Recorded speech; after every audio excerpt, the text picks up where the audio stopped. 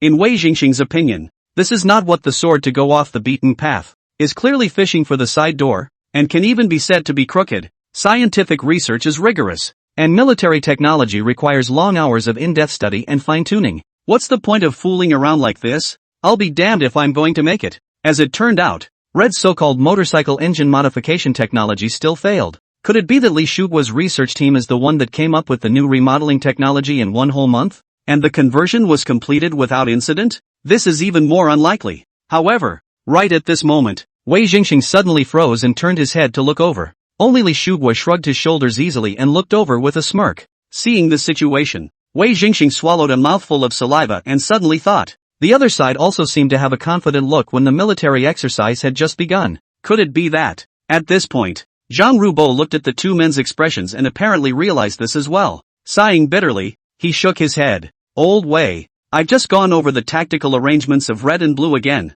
as well as a few suspicions I found earlier. It all makes sense if Red's tanks are really traveling faster than Blue's. Otherwise there's really no reason for them to win against Blue with such a close move. In other words, old Li was right. Hear this. Wei Zhengxing opened his mouth as if he intended to speak out in defense. Immediately afterward, it was dumbfounded by the desire to speak. Facts speak louder than words, and when it came down to it, he had to admit it and accept it. But the question is, did Red actually make a comeback in just 1 month? How is this possible? And I heard they got their tank engine rebuild technology from a small mountain village? How awesome is that technology? Why is it possible to optimize performance to this point? There must be a mistake somewhere. The mind was both shocked and puzzled. Wei Zhengxing took a deep breath, shook his head, and asked seriously, Old Li, just be honest, did you guys develop this tank engine modification technology in-house or did you acquire it from one of the major factories? Surely those earlier remarks were rumors? Anyway, I don't believe that the engine technology of a small mountain village can be so powerful.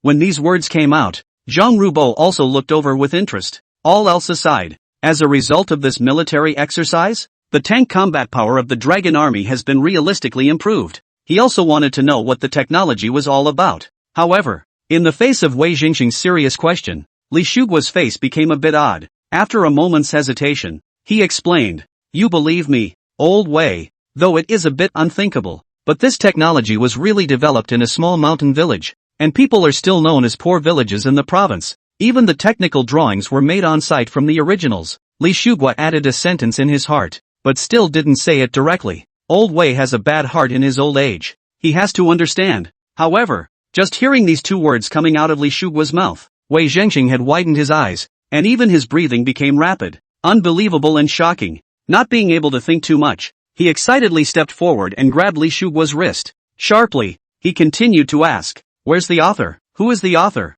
Seeing the situation, Li Shuguo didn't dare to slack off and replied hastily with a bitter smile. It's that village's poverty alleviation secretary, called Liang Qinghe. Unfortunately, he went back to the village after assisting us with the project work before the military exercise. The words were not finished. A bright color flashed in Wei Zhengxing's eyes. Without saying a word, he stood up straight away. Li Shuguo and Zhang Rupa, who were on the side, were instantly confused and froze in place. Wei, what's this for? Wei Zhengxing was anxious and clutched Li Shuguo's hand to pull him up. I'm still asking you, what are you waiting for? Hurry up, let's see what this Secretary Liang is really like. His skills are outrageous. I'm going to visit in person. Chapter 115 Skilled Personnel. Early the next morning, at Wei Zhengxing's strong request, Li Shuguo could do nothing. It was only necessary to push the work at hand to his own students for the time being. Together with Wei Jingxing and Zhang Ruibua, they took a special airplane and flew directly in the direction of Fanxi village. At this time, the three were sitting inside the special airplane.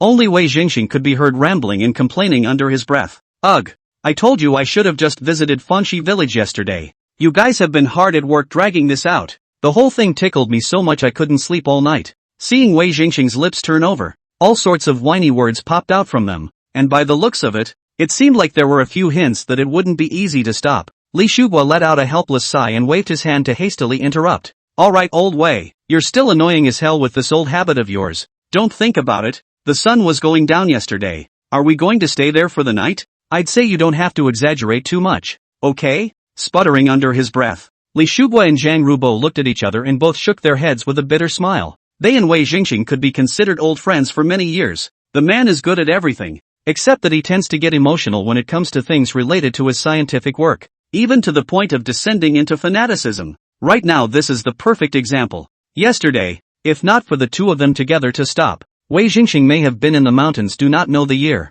Hearing Li Shugua's curses, Wei Jingxing, although anxious in his heart, could only helplessly stop his mouth. After just a moment's pause, he couldn't help but ask out loud again. Right old Li, why don't you tell me about that Secretary Liang? And what the hell is up with that engine rebuild technology of his? Hearing this, Li Shugua was silent. I had the intention to ignore it, but when I saw the other party's expectant and curious look, I let out a deep sigh. There is no way around it. Only by telling everything he knew about Liang Qinghe. After a long time, Li Shugua finished his narration and took a long breath. It just felt so much easier all over. However, the two people sitting beside him, Wei Jingxing and Zhang Rubo, at the moment it was already dumbfounded and in a state of shock. No systematic learning, and it didn't pass all phases of research, experimentation and validation? Completely self-developed engine modification technology? Or is it an upgraded version drawn on site with a computer? Wei Jingxing and Zhang Rubo both exclaimed incredulously as you spoke and I spoke. Shocked and bewildered, he stared. Unbelievability was written all over his face. Wei Jingxing opened his mouth wide. His breathing became vaguely rapid, and he sucked in a mouthful of cool air. Hiss, is engine research so easy now? The other side just made some easy maneuvers. Just straight into it? It's just outrageous. His mom opened the door to outrageous. Outrageous to the core. Originally, I had just learned that the engine modification technology used by Li Shugua's team came from a poverty alleviation cadre in a small mountain village. Wei Jingxing had been shocked, but now it was just a casual question to learn the details of the other person. He really hated to land in Fanxi village immediately right away. Let's see what this amazing Secretary Liang is all about. At this point, Zhang Rubo slowed down. He narrowed his eyes slightly and murmured, in that case, this Secretary Liang is even more uncomplicated than I thought before. Such skilled people. At this point, Zhang Rubo's words came to an abrupt end. Just let out a slow breath and looked out the window thoughtfully. 2 hours later, the special plane landed. Several people came to Fanxi village in a special car that had been arranged in advance by the Jiang province side.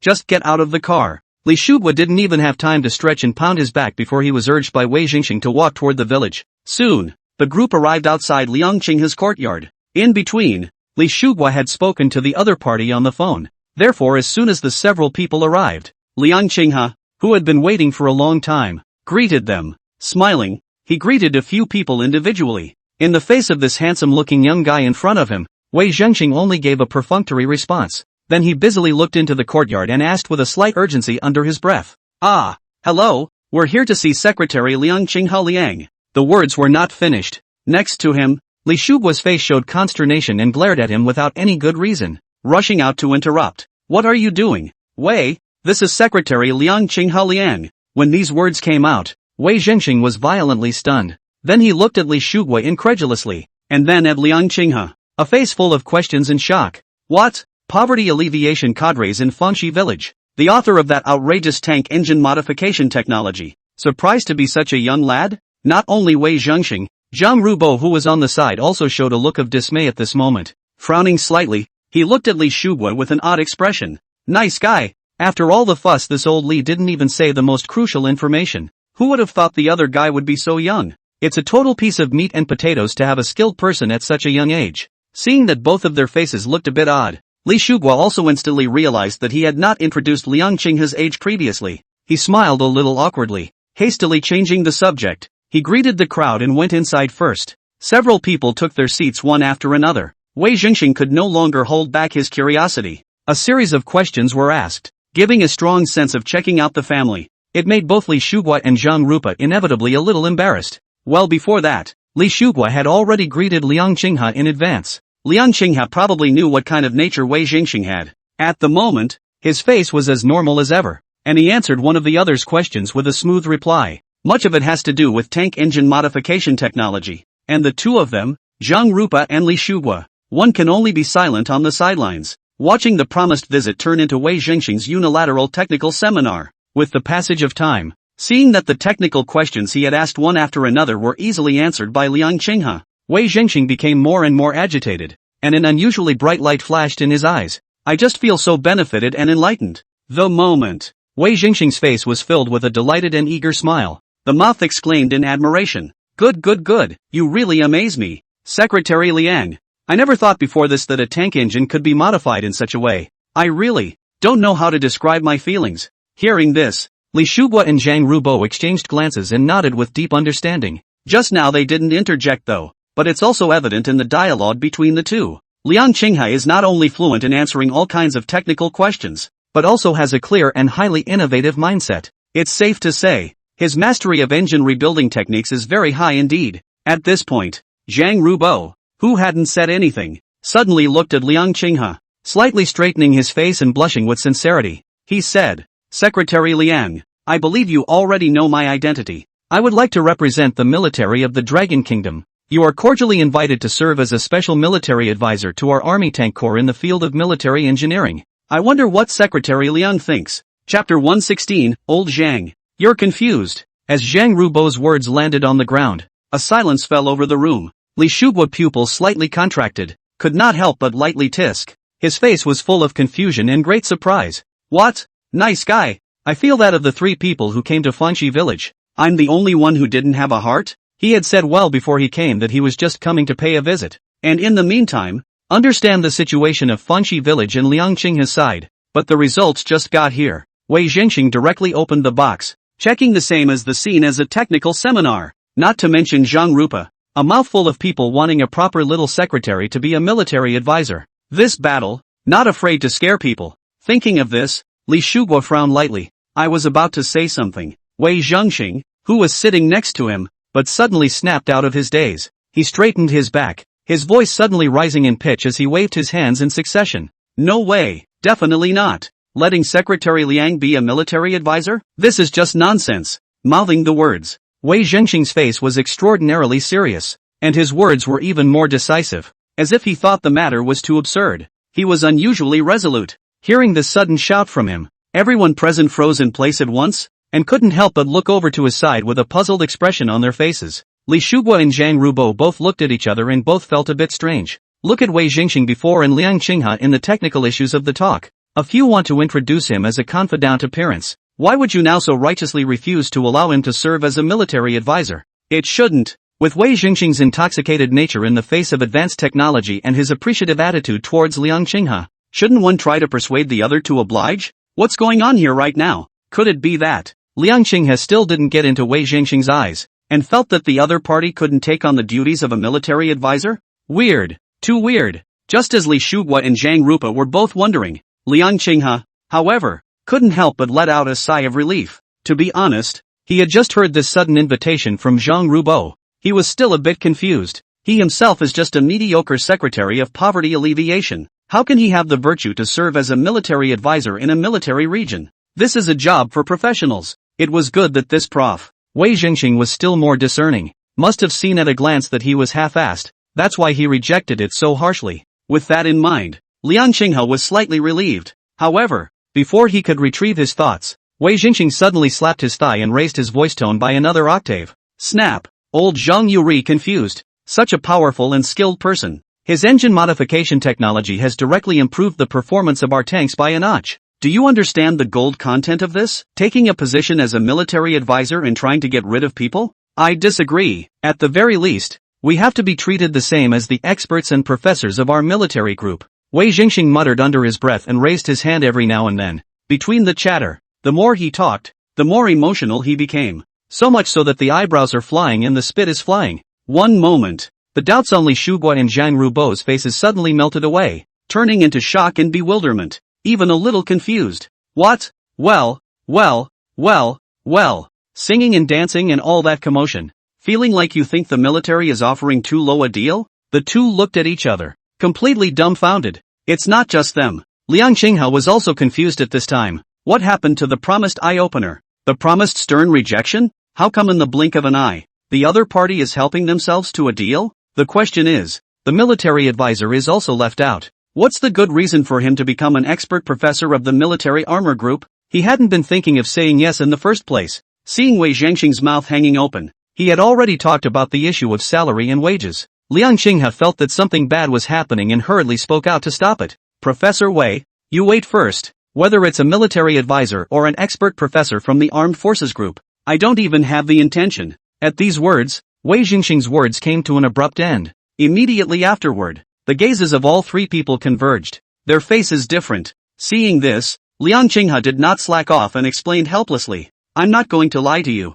My biggest vision today is to lead our Fanxi village to realize poverty alleviation and prosperity earlier. In terms of personal fulfillment, there's not much in mind. Even my previous agreement with Prof. Li to cooperate on engine modification technology was only for the sake of better poverty alleviation work. I appreciate the kindness of all of you, but I really don't have the will on my side. In fact, there was one more reason for Liang Qinghe's refusal. His system is called rural poverty alleviation. If he deviates from the route, he will not have a good time in the future. Hearing Liang Qinghe's explanation, Li Shuguo's few people exchanged glances with each other and fell silent. At the end of the day, it turned out that Liang Qinghe himself did not agree. How can this be? A twisted melon is not sweet, and stalking is not their military style. After a moment, it was Zhang Rubo who hesitantly opened his mouth to ask, since Secretary Liang has his heart set on Fanxi village, if he is not willing to take up another position, I don't know if we have any insurmountable problems with tank technology down the road. Can Secretary Liang spare some time to help us answer our questions?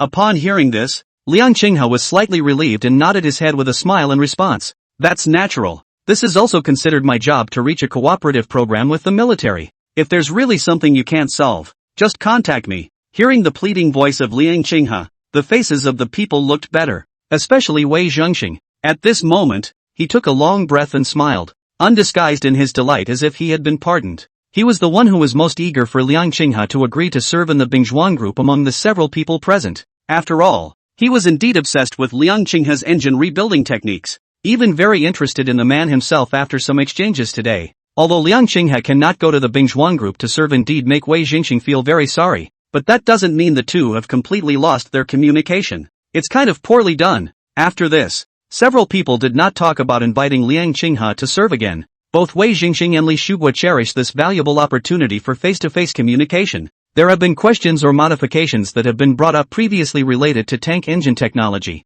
The three of them asked each other for advice as well as guidance. So to speak, the benefits are immense. Until close to dusk, at the urging of Zhang Rubo, who had been listening to the high level of technology from the sidelines and was doubly tormented, Wei Zhengxing and Li Shuguo could do nothing. Only then did he reluctantly bid farewell to Liang Qinghe and return to Longdu. Chapter 117 Fanxi Village has a double ounce of money again. Half a month later, Fanxi Village. Liang Qinghe got up early in the morning and started working after washing up. With the financial support of Jinhui Fishing Tackle Company, the construction of the fishing tackle factory in Fanxi Village is now nearing completion. Even all the equipment for assembly line manufacturing and production has been brought into the village. We are only waiting for the factory to be officially completed so that production can begin. And Liang Qinghe was not idle during this time. Not only have you completely memorized the rod building techniques given by the system, even a dozen of the younger, smarter villagers from the village were selected and taught the different aspects of the technique. These men would later be the equivalent of the earliest group of skilled laborers in fishing tackle factories.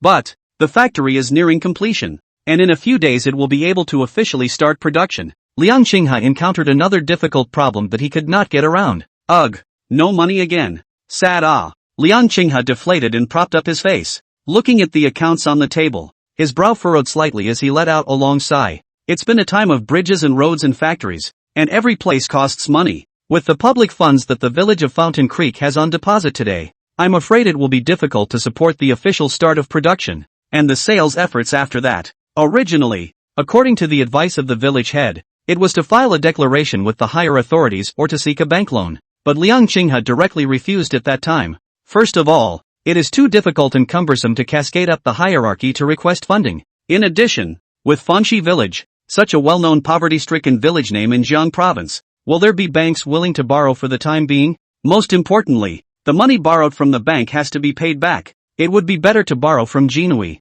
After all, they are business partners. Maybe. Thinking of this, Liang Qinghe's eyes brightened slightly. Without much thought, he picked up his cell phone and directly dialed the phone of He Yangfeng, the director of Jinhui. A few moments later, the call was answered. Immediately, He Yangfeng's slightly tired voice came from the other end. Hello, Secretary Liang? It's been a long time. You are? Although the other person's tone sounded quite polite, but it was also easy to detect a hint of impatience, and it was clear that he didn't seem too happy to receive the call. However, Liang Qinghe didn't care too much, just a smile and a greeting, followed by an explanation. It's like this, Director He, the fishing tackle factory on our side will be completed in a few more days. Mainly I wanted to check in with you guys and ask if there are any new job requirements on your end. Listening to the unobtrusive voice on the other end of the line, He Yangfeng was slightly stunned and looked up at the date with some surprise. Rather, I didn't expect the fishing tackle factory in Fanxi Village to be built so quickly. But, factory is built then start production is.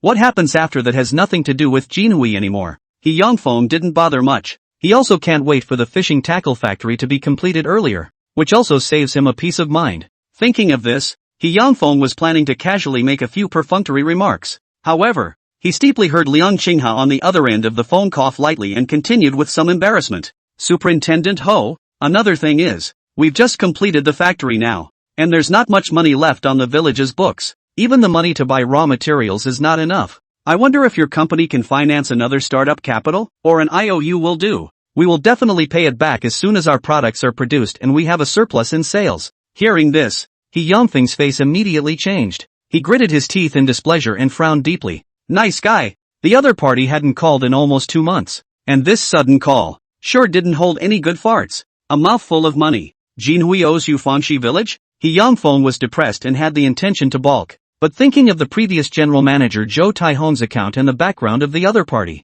he hesitated for a moment, but still reluctantly responded. Alright, Secretary Liang, we understand the situation on your side. Later on you make an itemized list of the amount required and send it over, so I can allocate the funds on my end. As for the note is not necessary, even if it is our Jinhui response to the national policy to support poverty alleviation work. He Yangfeng spoke in a light tone, but in his heart, he had already begun to spit. With the conditions of Fanxi Village, this fishing tackle factory project is going to be yellow. They're all broke now, and they're making IOUs? It would be better to save this effort and just fund it free of charge. It's definitely the last time anyway. After this, whether the other side's project is dead or alive has nothing to do with Jinhui. Jinhui is so righteous that even if the top wants to blame it, it can't find any reason. After all, the cooperation agreement between the two sides was made by Fountain Creek Village itself. As for the 30% sales profit promised by Liang Qinghe, He Yangfeng didn't even think about it. Even if this fishing tackle factory is really lucky to survive, I'm afraid it will still be half dead. That's just a couple of dates. Jinhui really doesn't care. Think about it. Surprisingly, He Yangfeng felt a sense of relief in his body, and a smile appeared at the corner of his mouth. From now on, Jinhui counts on being completely free of this drag on Fanxi Village. Plus they had previously entered into a partnership program with another company that was getting on track. I believe that in the near future, Jinhui will be able to change its present situation. Rotary. After hanging up, Liang Qinghe also had a relaxed smile on his face. Rather, I did not expect Jinhui to really be so righteous, promising to finance a startup fund without compensation. But, with production sort of out of the way, what about sales? With the shithole desolate boundaries of Fountain Creek Village, it's obvious that you can't target sales here. And how do you sell the rods? One thought to this. The smile that held at the corners of Liang Qinghe's mouth gradually tightened and he let out a light sigh. Sorrow crept into his face again. In fact, he had thought about this problem during this period of time, and even made a point of doing market research online. A few different programs were also designed, but none of them seemed to work very well. This dilemma made him think of the time when he sold fireworks before. It seems to be this same dilemma. Wait, fireworks? Liang Qinghe muttered under his breath. And suddenly a slight light dawned before his eyes, and he straightened up at once. Yeah, how do you sell fireworks? Can't you sell fishing rods like that? In an instant, the 3 words Lin Ruoshi suddenly came to mind. Liang Qinghe blinked, and without half a hesitation, he picked up his cell phone and rummaged through his address book. Lin Ruoshi's name was quickly found from it. A look at the date. The last time we spoke was actually the last time, which is quite a long time when you do the math. Seeing the situation, Liang Qing has suddenly hesitated a bit, hesitated for a moment and asked himself, only contact people every time something comes up. Isn't it a bit of a suspicion to use her? To use her as a tool person? However, after just 2.5 seconds of hesitation, Liang Qinghe directly pressed the dialing button. What do you care? It is imperative that the fishing rod sale be finalized quickly. A woman? It will only affect the speed of Liang Qinghe's poverty alleviation. Chapter 118, If something happens to Lin Ruoshi, nothing happens to Fanxi village. Meanwhile, on the other side, Lin Ruoxu was huffing and puffing on the pink bed filled with dolls. Only 2 faint dark circles under her eyes hung on her pretty cheeks. A light smile hung at the corners of his mouth as he slept. Although it was close to noon, she showed no signs of waking up, obviously having stayed up late last night. Just then, the cell phone sitting next to the pillow suddenly vibrated. This was followed by a sharp ringing of a cell phone. Hear the rattle. Lin Ruoshi, who was still asleep, furrowed her pretty eyebrows. Slightly pouting her red lips, she sleepily opened her eyes. Who's so immoral and disturbing in the morning? Muttering under her breath, Lin Ruoshi's face showed her displeasure as she reached for her cell phone to take a look. In front of your eyes are the 4 big words Secretary Xiao Liang. Seeing the situation, Lin Ruoshi was first stunned, then a smirk appeared in her eyes. Without hesitation, she pressed the connect button and held the phone close to her ear. Hello, Secretary Liang? You're disturbing my sleep. Lin Ruoxu had a smile on her pretty face, but her mouth was fierce. It was as if he was holding Liang Qinghe accountable. The words fell, and there was apparently a moment of silence on the other end of the line. Then came Liang Qinghe's somewhat embarrassed voice. That's a bit of an apology, but that was unintentional on my part. I didn't think you'd be able to sleep until 12. Words. Lin Ruoshi's cheeks puffed out slightly, obviously somewhat unconvinced. What's wrong with sleeping till 12? It's not like you're sleeping in your family's bed. With a few secret slurs in her heart, Lin Ruoshi skimmed her lips and said,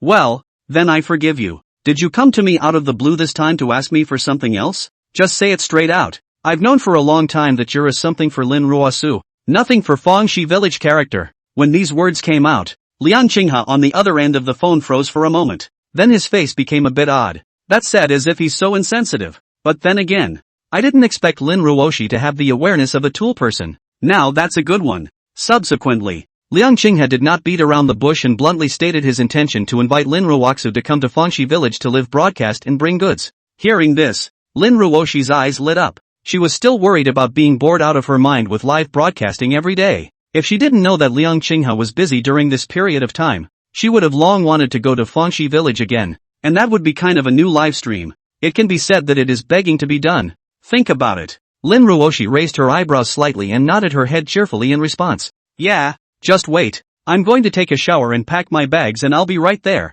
As soon as the words fell, Liang Qinghe's stunned voice came from the cell phone. You're coming now? It's going to be a few days before our factory is built and we officially start production. The words were not finished. Lin Ruoxu hummed lightly and interrupted arrogantly.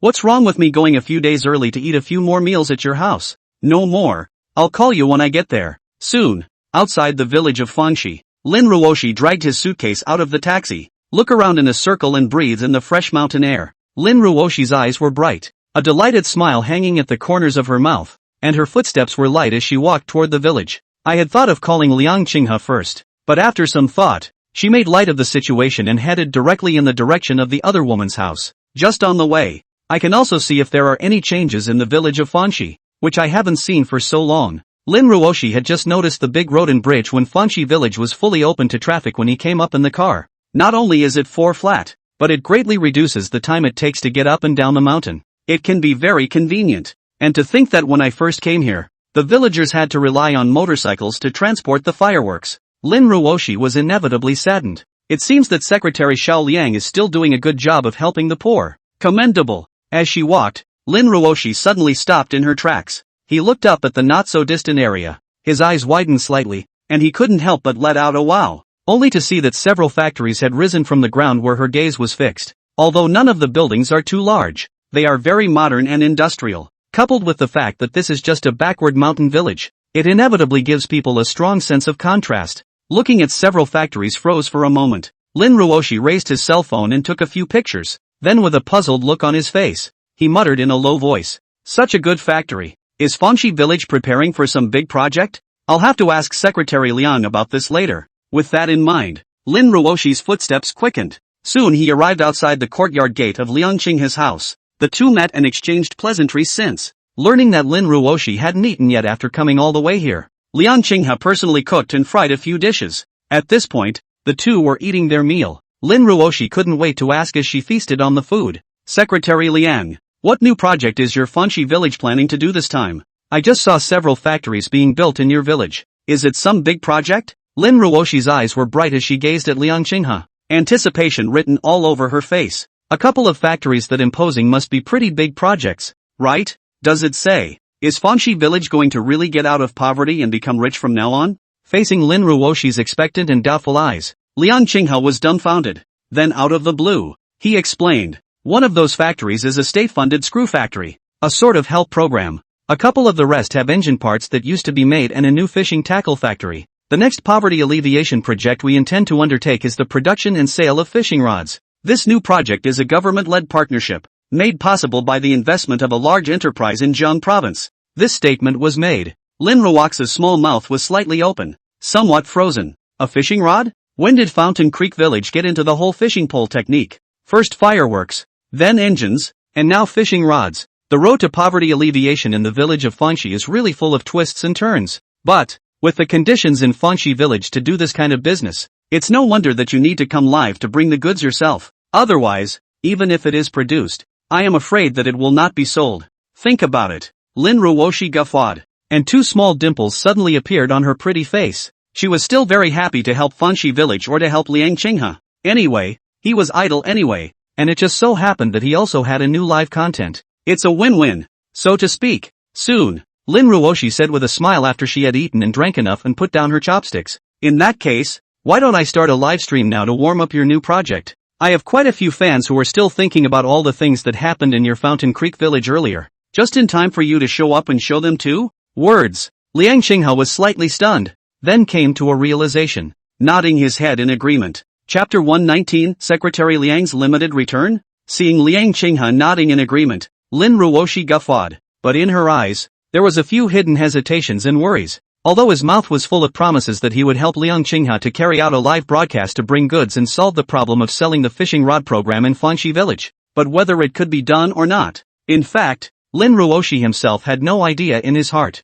After all, the audience nowadays is very picky, and even many people will just leave the live room as soon as they hear topics like bandwagons. The previous fireworks bandwagon worked well, but really only because that firework was already extraordinary. Brings out a great program. Fishing rods available. At the end of the day it's just a fishing guy's outfit, and an unknown brand like Fountain Creek Village. How many people will be willing to buy it when it comes down to this? And in the long run, if the audience doesn't buy it, maybe Lin Ruoshi's own live broadcasting career would be greatly negatively affected. Think about it. Lin Ruoshi let out a secret sigh in her heart and slightly furrowed her brows. No matter what, since she had promised Liang Qinghe, she would naturally do her best within her ability. As for how it really turned out, there is only one step to take now. After setting up the equipment, Lin Ruoshi took a few deep breaths and adjusted himself. The live stream was then turned on. Almost the instant the live broadcast started, a large number of fans immediately flooded into the live broadcast room. In the blink of an eye, the number of people online in real time surpassed 10,000.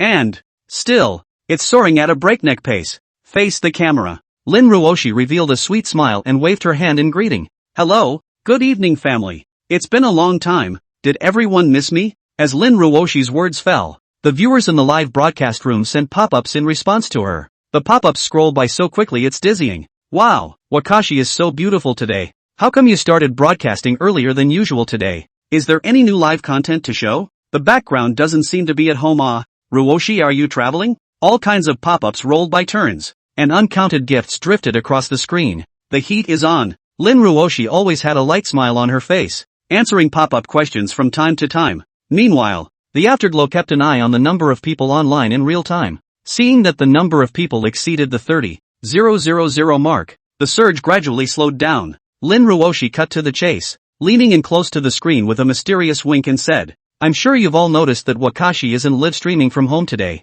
Families can guess where Wakashi is right now and there's a mystery guest today. Does everyone know who it is? As soon as the words fell, the audience in the live broadcast room boiled over. As Lin Ruoshi's loyal fans, they all knew that Lin Ruoshi had been live streaming alone. It's not often that you even connect with another anchor. but now she's suddenly claiming that there's a mystery guest present today? In an instant, the curiosity of all the viewers was aroused. Various replies floated across the screen in the form of pop-ups. It's all over the place. And it's all over the place. Looking at the scene in front of her, Lin Ruoshi's red lips pursed lightly, a smile at the corner of her mouth. Okay, I'll stop selling. Dang, mystery guest secretary Liang shines. The words fell. Liang Qinghe walked in from outside the screen and smiled as he greeted the viewers in the live broadcast room. In an instant, the speed of the pop-ups that were rolling in turn in the live broadcast room steeply slowed down. Immediately afterward, the more enthusiastic, I Lua Bean, Liang Secretary Limited Time Return? I.O. Isn't this the poverty alleviation secretary of our Fangxi village? I really miss you after not seeing you for so long. Goddamned also said it. Is this kid's fireworks by the state stared at? The whole of a period of time fireworks comprehensive ban on the sale of fireworks. We cannot play any fireworks. I remember. And the Fansum Club motorcycle engine at the previous national event was his work too. Just the moment Liang Qinghe showed his face, the live stream pop-ups were completely boiling over. The vast majority of the audience was Lin Ruoshi's loyal fans. More or less, they knew something about Fangxi village and Liang Qinghe's side. Seeing him again at the moment, several months later, caused a huge reaction. After all, it is the man in front of you who came up with the mediocre fireworks. Not only hidden missile technology, it was also purchased directly by the state. There was even a nationwide fireworks ban and a big mapping because of it. That's even so. After that, he made a common motorcycle engine rebuild technology. The result was a direct result of the debut, which helped Fansum Club win the national event. Who would dare to believe this? It's outrageous. At this point, looking at the wildly scrolling pop-ups and feeling the passion of the audience, Lin Ruoshi stood frozen in place, her small mouth slightly open, a little bewildered for a moment. What's the situation? She'd just been thinking about how she was going to cut to the chase so that the audience wouldn't be turned off. But today it seems as if the pressure is off. Lin Ruoshi even felt that Liang Qinghe's entire self was eclipsed when he stood out here. The audience's attention was all on him. And, with an extremely warm attitude, just when Lin Ruoshi was a bit at a loss for words, Liang Qinghe had already calmed down and started to speak eloquently. I'm not used to everyone being so enthusiastic. Didn't you all used to call each other liar anchors? He. I'm not going to hide it from you all. This time, Ruosuanai's fantasy link is because we have a new poverty alleviation project in Fangxi village. Allow me to sell a little more here, and I'll formally introduce our new product to you all after a while. I hope that everyone can show up then. This time Wakashi will also be in the village all the time. Oh, you can look forward to it first. A word to the wise. Lin Ruoshi suddenly realized that she had completely become a little transparent. Liang Qinghe had even done all the preliminaries behind her back without knowing when. And, from the opening line to the tangent to the closing, it's organized and not half-assed. Realizing this, Lin Ruoxa shrank in the corner and glared at Liang Qinghe with a puff of air. Thanks for being so worried just now. Feelings are redundant? With the enthusiasm of these spectators, I'm afraid they would agree to whatever Liang Qinghe said, right? Thinking of this, Lin Ruoshi looked at the pop-up screen and froze. Because, the crowd was crazier than she thought. Nice guy, another new project in Fangxi village? Judging from past experience, it's definitely not simple.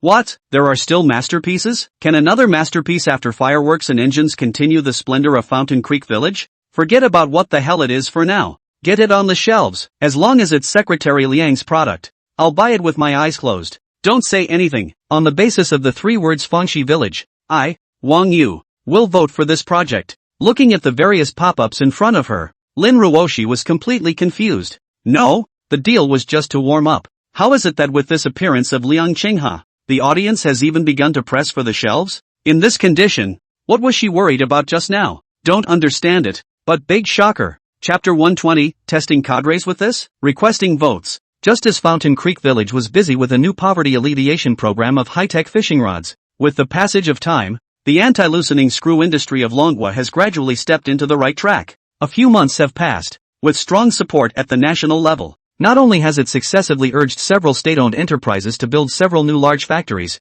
but it has also formally put them into production. In this case, in the past the anti-loosening screws have been dependent on imports of the dragon country. A change in the past situation. Not only has the share of imports been drastically reduced, and preparations are already underway for the export of Dragon's self-developed anti-loosening screws. However, due to a number of constraints, the work has not been formalized for the time being. At this point, inside the president's office of Lockhart Corporation, Baka Kuni, Uchiko Minagawa frowned tightly at the latest sales report in his hand. A pair of small eyes squinted in some surprise and took a deep breath. Hiss. What's going on? How come our anti-loosening screw sales have dropped so much lately? It shouldn't. Isn't the Dragon Kingdom still working on infrastructure right now? Even if there are normal ups and downs, they shouldn't be so exaggerated, right? Are they importing from another country? Mouth said. Minako Waniku looked up with a bewildered face, her gaze going to the female secretary in front of her. Somewhat unknown. The female secretary also frowned slightly and added hesitantly. We wondered about it too.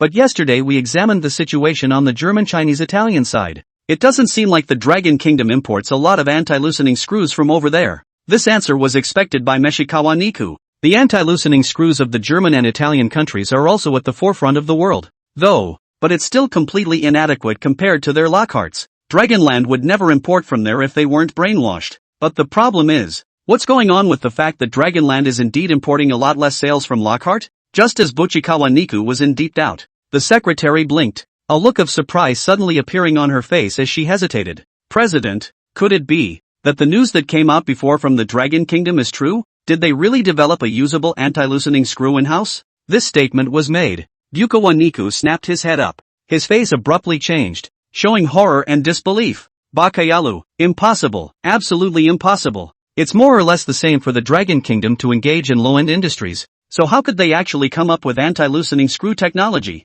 This is the bottom card of our club. What makes them qualified for this? The female secretary was dumbfounded to hear this. Only his frown deepened and his face grew ugly. Minako Waniku ignored her expression and just ordered sharply. Anyway, let's dig deeper. The words came to a screeching halt, and Betsutsuka Waniku cursed under his breath. It was surprisingly hard to sit still for a few moments. At the same time, a bit of anger showed in the small eyes. Over the years, by relying on the anti-loosening screws, Lockhart does not know how much money he has made in the Dragon Kingdom, but now this money tree is actually going to be broken? He would never allow it. Time passed, and soon half a month passed. The fishing tackle factory in Fangxi village has long been successfully completed and officially put into production. After a half-month gap, under Liang Qinghe's supervision and even hands-on work, the fishing tackle factory had already produced the first batch of fishing rods, and it's been preliminarily tested for strength and flexibility. Under such circumstances, Liang Qinghe and Lin Ruoxu both did not delay. The video was sent ahead of time and previewed again in the fanbase.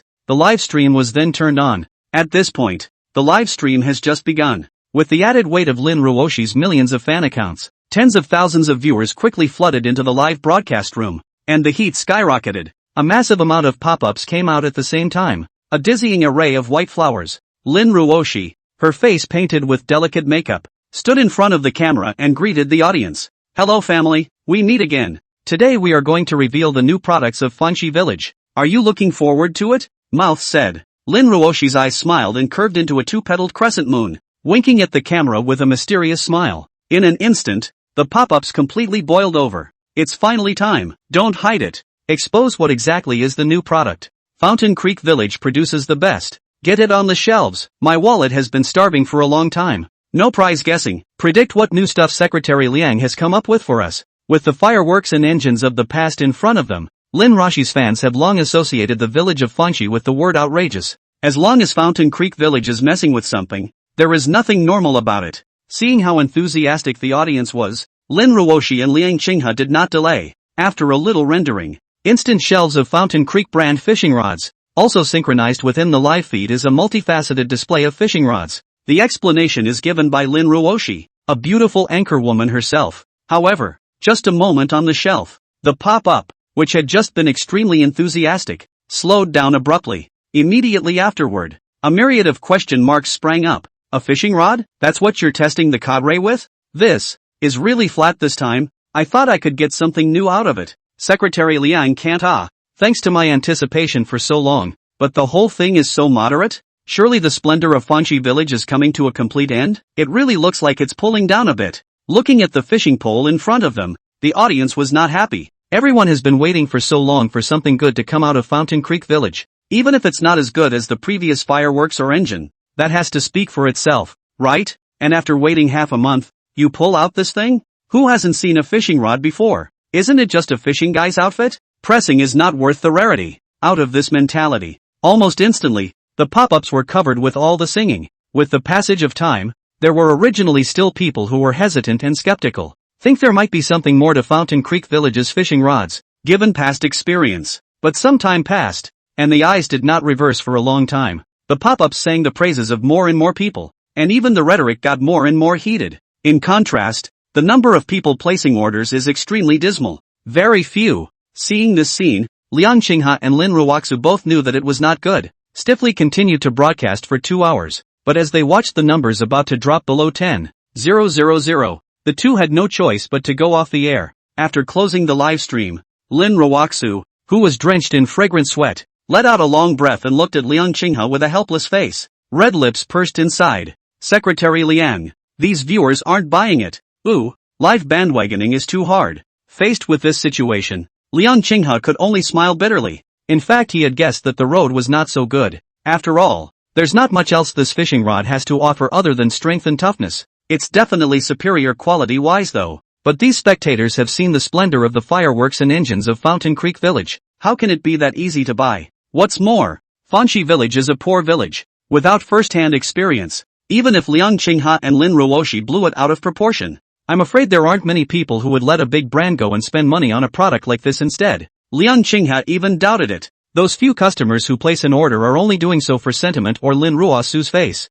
With a light sigh, Liang Qinghe did not reply, just looking at the turnover from today's 2.5-hour live broadcast. Another bitter laugh followed. Alas, has 40,000 people online in real time and has only sold 16 orders. And that's with a 70% discount off the first time it hits the shelves. The sales, too, are really dismal. Don't say you'll get your money back. You just won't be able to pay your electric bill. Listening to Liang Qinghe's slightly tired flirtation, Lin Ruoxu tilted her head slightly and quickly lowered it again. A little disillusionment and bewilderment showed in his eyes. The first time after so much build-up was this miserable. After that the sales are afraid to get even uglier. At this rate, what to do? However, just as Lin Ruoxu puffed out her cheeks, feeling a little discouraged, Liang Qinghe, however, suddenly raised his head and his eyes lit up slightly. The auroras appear. Chapter 121. This fishing rod is not right. Liang Qinghe's heart stirred, and the slightly worried look on his face dissipated a bit. He looked down at Lin Ruoxu and spoke out.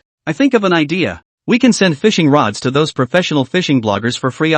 If they're willing to work together and the price is right, it can also generate good advertising benefits. And most of the fishing bloggers' fan base needs fishing equipment, too, which is better than sifting through customers like we're looking for a needle in a haystack. In fact, the quality of fishing rods from Fountain Creek Village is still relatively good. Just haven't found a good outlet for it. If we follow Liang Qinghe's idea, even if only 1 or 2 of these fishing bloggers found out that the fishing rod was not bad, and then if you are willing to work with the village of Fountain Creek for banding, the results were also better than they are now. Only the price may need to be negotiated. After all, Fountain Creek Village is short of everything right now, especially money. Hearing Liang Qinghe's words, Lin Ruoxu was slightly stunned, then suddenly realized. A smile of surprise appeared on her pretty face, and her big eyes suddenly brightened up. Seems to make sense, eh? A couple of fishing rods don't cost much anyway, so as long as we cast a wide net, there might be a blogger with a discerning eye. Liang Qinghe nodded with a smile. Say it and do it. The two immediately scoured the major platforms for fishing bloggers who had a large number of followers and sent the rods by address.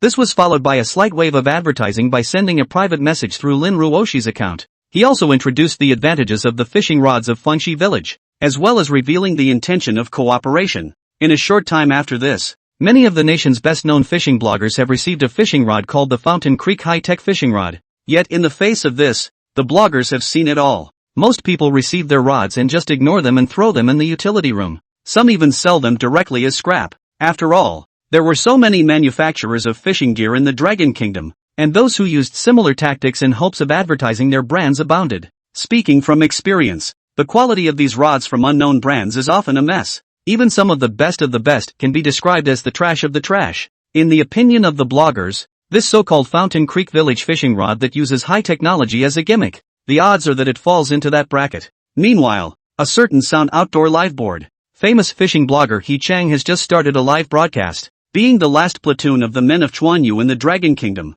almost the moment He Strong Emperor started broadcasting, thousands of viewers instantly came to the show. On the live feed, as always, He Chang packed his professional fishing gear, getting ready to go fishing before we leave. And off-screen, the familiar threatening voice of Mrs. Strong could be heard. He Chang, if you dare to go fishing today, I shall not let you come back tonight. Put the guy up for me. Labor Shudo Mountain. However, In the face of his sister-in-law's verbal coercion, He Chang merely grunted lightly and rolled his eyes. Hands and feet continue to pack their gear, ignoring it. Watching this scene, many netizens flirted with interest. Classic. It's too classic. Who says my human race has no great emperor? Chuan Yu man hard 1 stone.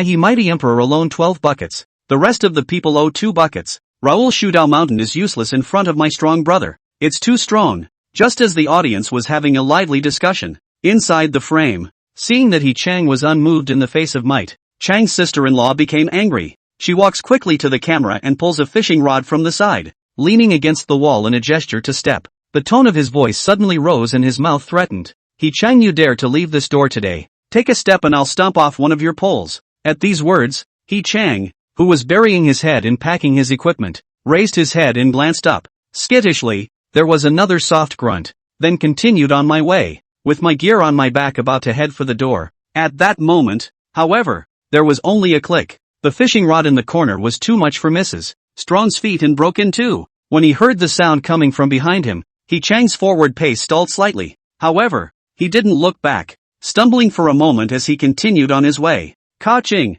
There was another sound, and a second fishing rod snapped at the feet of Mrs. Strong. He Chang's body tensed and he sucked in a breath of cool air, and the audience in the live broadcast room had completely boiled over as they watched this outrageous scene. What? No, Mrs. Chang, are you serious? That's my brother Chang's family business that he's saved up for half his life. The fishing man is enraged. He mighty emperor, will never succumb to this obscenity. Ha ha ha ha ha. Should have said no. The show worked really well, but unfortunately it was just a bit of a fishing rod. Sister-in-law Chang put the fishing rod down. If you have something to do, come at me, Kung, but don't spoil the treasure. With Sister Strong's 2 kicks, the heat soared on the air. White pop-ups filled the screen as more and more viewers poured in. Talking points. Just then, He Chang finally turned around and looked at the 2 broken fishing rods with physical pain. A look of grief and anger crossed his face. Melon bitch, if you just stomp off 8 more, I'm going fishing today. The words were not finished, and all eyes were on them. Mrs. Strong gave another hard kick. However, for just a moment, the crowd was stunned, only to see the dark, not half-fancy fishing rod under the vigorous kick of Mrs. Strong's sister-in-law. Not only did it not break, but it fit the corner of the wall to form an extremely exaggerated arc. Then in the blink of an eye, it was back to normal. Seeing this, Strong's sister-in-law blinked and was a little stunned in her heart.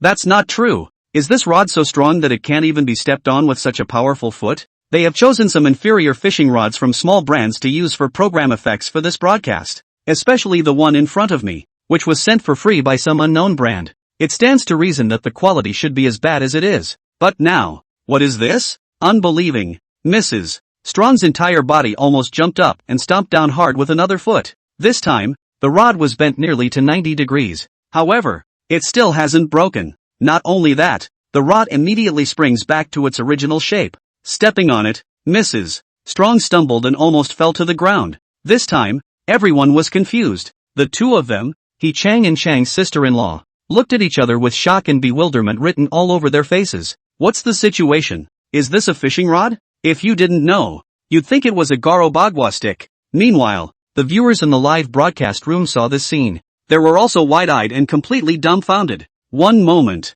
a screen full of question marks poured out. Not, what kind of fishing rod is this? Mrs. Kung, did you let go of the water? Something's not right. This fishing rod isn't right. When did Kung fish such an awesome object behind our backs? What brand of fishing rod is so outrageous? It doesn't look like a top-of-the-line product from any major manufacturer. Fishing rods are known to be extremely limited in strength and flexibility, let alone a regular fishing rod. Even the top rods in the world can't stand up to being built like this. But this mediocre-looking thing in front of you is so durable? The audience was a little confused and just thought the rod. What a departure from the norm. Chapter 122, The Intelligent Intelligence Takes the High Ground. Witness the outrageous fishing rod that was unharmed by 2 vigorous kicks from Mrs. Strong. The audience was a little confused. The live stream was completely abuzz with heat. Seeing this scene, He Chang, who had just been staggered by that fishing rod, came back to his senses. Raising an eyebrow slightly, 1,000 thoughts rushed through his mind. The reason why they make moves like stepping on a fishing rod on the air is supposed to be for show effects and to attract traffic.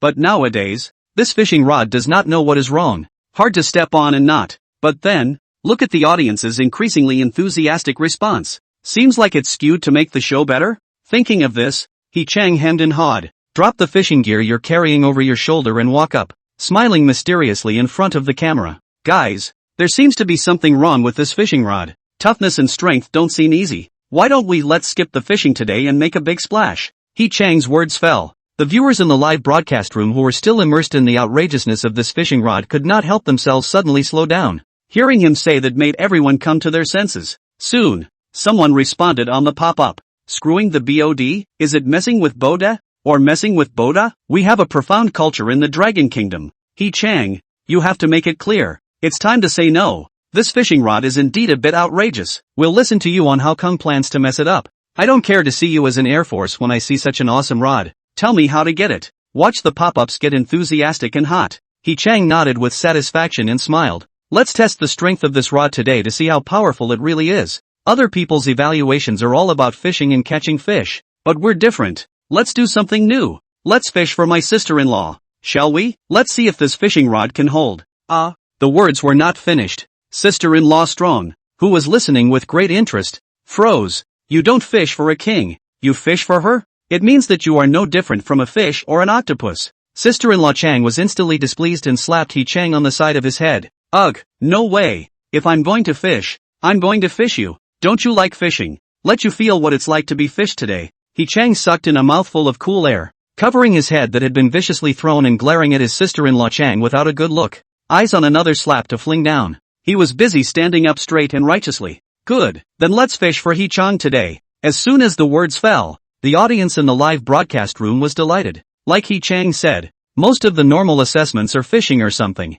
It's unheard of to go straight for the jugular like that. For a while, the audience sent pop-ups in response. I can't imagine that He Chang, a great human emperor, was actually tamed with a slap. The world is a cool place. Well, I love to see you guys pulling this kind of stunt. This physique of my he mighty emperor. How can I say there must be 130 pounds? Really fishing that would be outrageous. This fishing rod is exaggerated. It shouldn't be able to get to this point, right? I'm waiting for Kung to fall on his butt. Viewers sent pop-ups in agreement. But we're really just going to watch for the fun of it. It's outrageous that the rod looks flat and can carry 2 feet. How could it possibly hold that much weight? Really, that would be a hell of a thing. Eyeing the many viewers who have expressed a desire to see trolling, He Chang smiled with satisfaction and immediately began to prepare. Not only did he find a suitable site nearby, but he was also worried that Mrs. Strong wasn't strong enough to fish for herself, so greeted a few friends and came along. Shortly afterward, everything was ready. He Chang wiped a handful of sweat from his face and walked to the camera laughing. Okay brothers, everything is ready. Everyone, step it up. Break the number of likes to 3 million. And let's start trolling right away. Let's see if this fishing rod is really that outrageous. The words just fell. The viewers in the live room began to rivet with frantic praise. In the blink of an eye, the number of likes skyrocketed at a rate visible to the naked eye. The heat is on in the live room. Watch the synchronized growth in likes and real-time online presence. He Chang took a deep breath, his heart rejoicing. Nice guy, live fishing yourself for a long time. There are a lot of people in the live room though, but it's always stuck at a point where it can't go up or down. It turned out to be today because of a fishing rod I inexplicably received. The number of people online in real time directly gave a dry run to more than 50,000 people, and it's still skyrocketing at an alarming rate. Apparently it has been pushed to the top of the platform favorites. Not only that, but as the heat skyrocketed, a lot of people in the live stream started sending gifts. Gifts of all sizes and sorts drifted across the screen in a wide array. Seeing this scene, He Chang grinned and was in a good mood. Wasn't that the scene he proposed trolling for the whole effect of the show? As for whether this fishing rod can really catch people, anyway, He Chang himself didn't believe it. How exaggeratedly strong and flexible does that have to be to do that? It's simply not outrageous. However, none of that mattered anymore. Even if this pole breaks on the spot, the effect has been achieved. Between He Chang's generalized thoughts, unbeknownst to him, the number of likes quickly soared to 3 million. Already viewers on the pop-ups were hyping it up. Seeing this, He Chang didn't delay and answered with a smile. Well, thanks for the great support brothers. Then let's start trolling now. The words just fell. He Chang was self-conscious enough to wrap the twine wrapped around the fishing rod around his arm. A greeting followed. Standing on a raised platform, Mrs. Strong and a few friends who had come to help were firing in unison. In an instant, in full view, He Chang's toes gradually left the ground, slowly taking off into the air. Seeing this scene, everyone's eyes widened at once.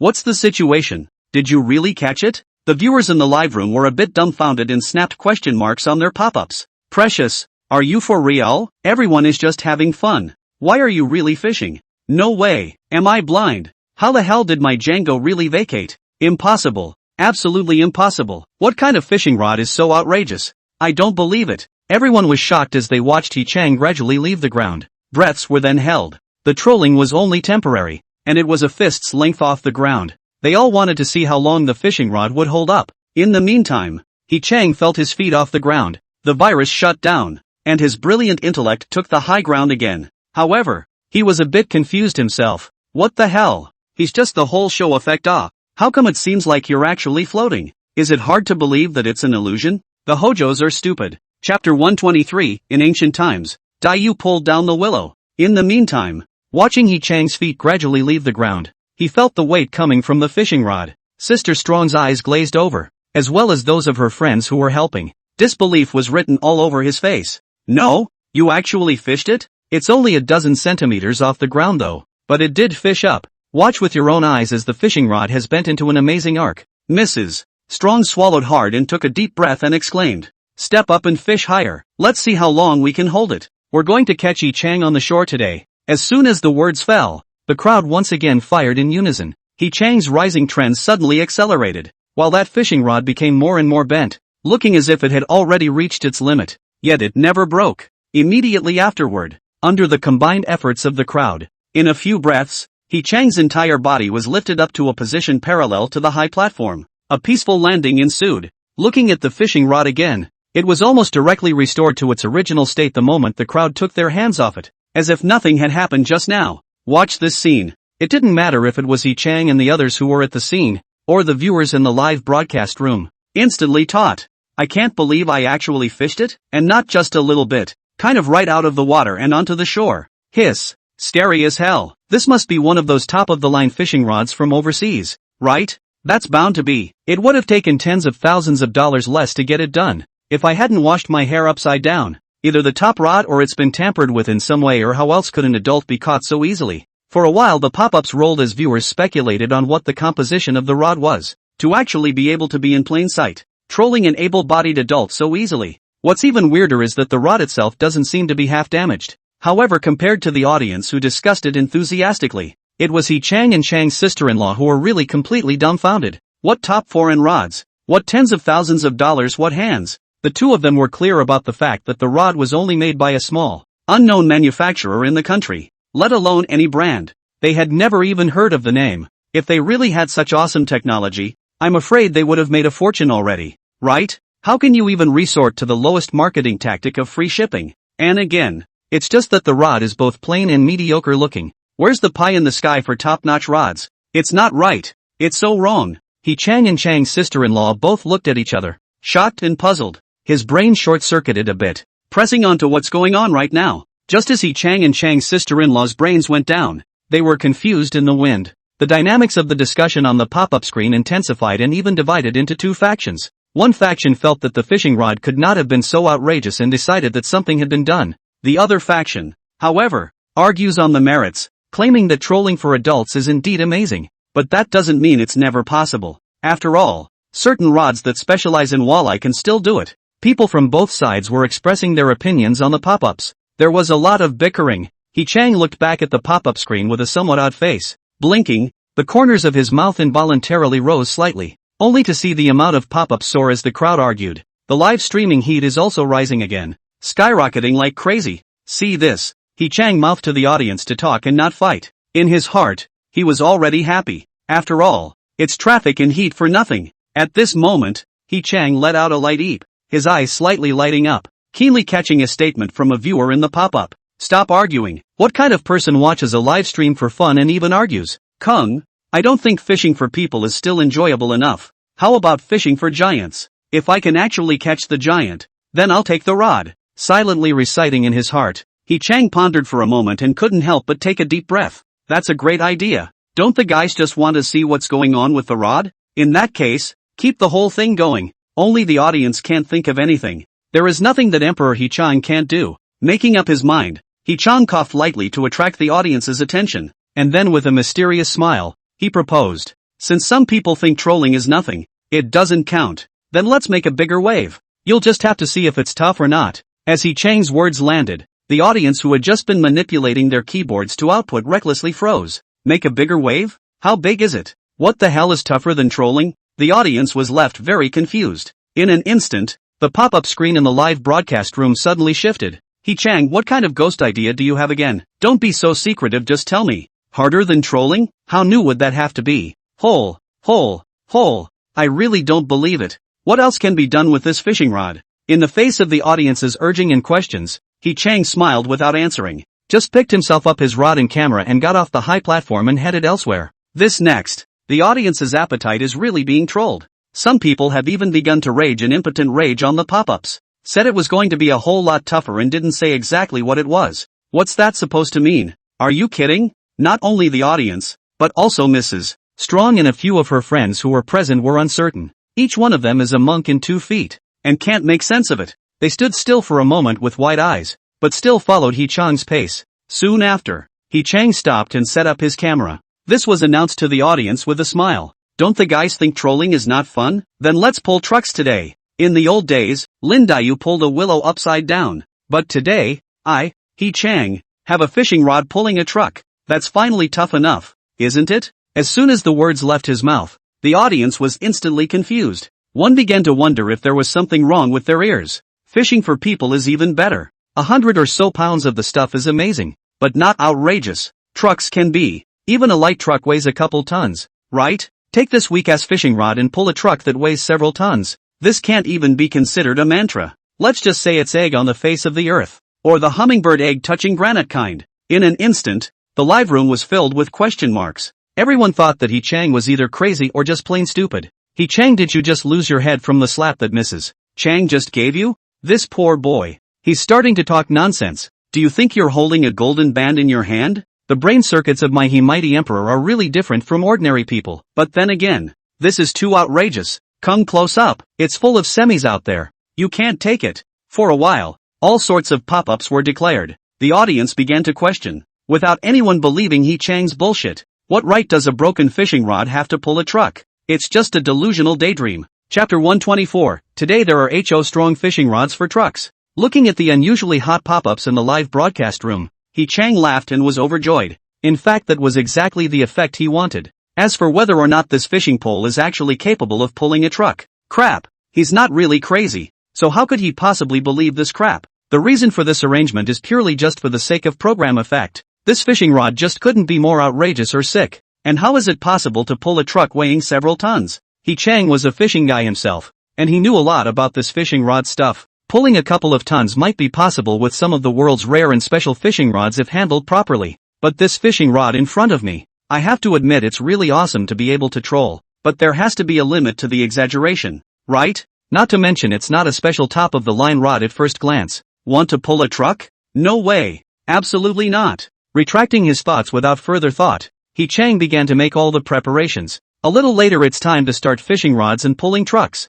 On live camera, the audience watched as He Chang and his sister-in-law Chang and the others began to make preparations. It was a bit confusing. Looking at them, it seemed like they weren't really joking. Not only did I have an unloaded light truck ready, but I also went through the trouble of securing the rod to the bumper of the light truck. Between the hustle and bustle, it looked like it was ready. Witnessing this extremely outrageous scene with their own eyes, some of the viewers who were new to the live broadcast room gradually reacted. People have begun to out and out debunk and even taunt on the pop-ups. And tens of thousands of people watch this thing? Isn't this something that you can see the end of at a glance? This anchor in order to program effect really face or not? Fishing rod pull truck, such words also set out. The key is really someone stupidly waiting to see? I'm putting my word on it today. If this rod can really pull a truck, I'll eat old bastard's secret mini burger straight off the air. It's impossible to watch the live broadcast nowadays, taking a broken fishing rod and expecting to pull a truck. Laughing my ass off. When everything is ready, He Chang stood up and reached out to wipe the sweat from his face.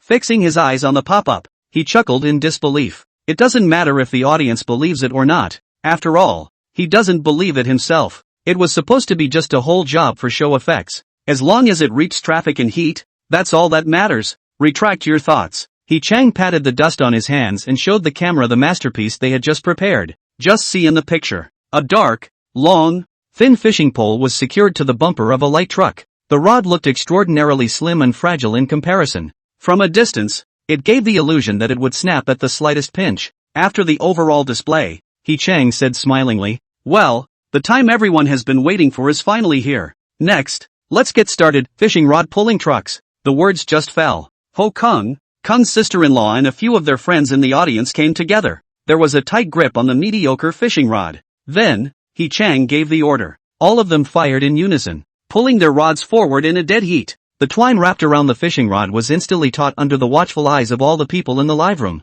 In the blink of an eye, that fishing rod also bent abruptly into a semicircular arc in the direction of the light truck. Stalemate. Seeing this scene, the viewers in the live broadcast room were stunned. It's true that the truck wasn't pulled, but the problem is, so many people pulled together with all their strength. A fishing rod that doesn't break? The many fishing guys in the live broadcast room were once again refreshed by this weird fishing rod. Something's not right. It's true that the truck didn't pull, but this fishing rod didn't break? Hiss. What the hell? Is this rod strength and flexibility so exaggerated? It doesn't even break. Don't worry. Let's see it again. Maybe it'll break later? Let the bullets fly for a while. All kinds of pop-ups were talking in the live room. The many viewers watching the live broadcast in front of the screen were even more mesmerized. And even their faces couldn't help but come closer to the screen, lest we miss any details. However, just then, the truck, which had been motionless, suddenly trembled slightly. The tires rolled forward a bit. One moment, the audience, who were gazing intently at the screen,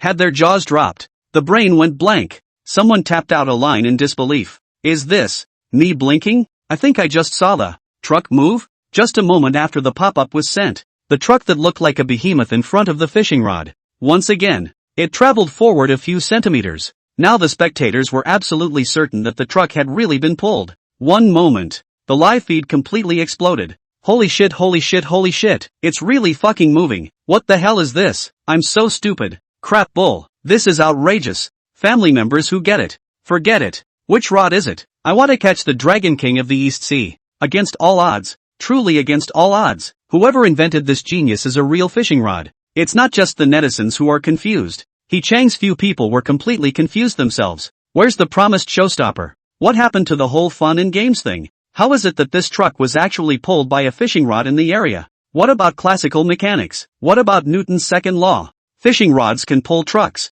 Is there any law? Is there any law? He Chang sucked in a breath of cool air and busily greeted a few people to let go. Looked down again. The rod sprang back as quickly as it had before, and in the blink of an eye it was back as good as new. Squinting and scrutinizing, there was no sign of damage. Now He Chang is really short-circuited. Racking his brain cannot understand what the situation in front of him. Just as he froze, the fishing guys in the live broadcast room had completely gone into a frenzy. They have started to ask which brand of product this rod is, anxious to get to the order. It was only after his sister-in-law pushed and shoved that He Chang was able to slow down. He swallowed hard and busied himself with bringing the branded logo of that fishing rod up to the camera. Hesitantly, he explained, "Look closely everyone. This fishing rod is a Fountain Creek brand high-tech fishing rod. It was sent to us unsolicited by their brand. We didn't know exactly where we were going to order it. People should be careful to screen for fakes." However, the words were not finished. He Chang looked at the camera dumbfounded and sucked in a mouthful of cool air. Just as the words Fountain Creek brand high-tech fishing rods came out of his mouth, visible to the naked eye, the number of people online in the live broadcast room plummeted. It was lowered from 50,000 to 60,000 to 30,000 20,000 and 10,000 in the blink of an eye. He Chang was stunned, then let out a bitter smile. These fishing guys, one of them is a real hothead, but then again, such an awesome fishing rod, but he has already arrived, and it's still free. He Chang's heart was on fire, and he almost wanted to go ahead and fling a couple shots right now. That taste, definitely more enjoyable than a live blowout. Chapter 125, The Fishing Guys Are Crazy. Meanwhile, inside Fangxi Village, the duo of Liang Qinghe and Lin Ruoshi are selling high-tech fishing rods live. Looking at the dismal scene in the live broadcast room, Liang Qinghe sighed lightly in boredom. Alas, if this continues, I'm afraid I really can't even afford to pay the factory electricity bill. Ruosu, do you think we should stop the production line first? Hear that? Lin Ruoxu pursed her red lips lightly and shook her head deflatedly, her large eyes carrying a bit of bewilderment. I don't know I didn't think live bandwagoning was this hard before. Woohoo! Lin Ruoshi patted her cheeks in distress, eyes blearily looking at Liang Qinghe. Helplessness was written all over his face. Several days have passed since the previous fishing rod debut premiere. Until now, however, the number sold has remained few and far between. Before, Liang Qinghe and Lin Ruoshi still didn't believe in evil, and tried to bring goods on Lin Ruoshi's account for several days. Not only did the results deteriorate, but it also pissed off a lot of fans. Everyone comes for the beauty queen. Who wants to watch you sell your shit rods every day? In such a situation, over time, even Lin Ruoshi's own account began to lose fans. Forced, the two only chose to broadcast live on the same certain audio account that Liang Qinghe used to sell fireworks on. The name was changed to Fountain Creek High-Tech Fishing Rods. In this way, although Lin Ruoshi's side was unhindered, but fishing rod sales are getting worse. Not even a single sale since yesterday. It's not just live streaming that's a slumping sales line. There was also the previous plan of sending free fishing rods to fishing bloggers that Liang Qinghe had thought of in a bright idea, but it was also almost declared a failure. After all, several days have now passed and no one has responded. Thinking of this, Liang Qinghe let out another sigh. His eyes fell lifelessly on the cell phone screen in front of him. A phrase echoed in his mind: the late emperor's business was not yet halfway through his career, but he collapsed in the middle of the road. Yet just then, Liang Qinghe's disorganized pupils gradually focused. Eyes suddenly widened and his face changed violently. This? What's going on? Am I thinking of hallucinations? Words. Lin Ruoshi frowned slightly and blinked, glancing at him oddly. Then he came over to his face, his eyes going to the screen of his cell phone. Yet just a glance, her mouth opened wide in surprise, and a flushed color suddenly appeared on her pretty face. The whole thing was a bit confusing, only to see that there were only a few dozens of people in the live room just now. Somehow the number of people online had skyrocketed to 4,000 or 5,000, and still continues to increase at a terrifying rate. In the blink of an eye, it had broken 10,000. Looking at this scene, Lin Ruoshi was a bit dumbfounded. It shouldn't. Is it hard to believe that someone voted for traffic support? But even so, it's not such a horrible rise, is it? It's not just the real-time online numbers that have skyrocketed. One moment. The pop-ups in the live broadcast room also came out in a flurry, spreading over the entire live broadcast screen in an instant. Holy shit, finally. Anchor, how do you sell your fishing rods? Fanshi brand fishing rods are sold here, right? I don't want to buy a fake if you don't know what you're talking about. What the hell do you call a Fountain Creek fishing rod? Can you pull a truck that's your fishing rod? A fishing rod that can pull a truck is truly awesome. I have to buy a rod today to taste the saltiness. Looking at the pop-up scrolling madly in front of him, Liang Qinghe and Lin Ruoshi glanced at each other, their faces filled with question marks. What? The live room, which had just been deserted, inexplicably had so many people in it. And it also seems to be all about the fishing rods. What's going on here? What's even weirder is that the two also saw a lot of people on the pop-up saying something about pulling trucks. What's this about? It's simply not outrageous. Looking back, he saw that the audience had begun to hyperventilate. Liang Qinghe took a deep breath and hurriedly began to greet everyone. Settle down. We are indeed the sole manufacturer of the Fountain Creek brand of high-tech fishing rods, but pulling trucks and stuff, we had no idea. The words were not yet spoken. No one was listening to his bullshit anymore from the many fishing guys in the live room. Each one of them makes the best of it.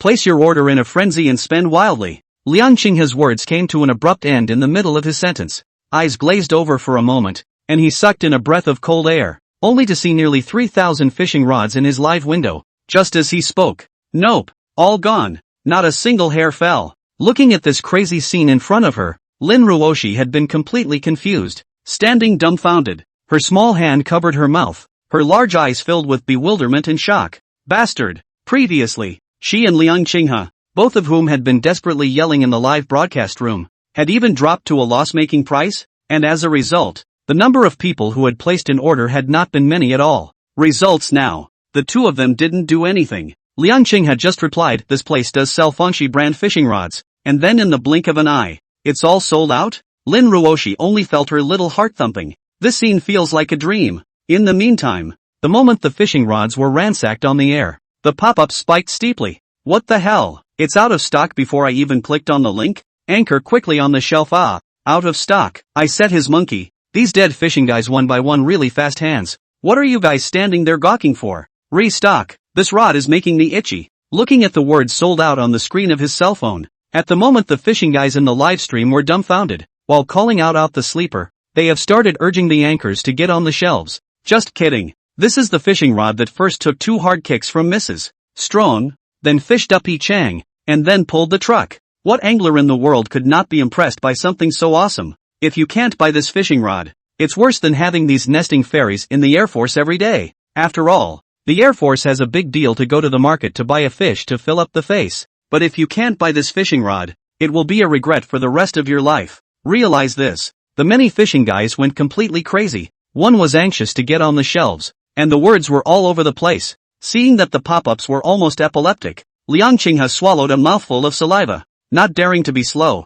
he responded in a hurry. Big brothers, be at ease. We're selling direct from the manufacturer, and we really don't have any more in stock right now. But after that, we will definitely expedite production and restock the shelves in the shortest possible time. If you are satisfied with our rods, why don't you pay attention and add a fan group? After that we will notify you immediately when we have the goods. Hearing this, the audience in the live broadcast room was greatly disappointed. Hoofing it over from Yichang lived just to place an order for this outrageous fishing rod. As a result, the people are here, but the goods are gone. What's this called? Though disappointed to the core, there was nothing they could do in the face of such force majeure, only to make up his mind, determined to always keep an eye on news in this area afterward. As soon as a new item hits the shelves, come grab it. Chapter 126. Where did the money come from? A fortune from heaven? After witnessing firsthand the general public's fervor for high-tech fishing rods, although Liang Qinghe was a bit uncertain for a moment, he didn't dare to delay. The villagers on the side of the fishing tackle factory were rushed to inform them to expedite production, so to speak, with all their horsepower. In such a case, in the next long period of time, the sales of fishing rods did not disappoint Liang Qinghe. Almost every time it first hits the shelves, it is immediately snapped up by crazy fishing guys, and as time passed, word spread about the Fountain Creek brand of fishing rods. More and more people are coming. It's all about getting this extremely outrageous performing high-tech fishing rod in the first place. Soon a month passed. This day, an emergency management meeting was held at Jinhui Fishing Apparatus Company in Jiang Province. At this point, Zhou Taihong, the general manager of Jinhui, sat in the first place with an iron face and a sad face. Gaze swept across the faces of the many executives below. All you can see is a large swath of helplessness, disillusionment and even confusion. The entire conference room was silent, and an extremely grave and decadent atmosphere prevailed. Looking at the scene in front of him, Zhou Taihong let out a secret sigh in his heart. Strong said, "It seems that everyone has been informed of our new product sales last month.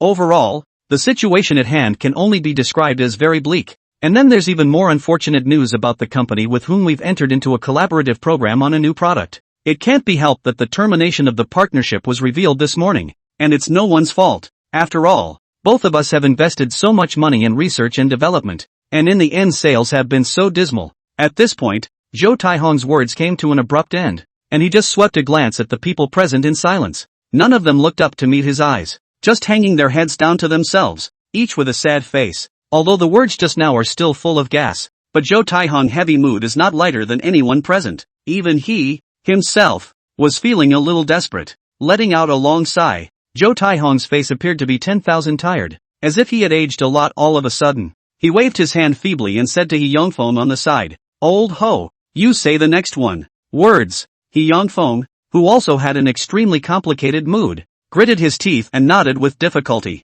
"I believe everyone can roughly guess the specifics of the company right now, and Mr. Zhou doesn't want to hide it from everyone. This time around we've thrown a huge amount of money at a new product in a collaborative program in a desperate attempt to get it right, but the results haven't been good. Today the company's cash flow is not thought to be able to fill the deficit any longer. I'm afraid it won't be long before our Jinhui will officially close down." The words were not finished. The group of executives below with their heads hanging low raised their heads, their eyes filled with disbelief. The scene was in an uproar. This comes after we all learned about the dismal sales of the new product. However, considering that Camwui is, after all, a leaner camel than a horse, it may still be able to survive and even have a chance to rise again. But today, surprisingly, it has gotten to the point where it's hard to turn over money or even face closure. Doesn't that mean that they are all going to lose their jobs? In an instant, the entire conference room became noisy. There was a mix of shock, confusion and even indignation. The murmur of the many executives grew louder and louder, even directly overshadowing He Yongfeng's voice, causing him to shut up. Looking at the scene in front of her, Zhou Taihong let out a light sigh. He had expected such a scene long before the meeting began. Rats leave a sinking ship when the tree falls, and the walls fall down, inevitably. But, now that the specifics were out of the way, he instead felt a little lighter all over. However, just as the crowd was talking and even gradually intensifying their emotions, suddenly an abrupt voice rang out. "That's not right, Mr. Zhou, Don't we still have a surplus of money on our books? It was just remitted yesterday, so it's still doable to support the operation for a while, right? Everyone's words came to a screeching halt when these words came out. The crowd was puzzled and astonished, and their gazes couldn't help but converge on the person who spoke. The look of shock and disbelief. Hearing this, Zhou Taihong was also a bit confused. Fixing his eyes, the speaker was none other than the company's treasurer. The conference room fell into silence for a while, and Zhou Taihong's face was puzzled as he hesitantly asked out loud, "You mean, we still have money on the books?" At that, the treasurer didn't say anything and simply got up, placed the organized financial statements on the multimedia screens in the conference room. The crowd held their breath, and one by one, they left the worries and amazement of the party behind, eyeballing the treasurer's every move. Just a moment after the latest financial statements were put on the screen, throughout the conference room, there was a strong sound of backward breath, the enduring, the rising and the falling. Zhou Taihong even stood up abruptly and stared at the screen with wide eyes. Shocked, he turned his head and asked in a loud voice, "What's going on? How come there's so much more money all of a sudden? It was even in the red when we checked 2 days ago. Where did this come from? Skyfall?" This statement was made. The shocked throng of executives followed his gaze almost simultaneously. In an instant, a dozen or 2 dozen gazes converged on the treasurer's body at the same time. Stunned and enthusiastic, being stared at by so many people's blazing eyes, the treasurer was a little uncomfortable standing in the crowd as if he were naked. He said, scratching his head awkwardly, "Mr. Zhou, this money just arrived last night, and we haven't had time to analyze and count it yet, but we definitely have a breakdown in our system. So just wait a moment," said the treasurer, leaning over the laptop. "Start looking for the details of this transfer yesterday." Seeing the situation, the crowd was wide-eyed, and for a while, their emotions were all extremely complicated. There was the excitement and joy of the aftermath, and even more uncertainty and nervousness. I thought the company was about to face closure, but somehow there was an extra amount of money in the account? It's even more exaggerated. I can't believe we haven't figured out where it came from by now. This twist and turn in the direction of the crowd has caused their moods to go up and down with it. A few moments later, under the attention of the crowd, the financial supervisor quickly checked the remittance details, yet with just a glance, he was instantly a bit confused, blinking in bewilderment. The treasurer swallowed hard. Trance. Did he even wonder if there was something wrong with his eyes? If not, it was so wrong. Seeing that the financial supervisor froze in place, Zhou Taihong frowned. He was about to utter a few words of urgency when he saw the other man turn back, stumped or cast the remittance details on the multimedia screen. The gazes of the crowd instantly converged over. Only a few big words were written on it. Village of Fountain Creek Sales Share. Chapter 127, What gives Fanshi Village the right? See the words displayed on the remittance details. In an instant, everyone present was confused. There were jaws dropping in utter disbelief. The money was wired from Fountain Creek? Isn't this the same vampire poverty village from before? As we all know, it was just a few months ago when Cam Wooey had reached the point of despondency. Their superiors suddenly asked them to unconditionally go and reach a cooperative project with a poor mountain village. It's called cooperation, to put it nicely. In fact, who does not know that that is unilateral poverty alleviation? And it's the kind that doesn't pay off. At the time, Jinhui Fishing Tackle Company, which was already having some difficulties with its cash flow, has been hemorrhaging money because of this mess. Even caused the whole company up and down countless employees day and night. Spit this Fanshi village shall not die. But it's good that it's not long after that. Jinhui has entered into a new partnership program with another relatively large company. At the same time, the two parties jointly invested in the development of a new fishing tackle product. Sort of gives Jinhui a breathing space to more or less get his blood back. But what was never expected? Nowadays, cooperative projects with large companies are a lost cause, and drove the company to the point of going bankrupt. It turned out that the Fountain Creek side of the village was not a project that was looked upon favorably by anyone.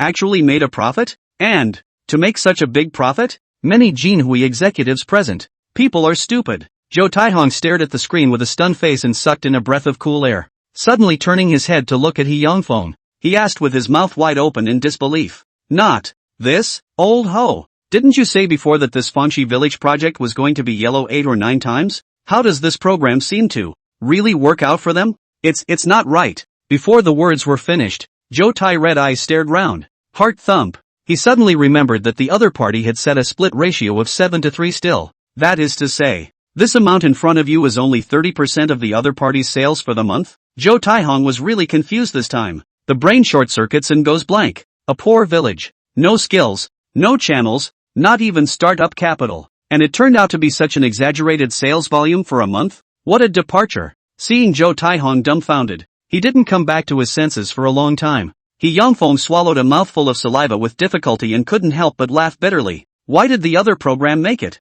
That's the question. How does he know? Although he had not thought much of this Fanxi village before, he had still examined it a little due to his luck. But the other side is really penniless. Want nothing ah. At that time, once he Yangfeng arrived at the village, he even wondered if he had traveled back to the 1960s and 1970s. For such a poor village, it is rare to ensure that the villagers have enough to eat. As it turned out, the other party not only got the project off the ground, and such a good score, what a hell of a thing to see. Seeing He Yangfeng's blank expression, his face was full of questions. How could Zhou Taihong not know that the other party was also confused right now? Anxious in his heart, he took a deep breath and turned to ask, by the way, I think they built a fishing tackle factory there too, right? What are they selling? At this statement, many executives in the room came to be interested. Eyes converged on He Yangfeng with curious and puzzled faces. As an executive of a leading company in the fishing tackle industry in the Past River province, they still have a better understanding of the overall situation in the industry now. Not to mention the fact that the overall entrepreneurial situation today is not very good. Let's talk about the fishing gear industry. That's a proper basket case. With this money it would be better to go to the bank to change into coins. One by one into the water can still hear a ring. Fun. Take it and start a fishing tackle factory? Not a single sound could be heard. It was gone without a trace. This is one of the reasons why Kamui is gradually waning. In such a situation, a new product launched by Jinhui in collaboration with another big company. It took a lot of manpower and resources to do the best from R&D to packaging to final sales. It still turned out to be a punt. But this bizarrely poor village has just started a whole business and opened its doors. The executives in the room wanted to know how on earth the other side did it. What kind of product is it that can kill it and attract countless people to pay for it? Feeling the blazing eyes of the crowd, He Yangfeng hesitated for a moment and replied, I seem to remember Secretary Liang of Fanxi village mentioning it. Their product seems to be fishing rods? As soon as the words fell, the crowd was stunned and looked at each other. If you want to say that the fishing tackle industry is a sinkhole, then the fishing rod industry, it is even more hard hit. After all, many anglers are more demanding of their gear, so most people will only choose products from those big or old brands. And with today's short-form video industry, it has led to numerous fishing bloggers entering the public eye. This phenomenon is amplified even more. Take Jinhui. Although it used to be the leading enterprise in the fishing tackle industry in Jiang province, but to be honest, their rod business isn't selling well either. That being the case, it's even more intriguing. What the hell is this Fountain Creek village based on? Zhou Taihong frowned tightly and commanded with a deep breath the relevant authorities to look into it and find out by what means Fountain Creek village has made its business so good. Now, I want to see it in half an hour. The words just fell. The executives in charge of this aspect of the work did not dare to be slow,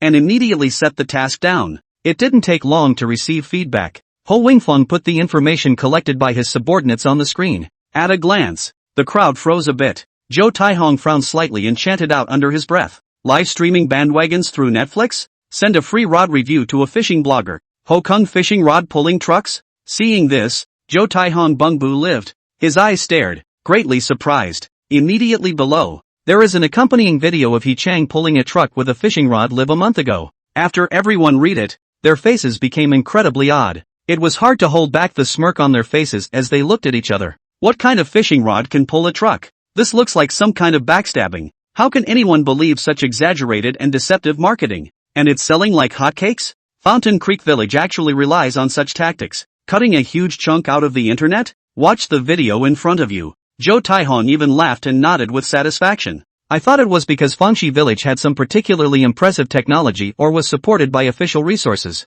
I didn't realize they were the more devious ones to come up with such a marketing tactic. A fishing pole pulling a truck is definitely out of the question. But the idea of getting a well-known fishing blogger to entire the effects of a live show is really interesting and worth following. The crowd was relieved to figure out exactly what Fountain Creek Village was making big bucks off of. Special marketing techniques like this are okay. If only Fountain Creek Village had gotten an open door with real talent, that would be really outrageous. At this point, Zhou Taihong looked to He Yangfeng and instructed, this kind of marketing idea of Fountain Creek Village is something we can learn from in the future. By the way, let's buy one of their fishing rods to study. Though the rod shouldn't reasonably be of particularly outstanding skill or overpowering quality, but it's always a pop-up that's selling at the moment, and it's still worth studying. Words. He Yangfeng didn't slack off and nodded with a smile on his face. The heart was a little emotional for a moment. Rather, I did not expect that the fishing tackle factory project in Fanxi village was really made a name for itself by that secretary Liang. Although it relies on saber-rattling marketing techniques,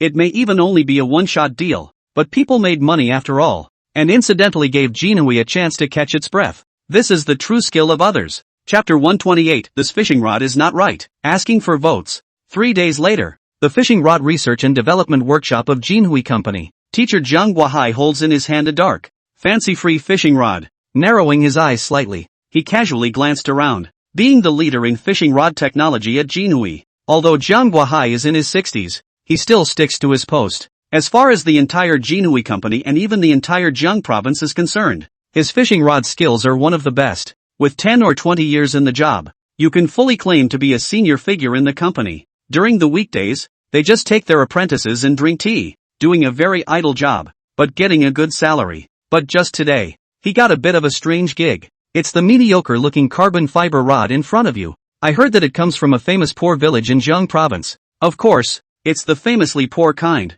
The task assigned down from the top was to look into the technology in this fishing rod. But the problem is, couldn't a fishing rod made in a poor village have some great technology? This fishing rod, is it worth studying? Zhang Guohai was a bit puzzled, but had no intention of questioning his superior's decision. After all, the job wasn't that hard for him. Just as he took a moment to survey the situation, he intended to officially begin his research. The apprentice on the side skimmed his lips and said with some disbelief, "Master, I don't suppose you know what's going on with this fishing rod yet? It shouldn't logically have much research value. I think we have time to spend on this stuff. Might as well think about how we're going to develop our new fishing rods." Hearing his disciple's words, Zhang Guohai was slightly stunned. Turning his head, he asked with a puzzled frown, "Yo, your kid is better informed than my old man? So tell me what's wrong with this fishing rod?" At that, the apprentice was unfazed. A stemmed neck and an open mouth. This what Fanxi brand high-tech fishing rod is a product made by a poor village. They borrowed some online netizens bloggers what live bandwagon to engage in marketing tactics, and live to pull a truck with this fishing rod. Master, do you believe this? This is not a joke. There are really a bunch of fools on the internet who believe it, and I've heard that it's selling quite well, with demand outstripping supply. Hearing this, Zhang Guohai raised his eyebrows and his eyes glared, a little confused. Fishing rods pulling trucks? Anyone else believe that? Demand exceeds supply? He's been making fishing rods for decades, and he's never really seen any fishing rods that can pull a truck. Even if there is, it's a rare presence on the market, and it must be very expensive. A poor village coming up with such awesome technology? It's really a bit metaphysical. Press down on the shock and absurdity. Zhang Guohai gave his disciple a somewhat skeptical look, his face hesitant. If that's the case, then the apprentice has a good point. Such gimmicky fishing rods by virtue of marketing that borders on false advertising, there's a decent chance that the technology is not great, or even that the quality is not up to par. In their experience, there really isn't much research value. Instead, it's a waste of time and energy. But then again, how to say that this is also the superior accounted for the task? In any case, there is no perfunctory reason. Thinking of this, Zhang Guohai waved his hand and said, Forget it. Even if it's really not great, then we have to do our job. As for what to do back there, it's not for us techies." Saying that, Zhang Guohai no longer delayed, instructing his disciple to immediately start preparing the relevant equipment, conduct subsequent quality and technical inspections and studies. The apprentice shook his head hopelessly and had no choice but to get to work. Take advantage of your opponent's efforts to prepare your instruments. Zhang Guohai didn't stay idle either, starting with a few of the more obvious properties. However, it was just a casual inspection. Zhang Guohai instantly froze a bit, sensing that something was wrong. He took a deep breath and murmured somewhat suspiciously, the strength and flexibility of this fishing rod. It seems extraordinary. Not to mention regular fishing rods, they may even be stronger than our company's rods." Hearing this, the apprentice turned his head in dismay. After checking it out a little bit, he was also a little confused. He scratched his head awkwardly and stared at the fishing rod in front of him with a puzzled look on his face. The mouth said hesitantly, "Like, really good? Could it be that I'm looking at this fishing rod? Is there really something fishy going on?" At those words, Zhang Guohai glanced at him and didn't say anything, just a tight frown. Although at the moment the rod seems to have good strength and flexibility, but to say it pulls trucks? Still a bit of a fool's errand. Not at all. As for the specifics of what exactly is going on, you still have to take a full quiz to know the results. Just as Zhang Guohai rubbed his chin thoughtfully, two men suddenly walked in the doorway of the workshop. From a long distance away, One of them could be heard greeting with a smile. "Old Jiang, how's that fishing rod research coming along?" Hearing the voice, Jiang Guohai came back to his senses and turned his head to take a look. The ones who came face to face were none other than the duo of Zhou Taihong and He Yongfeng. Seeing the situation, Jiang Guohai retrieved his thoughts and nodded in response with a smile. "Mr. Zhou, we're just starting the research now,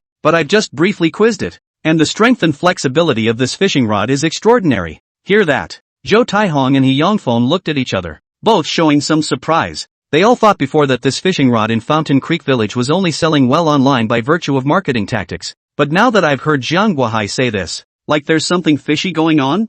Zhou Taihong, who was originally quite unimpressed with this fishing rod technique, at this moment, some curiosity sprang up in his heart, and he spoke out to command. "In that case, old Jiang, you guys study it first. Old Ho and I will just take a break here and just look around. You guys work on this rod as fast as you can, and I'll take a look at its final numbers then." Saying that, Zhou Taihong and He Yongfeng both sat down on one side. There was a conversation going on.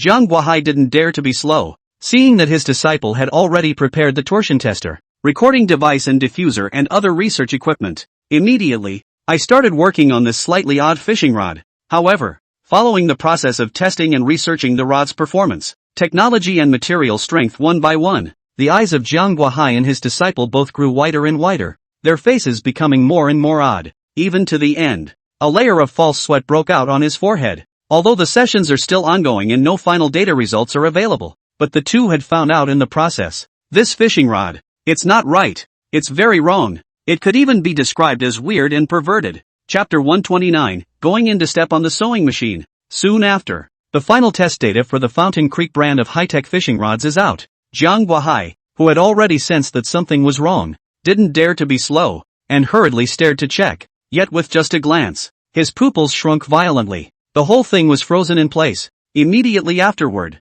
an incredulous murmur escaped. "Is this a mistake somewhere?" Toward the end, the tone of Jiang Guohai's words suddenly rose. The two of them, Zhou Taihong and He Yongfeng, who were sitting not far from each other, turned their heads to look in surprise at the sound. Only Jiang Guohai's mouth was greatly open and his eyes were glazed over. Unbelievability was written all over his face. Seeing this, the two men stood up with a slight frown, exchanged glances, and walked forward with quick steps. "What the hell? Is there something wrong with this fishing rod in Fountain Creek Village?" Zhou Taihong was puzzled in his mind and went forward to receive the final datasheet in Jiang Guohai's hand. A slightly concerned inquiry came out of his mouth. "What's wrong, Lao Jiang? Is the data not right?" However, the words were not finished. The voice came to an abrupt halt just a moment after Zhou Taihong looked down at the data table. Immediately afterward, the two men's faces changed drastically. He Yongfeng was lost in thought as he looked at the data in front of him, his face full of questions and confused, a mouthful of it, and even couldn't help but burst out with a nationalistic phrase. "Crap, is this stat really true? Theoretical tensile strength of 6,400 MPa, elongation of 2%, tensile modulus of 296 gigapascals. This carbon fiber, wouldn't it be T1000 grade? Old Jiang, are you sure you're not mistaken?" Listening to the extremely explosive various figures that popped out of He Yongfeng's mouth, Zhou Taihong turned his head to look at him in dismay, then hurriedly looked down, both eyes glazed over, even more confused. He had just looked at just the data on the strength and flexibility of the fishing rod itself, and he was already stunned beyond words. Now after a reminder from Ho Wingfeng, check out the data on the carbon fiber material used in this fishing rod. More than that, people are stupid. Although Zhou Taihong is the company's president, but he started from scratch to build this foundation, from the grassroots, so I know quite a bit about this myself. In his perspective, the numbers in front of us can only be described as outrageous to the core. Take Jinhui's own production of carbon fiber materials. The comparison to this thing is a far cry, a proper descending blow, not even in the same ballpark. Faced with such an outrageous sight, Zhou Taihong now had only one thought in his mind. This data is absolutely wrong. Think about it. He looked up busily, frowning as he was about to ask a question. Jiang Guohai, however, just happened to say with a bitter smile at this time, "Mr. Zhou, Director He, not to mention you guys, I myself feel as if I'd made a mistake. The problem is that the data from our quiz is just that. Unless something is wrong with each of our instruments, there is absolutely no possibility of error, although I don't believe it either. But the facts speak louder than words, Mr. Zhou." Hearing this, he looked at the hopeless yet convinced expression on Jiang Guohai's face. Zhou Taihong sucked in a breath of cool air, only to feel that his heart was a bit messed up. Could it be that the data is really correct? The carbon fiber material used in that fishing rod in Fountain Creek Village, has it really reached such a high level? The question is, how the hell did they do that? With 1,000 thoughts in his mind, Zhou Taihong violently turned his head to look at He Yongfeng, who was already a bit dumbfounded, asked sharply, "Old He, tell me, what the hell is going on here? Don't you say that People's Fanxi village is full of old and sick people with no skill at all? This. People's carbon fiber technology is not even on the same level as ours. That's what you call being unskilled. Sooner or later you're going to yellow?" Hearing this, He Yongfeng came back to his senses, frowning and showing his teeth. A helpless and bewildered look suddenly appeared on his face. Here we go again. As soon as something goes wrong, he's put to the test. But the thing is, he's so confused himself right now. Where do you know so much about why? Not to mention when they were just talking to each other about cooperation. It is Zhou Taihong, the general manager of Jinhui, who himself balked at casually dismissing Fangxi village even if it is. Press didn't give a damn about what happened over there, right down to the fact that a large amount of money was somehow lost. Now the other side is doing things that are one over the top. One is more outrageous than the other. One is more amazing than the other. And then turned to him again and asked him, "The middleman? What kind of thing is this?" He Yongfeng slandered in his heart, only feeling a mouthful of silty air clogging his chest. The face is green. Between the surges of his mind, He Yongfeng was silent for a long time, seeing that Zhou Taihong was still staring at him. I don't know if I'm insisting on an answer as a consolation, or if I'm simply fuming, unsure of what to do. He Yongfeng had no choice but to answer. "Mr.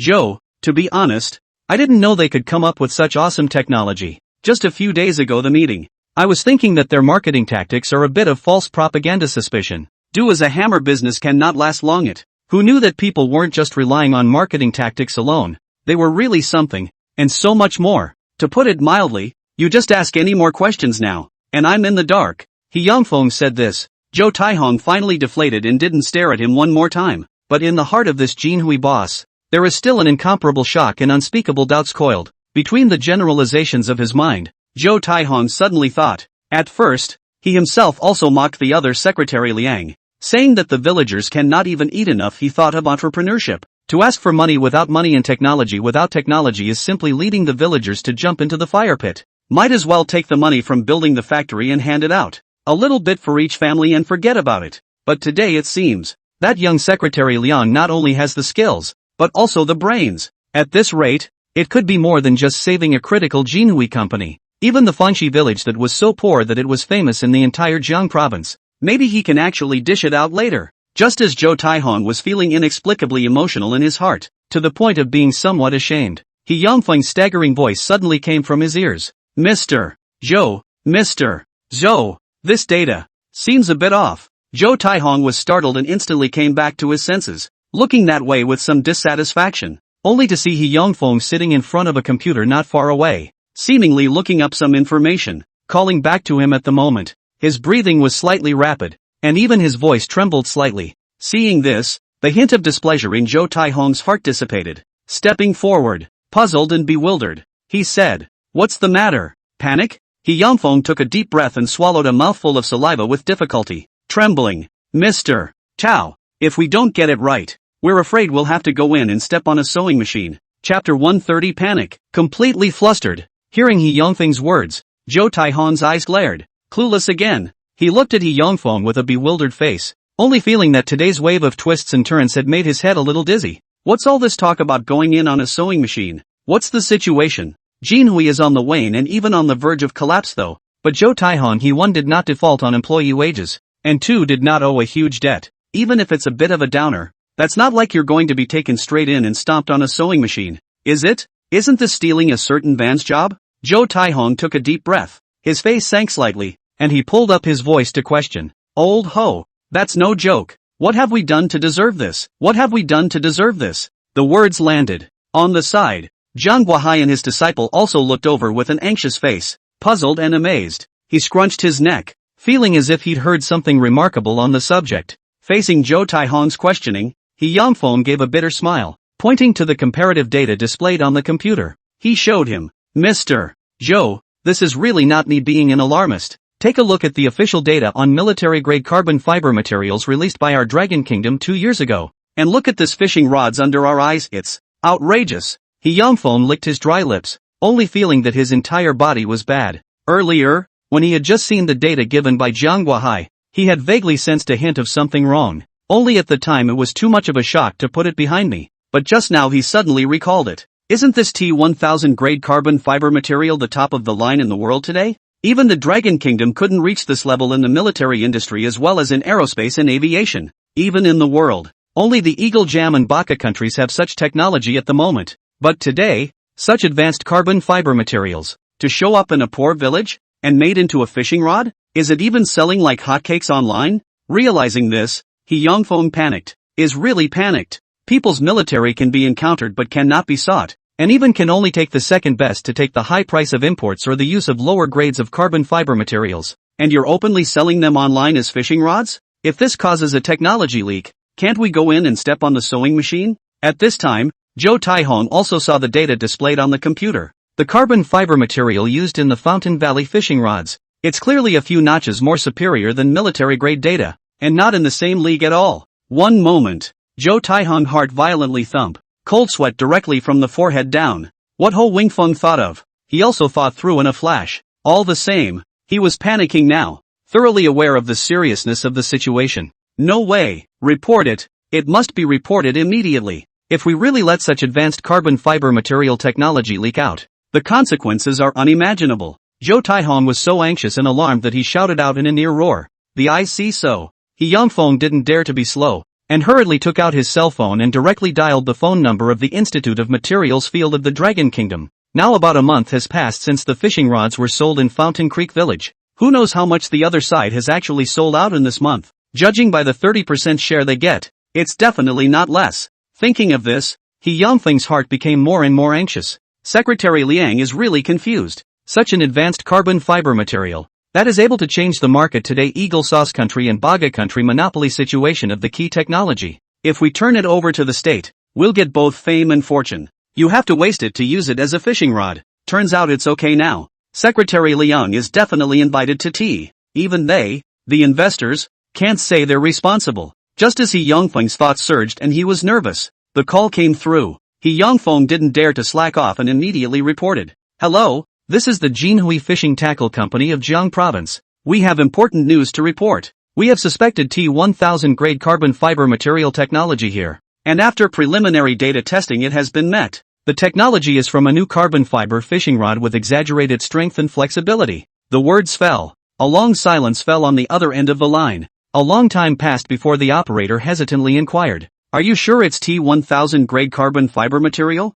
I need to remind you that this is a technology that has not been mastered by our major military industrial enterprises and several military industrial research institutes after decades of research. One of your private companies that builds fishing gear. The words came to a screeching halt and the operator on the other end of the line didn't say any more. But the meaning he expressed was self-evident. It's not that he looks down on the technology of the private sector, but it's true that this level of carbon fiber technology has been monopolized by the Baka and Hawksbill countries for many years. The nation's major military industrial complexes, and so many research institutes in the materials field have been working on this for a decade or two. Both struggle to make breakthroughs in this area. As a result, now a private company that makes fishing gear is calling to say that they've taken the technology down? Or even spawned from a fishing rod? Is that possible? Subjectively, the operator was less than convinced. Either there was a mistake somewhere, or it was a pure oops. The slightly skeptical voice of the operator was heard. Zhou Taihong and He Yongfeng looked at each other, and their faces both changed slightly, both anxious and a little helpless over the matter. Nice guy, come to the paper in a panic. Turns out people don't seem to believe much at all. But then again, not to mention this Materials Research Institute operator, the two parties themselves were still confused. It's just that the matter is so outrageous that it's unbelievable, but the facts speak for themselves. After testing, this data is really accurate, completely up to the carbon fiber material level of the T1000. Seeing that the other party didn't seem to believe it or take it too seriously, Zhou Taihong had no choice but to take the phone and said in an extremely serious tone, "This comrade, I'm Zhou Taihong, the general manager of Jinhui Fishing Tackle Company. Although with our testing equipment and technical conditions, I can't fully vouch for whether or not this carbon fiber technology has actually reached the T1000 level, but at least from the results of our tests, the facts are indeed correct. If it's convenient, I hope your institute can draw attention to it." With Zhou Taihong's words of faith, once again, there was silence on the other end of the line. After a few moments had passed, he only heard the operator's tone soften slightly as he agreed.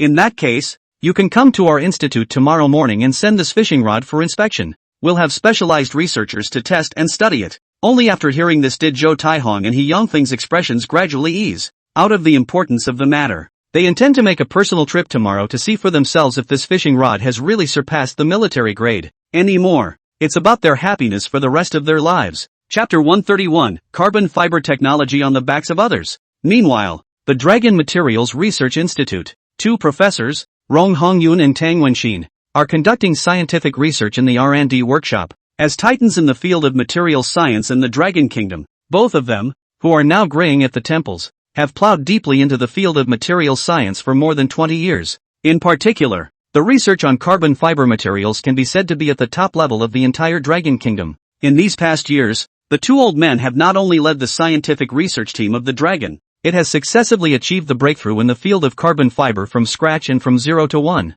and it has also broken through several level mark, which makes the carbon fiber technology of Dragon Country gradually keep up with the world level. But, ultimately, it's not up to the top level. The years slip away and time passes. The two old men are now advanced in years and are approaching the age when they will have to retire. However, they have still been struggling in the front line of the field of materials science in the Dragon Kingdom during these 2 years. It's all about coming up with T1000 grade carbon fiber materials that are completely self-developed by the Dragon Kingdom, completely get rid of the previous suffocating scene of being restricted. Unfortunately, several years passed. There have been few breakthroughs in research in this area. It's a sobering thought. At this time, inside the workshop, Tang Wenxin put down his hands and stood up and stretched, pounding his right hand behind his back. Turning his head, he laughed somewhat helplessly. Old Rong, it seems that we are really old and useless. After spending so much money, manpower and resources, there's still not much progress so far. I don't know if we'll see the debut of fully self-developed T1000 grade carbon fiber in our lifetimes.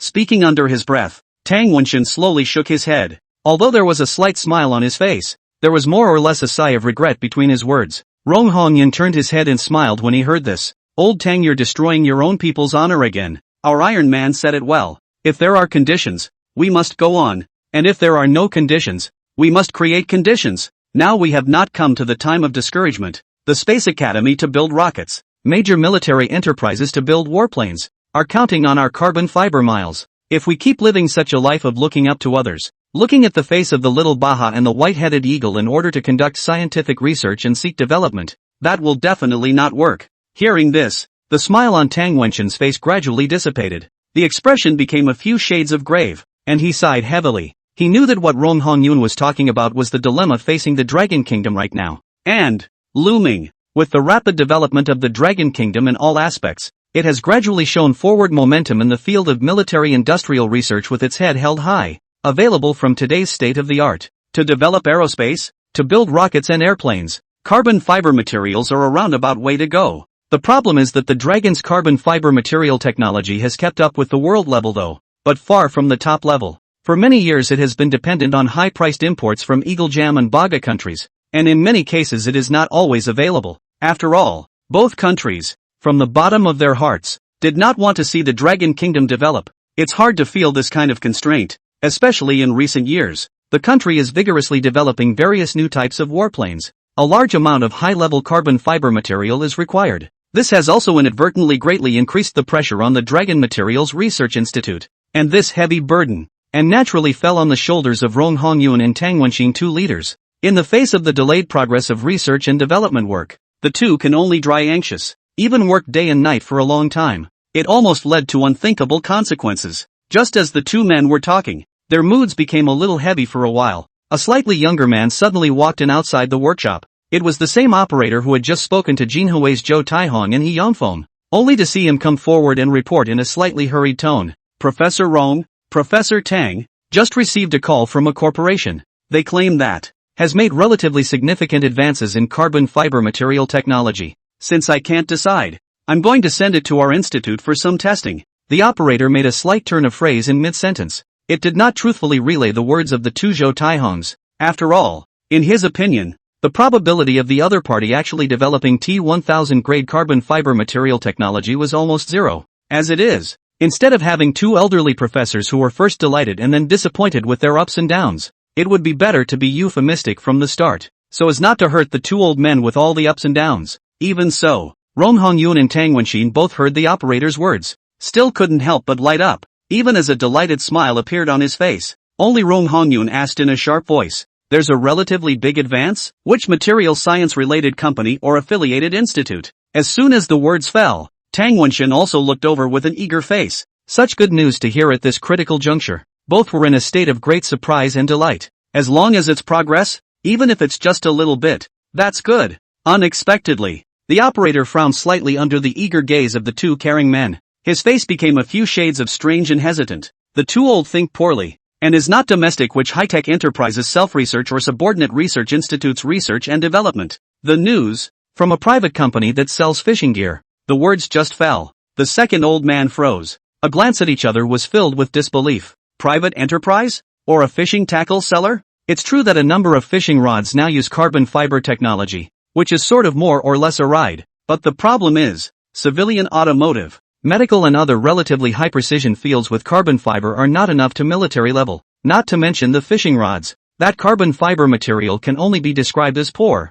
and is a world away from military grade. And now the other side is saying that they are making more progress in carbon fiber? That progress just couldn't be greater. It's hard not to be able to just fly up the ladder and become a phoenix. Almost instantly, the light in the eyes of the two old men dimmed. In unison, he sighed. There was not much interest in the technological advances in carbon fiber materials that the operator was talking about. After a moment of silence, Tang Wenxin looked up. Casually, he waved his hand. Since the other side insisted on bringing their fishing rods for inspection, feel free to take a look. It just happens to be a test of the application of our country's carbon fiber materials in civil industry. I'll have one of the student assistants take care of this later, so I'll work hard to get you here. At that, the operator smiled and nodded. After saying hello, he stepped away from the R&D workshop. Tang Wenxin and Rong Hongyun glanced at each other, both smiling bitterly and shaking their heads helplessly. Thought I was really finding out something big. It turned out to be such a situation in the end. Things like this have happened quite a bit in the past,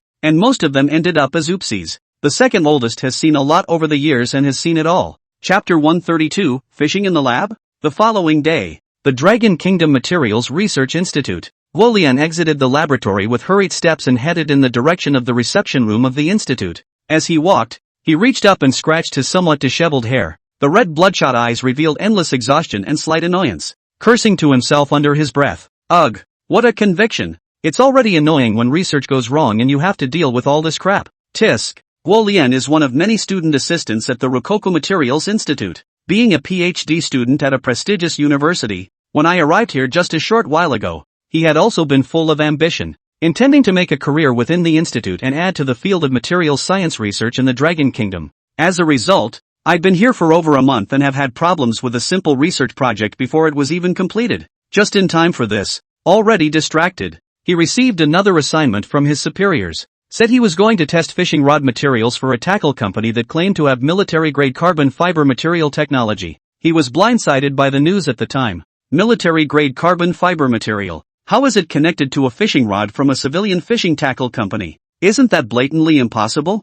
So many military research institutes, as well as many large high-tech industries under the laboratory spent more than 10 or 20 years have not overcome the technology. A rod building company mastered it? It's simply a mouthful with no semblance of credibility. With this time to test rod materials for each other, maybe Kwa even solved his own project problems. On the contrary, it was a request from his superiors, and he had to deal with it. Thinking of this, Guolian let out a long sigh. Reaching up and wiping his face carelessly, his feet picked up the pace and he flew in the direction of the hospitality room. Soon, Guolian hurried to the hospitality room. At a glance, he saw two middle-aged men sitting next to each other inside. Hearing the sound of the door opening and looking towards the side, there seemed to be a few inexplicable worries and tensions in his demeanor. Sighting down, the pair also had a black fishing gear bag at their feet. This is obviously the fishing rod that the other side is going to be material testing. Guolian gave a casual greeting and directly picked up the fishing gear bag on the ground. Seeing the situation, Zhou Taihong and He Yongfeng,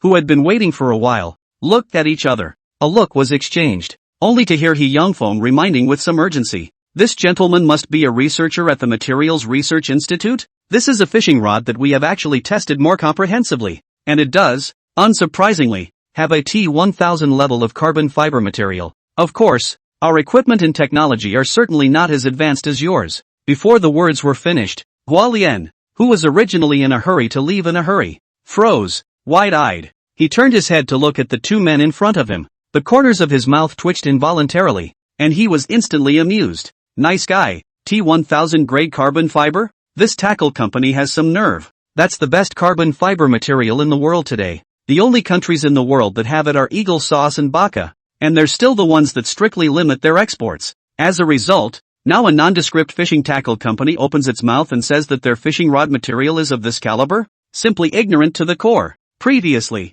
Guolian was notified only that the other party claimed that the material had reached the level of military industry, but now that he looked at it, it was even more outrageous than he had imagined. Guolian, who was already a bit annoyed, was even more reluctant to tangle with these two at this moment. A perfunctory outburst interrupted. We are aware of the situation on your side of the company. Please rest assured, both of you, that we will send the fishing rod material for inspection as soon as possible. You will be informed as soon as the results are available. If you two still have things to do, you can leave first and just wait for our news. After speaking, Guolian was in no mood to linger here any longer, simply offering a standard smile to both men. He then strides out of the hospitality room and heads towards the lab. Looking at the scene in front of them, Zhou Taihong and Yi Yongfeng wanted to speak. With their experience, they naturally saw at a glance that the other party didn't pay much attention to this fishing rod. Between their wide-eyed stares, both of them were inevitably somewhat helpless in their hearts for a while.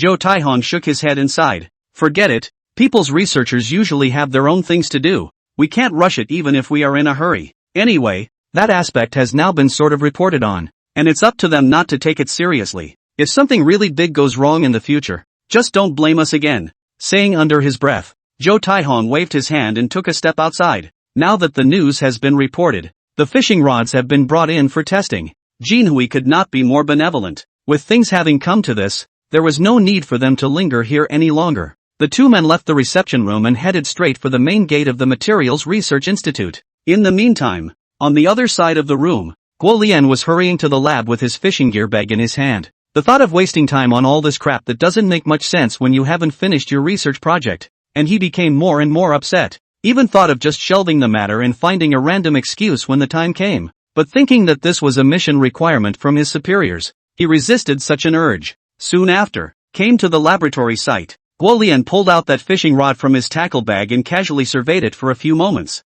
It looks pitch black and flat all over, not half as bright. Is this what you call a T1000 class fishing rod? That's a bit too shabby. Slandering in his mind, Guolian took the fishing rod and headed towards the lab. The other researchers who had just entered and saw his odd look burst out laughing. Someone spoke up and flirted. Yo, Guolian, came to the lab to fish? I didn't believe it before when I heard that fishing guys would randomly refresh anywhere at any time. Now that I see you, I kind of believe it. As soon as the words left his mouth, a derisive laughter resounded in the lab. The originally serious and solemn atmosphere suddenly became much lighter and livelier. Hearing the other parties flirting and the laughter that rose up around him, Guolian's face flushed a few shades of red. Reaching for his forehead, he explained helplessly, "Don't laugh, guys. This is a mess. I can't help it. It's a carbon fiber material that a fishing tackle company brought in for testing, and it says it's T1000 grade. I don't want to be in charge of this shit either, but the higher-ups demanded it and couldn't pass it up." Alas! At this statement, the researchers around them froze. Immediately after, everyone's face became very odd. Others didn't hold back their laughter. Ha ha ha ha ha. Guolian, you have to take advantage of this opportunity. Maybe our country's first batch of T1000 level carbon fiber materials will be discovered by you. Alas! These enterprises in our country are enthusiastic, but this technological breakthrough, which is not so easy, it happens quite a bit. Just get used to it. Listening to Guolian's explanation, the many researchers present shook their heads straight. Carbon fiber materials are also considered to be a choke point technology in the Dragon Kingdom. It took many years to realize the 0 to 1 stage, let alone to reach the world's top level now. This will inevitably require more energy and effort. Is it that simple to realize? If you really want to talk about it, the researchers at the Dragon Materials Research Institute, wanted to see a technological breakthrough in this field more than anyone else. But the ideal is very rich. The reality is a piece of firewood, dry without two or two meat. There are some things that can't be accomplished by strong faith alone. The pain and suffering involved is only understood by these researchers who know this well. No way to tell. Chapter 133, Dragon Kingdom Super Plus Generation? Requesting for votes. After some discussion and banter among the researchers in the lab, Each went back to his or her post and continued working, and without delay, Guolian immediately began to prepare the relevant facilities for testing. With the help of several other researchers in the group, he soon finished separating, cutting and specializing the carbon fiber material for fishing rods. The next step is to conduct a comprehensive inspection of the carbon fiber material through various professional test equipment. The first analysis performed was infrared spectroscopy. The ability of a carbon fiber sample to absorb infrared light is measured to determine its molecular structure and chemical composition. This was used to further analyze the properties of carbon fibers such as purity, oxygen content and thermal stability. Guolian puts the sample into an infrared spectrometer for testing. Then it didn't pay too much attention to this side of the story. Turning his head, he made small talk with the researchers in the group beside him. In fact, he really didn't pay too much attention to this carbon fiber material testing job. It's just a matter of going through the process in order to cope with the tasks assigned by the higher-ups. As for how much energy or focus to put into this, just kidding. Guolian had been fretting over his project for nearly a week this time. I couldn't eat or sleep well every day, and I was even so anxious that my hair started falling out. In such a state, how could he still have the energy to devote himself to such meaningless testing work? Following the process through was all in the face of the higher-ups. If it was another insignificant task, Guolian would even want to throw this fishing rod with him 100,000 miles away. That's what I call a real no-holds-barred. However, just then, Guolian's ears suddenly heard the exclamation of a researcher. Not right, Guolian. The carbon fiber of this fishing rod of yours, it seems like the purity is not bad? At those words, Guolian's words came to an abrupt end. Raising his eyebrows slightly, he turned his head to look over in some surprise. Just see, the data measurement equipment has been based on the infrared spectrometer peak position, peak shape and spectral comparison and other conditions to give the carbon fiber several basic properties of the data. It appears from all the data so far, the purity, oxygen content, and thermal stability of carbon fiber are at a superior level. Seeing these data, Guolian frowned slightly and scratched his head in some confusion. That's not true. Why does this seem to be going a little off script? He was thinking of just taking a few random measurements through the infrared spectrometer, giving a few basic performance data and calling it a day. After all, if this carbon fiber material does not meet the basic data, there is no need to continue in-depth testing. But today, it seems that these numbers are not substandard and extraordinarily good. Gee, that's kinda weird, but people make fishing rods, so it's normal for a top-of-the-line carbon fiber rod to have that figure. Let's do a follow-up test, starting directly with the most important aspects of performance. I think that's as far as this carbon fiber should go. Reaching the T1000 level is impossible. Guolian placed his left hand on his chest and rubbed his chin with his right hand, said thoughtfully. Several of the researchers next to him looked at each other and nodded in recognition. These few performance excellences don't really say much in the grand scheme of things. To reach the T1000 level that the other side was talking about, it wasn't something that could be supported by those numbers alone. The main thing to look for is three important parameters: tensile strength, tensile modulus and tensile at break. If all three of those performance numbers were met, that would be a real class act. But from an objective point of view, it's more than a little bit of a fool's errand. With the previous experience of the infrared spectral analysis session, Guolian and his colleagues took the test a little more seriously. All operations are carried out in full compliance with the standards. At the same time, we improve the testing process through various testing equipment to ensure that nothing goes wrong in the middle, so as not to cause misjudgment or test failure. Granted, the hearts of several people were still completely hopeless, not because of anything else, just because it's so hard to get to the T1000 level. That was a technological breakthrough that countless researchers had spent countless hours of effort on but had not accomplished. If today is really realized on this small fishing rod, that's really no different than bumping into a ghost during the day. After a long and busy time, the various testing sessions ended. Meanwhile, the data for the three main performances are freshly released. Guolian reached up and wiped the sweat from his face and stretched greatly again. A long sigh. Ugh, finally done testing. Never felt so tired from materials testing work. It feels like my body is being emptied. Holy shit? Halfway through the lazy words, Guolian's vocal tone suddenly rose an octave.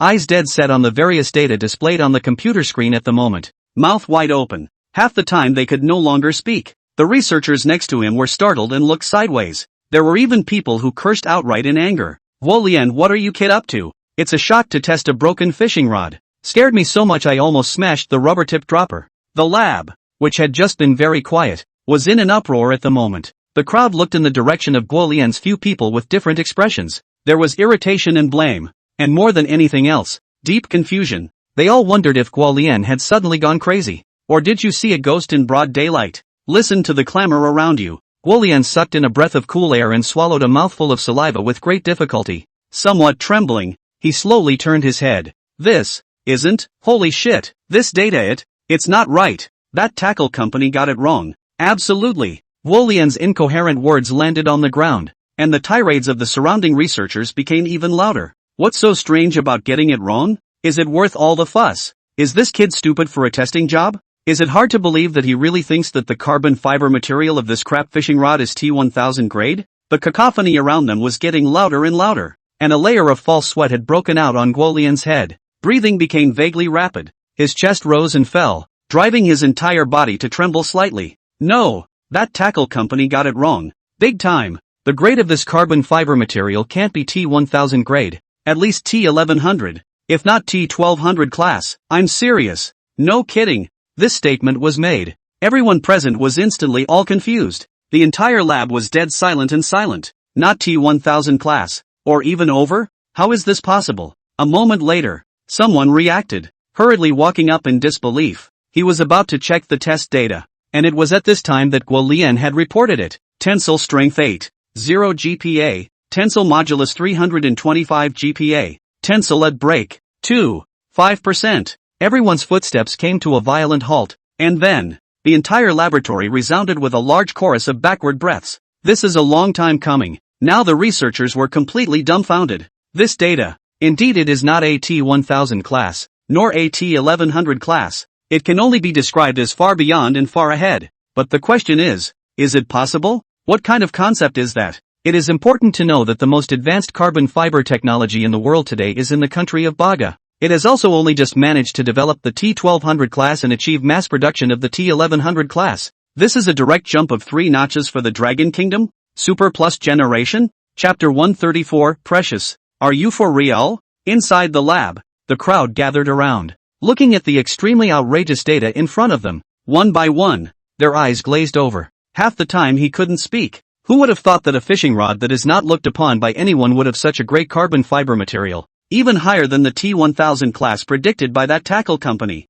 Could it be that the carbon fiber material technology that the Dragon Kingdom has been stuck with for years, it's been completely breached right here and now? And it's not even some military enterprise or high-tech research institute. It's from a little-known private company that builds fishing rods. Between the faces of the people, they were all in a state of disbelief. After all, the scene at hand is for these researchers. It's just outrageous. A moment later, someone hesitantly voiced a suggestion. That's a bit of an overblown statistic. Could there be a problem with our test equipment or an error in any part of the process? Just to be on the safe side, why don't we test it a few more times? Mouthing the words, the researcher's words trembled slightly. It was really because of the unthinkable scene that confronted him. It's hard to avoid some tension in everyone's mind. After all, if those numbers were true just now, this is a carbon fiber material technology that can overturn the entire Dragon Kingdom or even the world. It is not up to them to be cautious. When these words came out, the crowd all nodded in agreement between wide-eyed stares. Guolian stood frozen in place,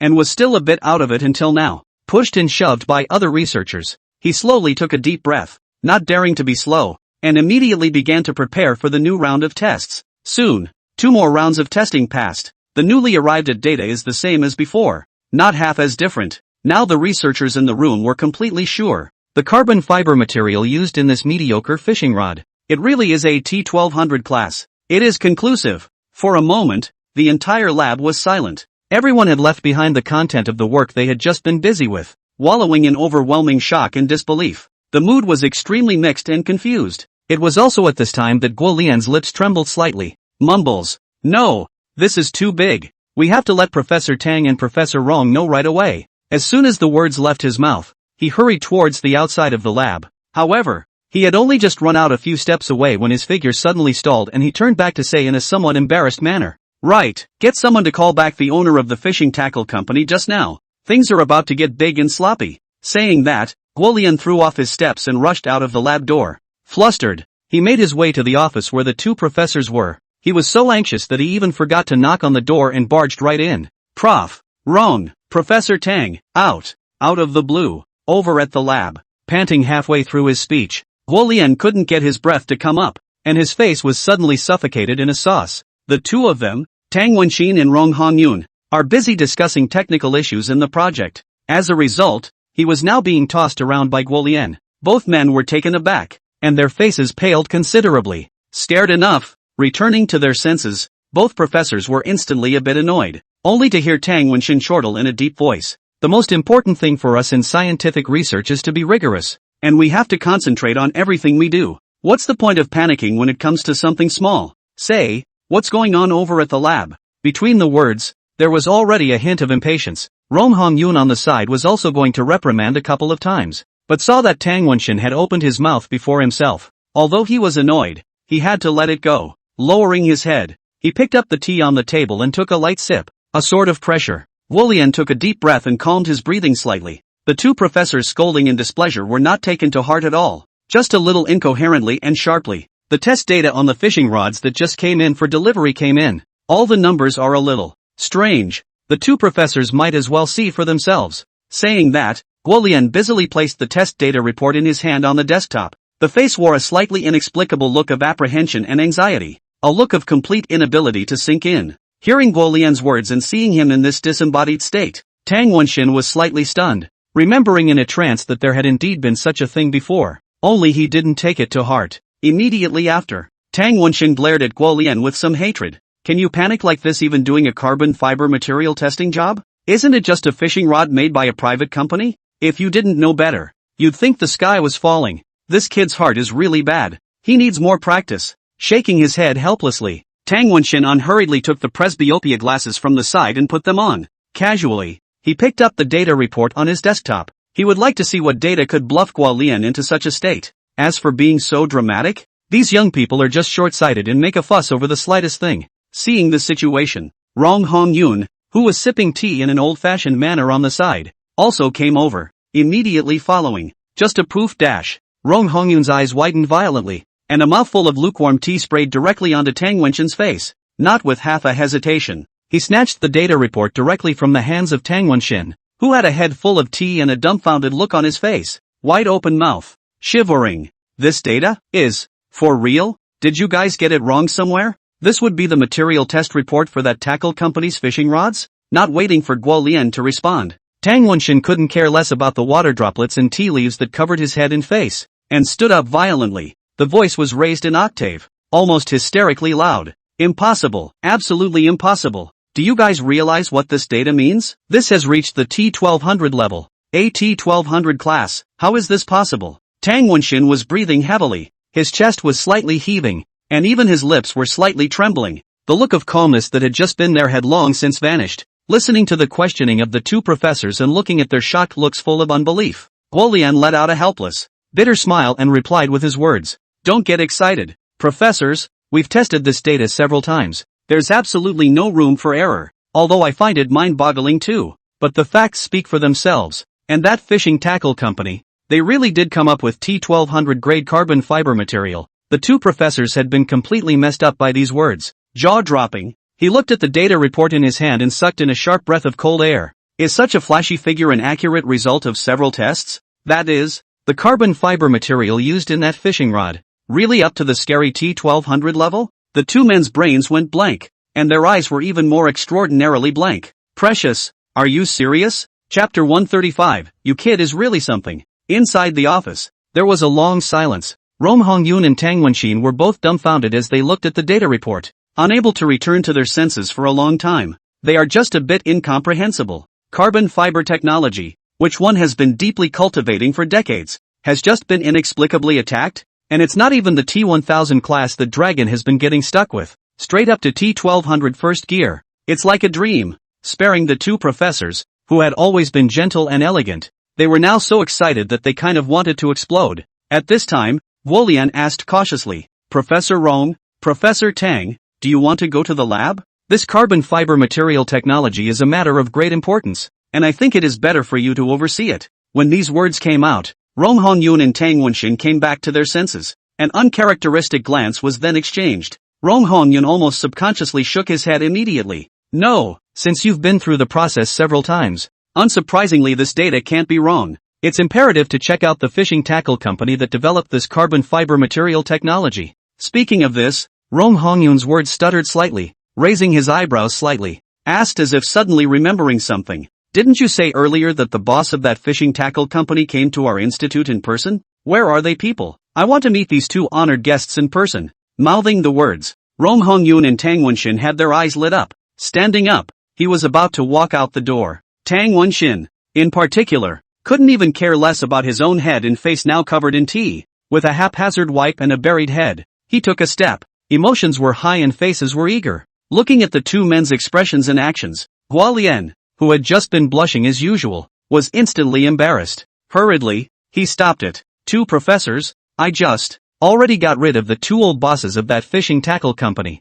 Before the words left their mouths, Rong Hongyun and Tang Wenshin's footsteps stumbled, shocked and wide-eyed. Sent away? Hua Lian, you kid is really something. Rong Hongyun glared at Hua Lian with a face full of hatred and reached out and nodded in front of him. Obviously pissed off at this kid. That's a company that developed a T1200 grade carbon fiber material. People's old bosses come in person to deliver the test. And you were sent away before you even got it? What a thing! Eyeing the two professors, he glared and assumed an exasperated look. Hua Lian gulped and hurriedly redeemed himself. The two professors are at ease. Just after I got the test report of the material of this fishing rod, I quickly had them called back again. They shouldn't have gotten far. Upon hearing this, Rong Hongyun and Tang Wenshin's faces eased slightly. In the meantime, Zhou Taihong and He Yongfeng, who had left the Materials Research Institute, were currently waiting for their flight at the airport. It was looking like shift time. Instead, at this time, I received a call from the Institute for Materials Research. It said that the two should not leave in a hurry and needed to make another trip back to the institute.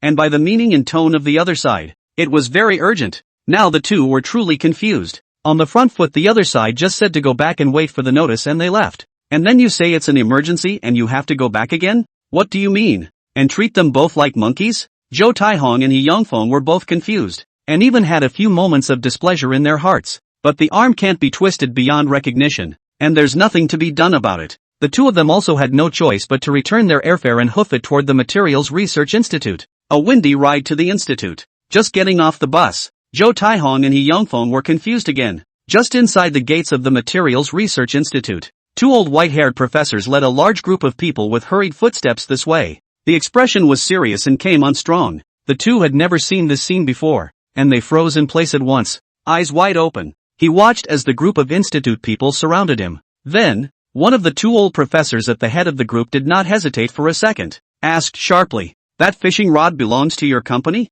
Faced with this sudden scene, a head full of confusion, Zhou Taihong was unsure, nodding his head somewhat nervously as he spoke back. "Yeah, but technically." Before the words were finished, Zhou Taihong was keenly aware. The eyes of the group in front of them suddenly became bright and sharp, especially the two old professors at the head of the group. Their breathing had become vaguely shortened by a few moments. Good. Don't say anything. Go, lead the way. Go to your company's technology development workshop. I'd like to see what kind of wizards your technicians are to come up with such awesome carbon fiber materials. The words just fell. Not waiting for the dumbfounded Zhou Taihong to speak, the group flew into separate cars without a moment's delay. Looking at this unimaginable scene, Zhou Taihong and He Yongfeng stared wide-eyed, a head full of questions. People are stupid. They're all dying to know. What the hell is going on here now? With no time to think about it, the two were greeted and loaded into the car, and the convoy sped off toward the airport. Under the special arrangement of Rong Hongyun and Tang Wenshin, Zhou Taihong rode with them in the same car. On the way, the two old professors could no longer hold back their excitement. Start asking Jinhui's side about the specifics of the carbon fiber material. It wasn't until this time that Zhou Taihong finally had a chance to explain. He waved his hand hastily. "Hold your horses, professors. I'm actually not sure about this myself. I hadn't paid much attention to before. I'm not going to lie to you too, but 2 days ago we thought this fishing rod was worthless." This statement was made. Rong Hongyun and Tang Wenshin were instantly a bit confused. As a company president, you actually don't know anything about your own products? Not to mention such an exaggerated ultra-high performance carbon fiber material. Something that the Institute for Materials Research couldn't even get if they tried. Others don't take it seriously. It is simply a waste. Tang Wenshin looked at Zhou Taihong with a complicated face and asked in a somewhat puzzled manner. "It's not right, is it? Your company developed a product that you don't even know about?" Zhou Taihong's face was full of bitter smiles as he hurriedly explained. "The two professors are mistaken. This fishing rod is invested and listed by our company, but the one who developed and manufactured it is someone else. Technically, this fishing rod was produced in a poor village in Arjiang province. It was their poverty alleviation cadre, Secretary Liang, who talked to us at Jinhui about cooperation." Zhou Taihong didn't dare to hide anything. and told everything he learned about Fanshi village and that fishing rod. Half the time passed before he stopped talking and let out a long, slow breath. Yet this moment, the entire special car had gone silent. The two old professors stared at Zhou Taihong with wide eyes. Stunned, shock and puzzlement written all over their faces. It has been completely dumbfounded. Chapter 136, Another Big Event in Fanshi Village? Listen to Zhou Taihong tell the story of how that fishing rod came to be. Rong Hongyun and Tang Wenxin, two veteran professors who had weathered countless great storms in the past few decades, all were shocked at the moment. Can't even kind of believe my ears anymore. Poverty-stricken villages? Poverty alleviation secretary? Self-development? It's not unusual to single out those words, but now that they are put together, they seem absurd. Originally, the two old just thought that the carbon fiber material technology from a private enterprise, but also for the Great Shock. As a result, it's only now that I've realized it. The truth is far less simple than they think. It even reaches the point of being quite mind-boggling. Ridiculous. So ridiculous. The two professors froze for a long time, neither of them slowing down. Halfway through the day, Tang Wenxin just came to his senses. A time of incomparable excitement. The gaze is through a little hot. Rushing to look at Zhou Taihong, he said in an urgent voice. So where the hell is that Fountain Creek village, if things really are what you say they are? This Secretary Liang, then, is truly a god. Seeing that both professors were so moody and anxious, Zhou Taihong somewhat sheepishly wiped the fine sweat on his forehead. Seriously, he really didn't know exactly where that Fanshi village was. The only vague image of this village in my mind is that it is outstandingly poor. As for the specific city or county in which it is located, he's in two minds himself. Zhou Taihong did not dare to slow down, hurriedly took out his cell phone and dialed the phone of He Yongfeng sitting in another car. Seeing this, the two professors were filled with questions. What? Nice guy. This company's president is really a proper shirker. One question. Three noises. A few hours later, the village of Fountain Creek. Lin Ruoshi was squatting on a field bank not far from the village entrance, and was conducting an outdoor live broadcast with content as usual. Just then, however, she vaguely heard an unusual cacophony of sounds coming from outside the village. Look up. I only saw that a convoy had come to the entrance of the village at an unknown time, and at this moment, there were quite a few people who were each getting down from their vehicles. With the exception of a handful of them, everyone else was cleanly dressed. It seems like a lot of work. The leading two, in particular, were clearly old men with gray hair. It looks but hale and hearty, not the least bit old. See this scene. Lin Ruoshi opened her mouth slightly, her large eyes fluttering, and for a moment, her mind was filled with thoughts. Making such a big show. Who are these people? And what is the point of coming to Fanshi village? For some reason, Lin Ruoshi suddenly felt some déjà vu with this scene, and gives an inexplicable sense of tension. The village of Fountain Creek may be on the verge of something big again. Thinking of this, Lin Ruoshi didn't dare to slack off and look down at the live broadcast. The heart cried out in a terrible way, only to see the pop-ups that had just been having a chatty banter. The moment has been painted. Holy shit. What are these people? It looks like they're extraordinary. Looking at their attire, why do I feel like they're from some institute or scientific research organization? What are they doing in Fanshi village? Something is not right. There must be something fishy about this. Don't rush. Look again. According to past cases, nothing related to Fanshi village is simple. The viewers in the live broadcast room obviously also saw the scene at the entrance of Fanshi village. The moment has been both puzzling and surprising, and a discussion has started on the pop-ups. Seeing the situation, Lin Ruoshi blinked, and some apprehension surged in her heart. Intuition and experience told her that there was a lot at stake right now. Either way, it's better to err on the side of caution. Lin Ruoshi patted her butt and stood up, hurriedly turning the camera to face herself and pursing her lips. Okay family, Ruoxu is tired today. I want to go back to bed. So that's the end of today's broadcast. We'll see you tomorrow. Family, bye. Hearing this sudden goodbye sound, the audience in the live broadcast room was dumbfounded. No? Families are watching and eating squash squat follow-up, and all of a sudden Lin Ruoshi says she's going off the air? And that's a lousy and perfunctory excuse, isn't it? The sun is shining and you say you want to sleep? It's not obvious that people won't be allowed to continue eating melon. For a while, the live room was filled with question marks, but just as the audience was about to argue their case, the screen suddenly went black. Lin Ruoshi resolutely went straight off the air. No half-assed negotiation. The audience's keystrokes suddenly stalled and their hands spread out. Completely dumbfounded, Lin Ruoshi had no time to care about the mood of his fans and once again looked back at the entrance of the village. He then hurriedly walked in the direction of Liang Qinghe's house with hurried footsteps. Whatever the hell this is now, it would be right to tell Liang Qinghe first. After all, he was the backbone of the entire Fanshi village. Lin Ruoshi jogged all the way and quickly arrived at Liang Qinghe's home. Just walked in the door. She gasped and dropped into a chair. Rushing to speak. Secretary Liang. Something big is wrong. There's a whole bunch of people coming from the village entrance that I haven't seen before. And they're coming on strong. So it looks like there's something fishy going on. Words. Liang Qinghe's face suddenly changed slightly. Frowning thoughtfully. The village of Fountain Creek has been fairly quiet in recent times. In addition to supplying anti-loosening screws for national industrial use and high-tech fishing rods required for normal production and transportation, few outsiders come to the village. But what is this now? If you don't come, it's a whole bunch of people? The problem is, there doesn't seem to be anything unusual happening in the village lately, right? With some confusion between his eyebrows, Liang Qinghe was a bit puzzled for a while. The afterglow caught a glimpse of Lin Ruoshi drenched in fragrant sweat, a look of not being able to catch her breath. Liang Qinghe came back to his senses and hurriedly got up to pour her a glass of water. However, just at this time, a call suddenly came from outside the courtyard. Is Secretary Liang home? Smell. Liang Qinghe unhurriedly shoved the cup of water into Lin Ruoshi's hands, opened the door, only to see a large group of people standing outside the courtyard, all in white coats. And in the midst of all this bright white, two figures in black suits stood out. It was Zhou Taihong and He Yongfeng who came with the Materials Research Institute and others. See the figure of Ho Wingfeng. Liang Qinghe was first slightly stunned, then frowned slightly. Some bad feelings suddenly welled up in his heart. Look at what these people are wearing. Especially look at the appearance and temperament of the two old men at the head, obviously from some scientific institution or institute in the country. And then associate the Jinhui Fishing Tackle Company represented by Ho Wingfeng. Such a scene was already more than familiar to Liang Qinghe, although the heart vaguely perceived something wrong. However, he remained motionless on the surface, just quietly looking at the crowd. Wait for the other person to make their point. Fruitfulness. Just a moment after Liang Qinghe appeared, the two white-haired old men suddenly brightened up slightly and came forward in unison. One of them looked slightly anxious and asked with an eager attitude, I believe this is Secretary Liang Qinghe who developed that high-tech fishing rod, right? Hello Secretary Liang. My name is Rong Hongyun, and like this Prof.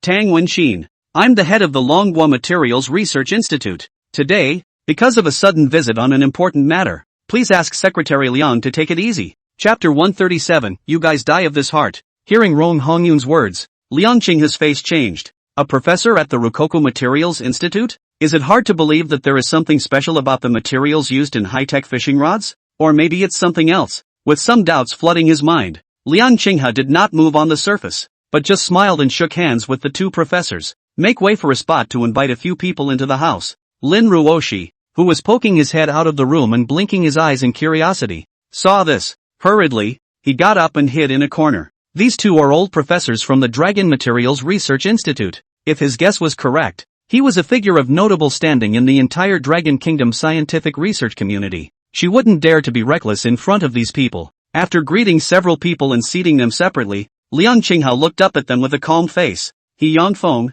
who was the middleman, introduced himself stiffly. Secretary Liang, this is Mr. Zhou Taihong, the general manager of our Jinhui company. Here's what happened. It's been tested by researchers within our company and at the Materials Research Institute. The carbon fiber material used in the high-tech fishing rods you produce has been determined to be of T1200 grade. We're here today mainly to get a sense of what's going on. Listening to He Yongfeng's well-organized introduction, Rong Hongyun and Tang Wenxin both forced themselves to hold down the excitement in their hearts. Every now and then, he nodded in agreement. The eyes that looked at Liang Qinghe were filled with sincerity and eagerness. After all, according to what I learned earlier, the young man in front of him, who was calm and collected, was most likely the author of that carbon fiber material technology. That's T1200 grade carbon fiber that has reached the top level in the world. There was no way for the two men not to be thrilled by it. Listening to He Yongfeng's introduction, I felt the fiery eyes of the two old professors. Liang Qinghe frowned slightly. His heart was rather unimpressed for a moment. Looking at them, the carbon fiber technology on the high-tech fishing rod seems pretty unusual. But, although this fishing rod from the raw material production to the official production of all aspects of technology he has understood thoroughly, but he didn't have half a clue as to exactly how outstanding the technology was. From R&D to production, it is just a matter of following the drawings given by the system step by step. As for the rest, Liang Qinghe really didn't take the time to understand it. And what does Ho Wingfeng mean by T1200 class now? Is it great? Since he did not know the real situation, Liang Qinghe just nodded perfunctorily in agreement, didn't say much about it. However, this scene fell in the eyes of Rong Hongyun and Tang Wenxin, instantly causing them to think a lot. The two of them unanimously took a deep breath and looked at each other with astonishment on their faces. How is this young Secretary Liang so calm? That's T1200 grade carbon fiber material, the highest grade in the world today. The carbon fiber companies on the market would be so excited about this news that they would go crazy over it. However, the Liang Qinghai in front of him was a look of unperturbed,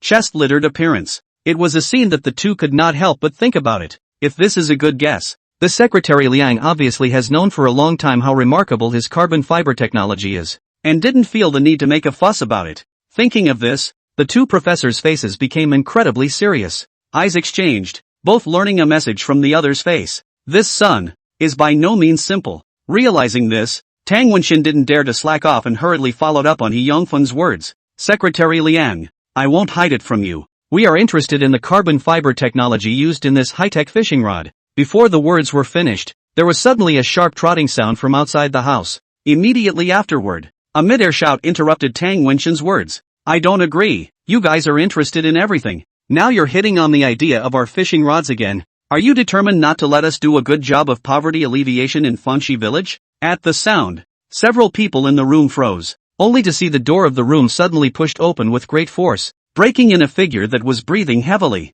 It's none other than Wang Qinghai, the village head of Fanxi village. Resistance was written all over his wrinkled face as he looked around the room, settling his gaze on the faces of both Rong Hongyun and Tang Wenxin. During this period of time, the fishing rods of Fanxi village have been sold well on the internet, and the work of poverty alleviation has gradually taken off. Wang Qinghai is happy from the bottom of his heart and smiles every day. One can say that people are happy. As a result, just now, he was breaking his fingers to calculate how much share each family in the village would get this month. Suddenly a villager came to pass the word that a large group of people had come to the head of the village, and looking at the scene, it was practically identical to the big shots that had come to Fanxi village before. Hearing this news, Wang Qinghai's heart suddenly thumped. It was a situation he was all too familiar with. Ever since Liang Qinghai came to Fanxi village, every time he came up with a new poverty alleviation program, these people popped up once. What's even more outrageous is that every time they come, the various projects in Fanxi village don't last more than half a month. It was either turned in or just gone.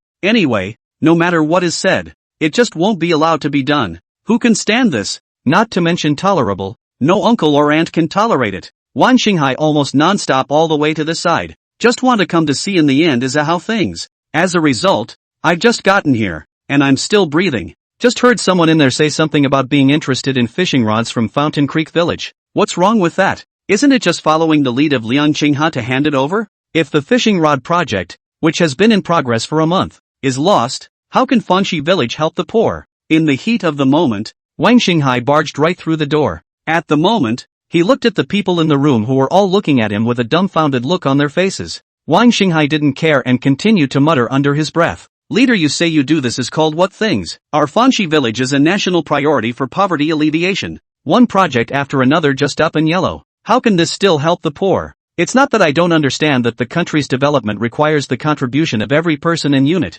but our folks in Fanxi village are having too much of a hard time. Besides, this fishing rod, it's hard to mass produce. Just sold a month with an uptick in miles. If this suddenly stops, how can it be justified? So I won't agree to whatever you say. Wang Qinghai waved his hand repeatedly, nagging before he finished. Rong Hongyun and Tang Wenxin, who were listening in a daze next to them, suddenly opened their eyes wide. Almost simultaneously, they stood up and stared over at each other with inexplicable faces. What? Say that again? Wang Qinghai froze, his eyebrows slightly raised, and he immediately lost his temper as well. How can anyone tell the truth? Reasonable or not? What's wrong with saying it once? I just said it 100 times. Our Fanxi village won't agree to anything this time. You guys are dead in the water. Chapter 138, Families Who Understand. As soon as Wang Qinghai's words fell, Rong Hongyun was a bit anxious. He was busy shaking his head. Not that. Previous sentence. Upon hearing this, Wang Qinghai was instantly a bit confused, frowning at the two professors with odd demeanor. The mind was uncertain, but hesitantly repeated. Fishing rods are so hard to mass produce that they just sold out for a month? When these words came out, Rong Hongyun and Tang Wenxin immediately sucked in a breath of cool air, their pupils shrinking violently. Just now, Wang Qinghai so casually said, they thought that they had misheard. As it turns out, there actually seems to be no problem now? Tang Wenxin breathed heavily and swallowed a mouthful of saliva with difficulty. The tone of his voice trembled slightly as he asked incredulously, this fishing rod of yours, wasn't it just developed? Has it actually been mass-produced? Doesn't that mean this carbon fiber material that reaches T1200 grade has also been mass-produced? Although Wang Xinghai didn't quite understand, he still nodded with a face full of wonder. This time, the two old professors were completely taut. Eyes were glazed over and mouths were wide open. Unbelievable and shocking. Before, they only thought that the fishing rod was newly developed. In any case, it was not expected that mass production had actually been realized.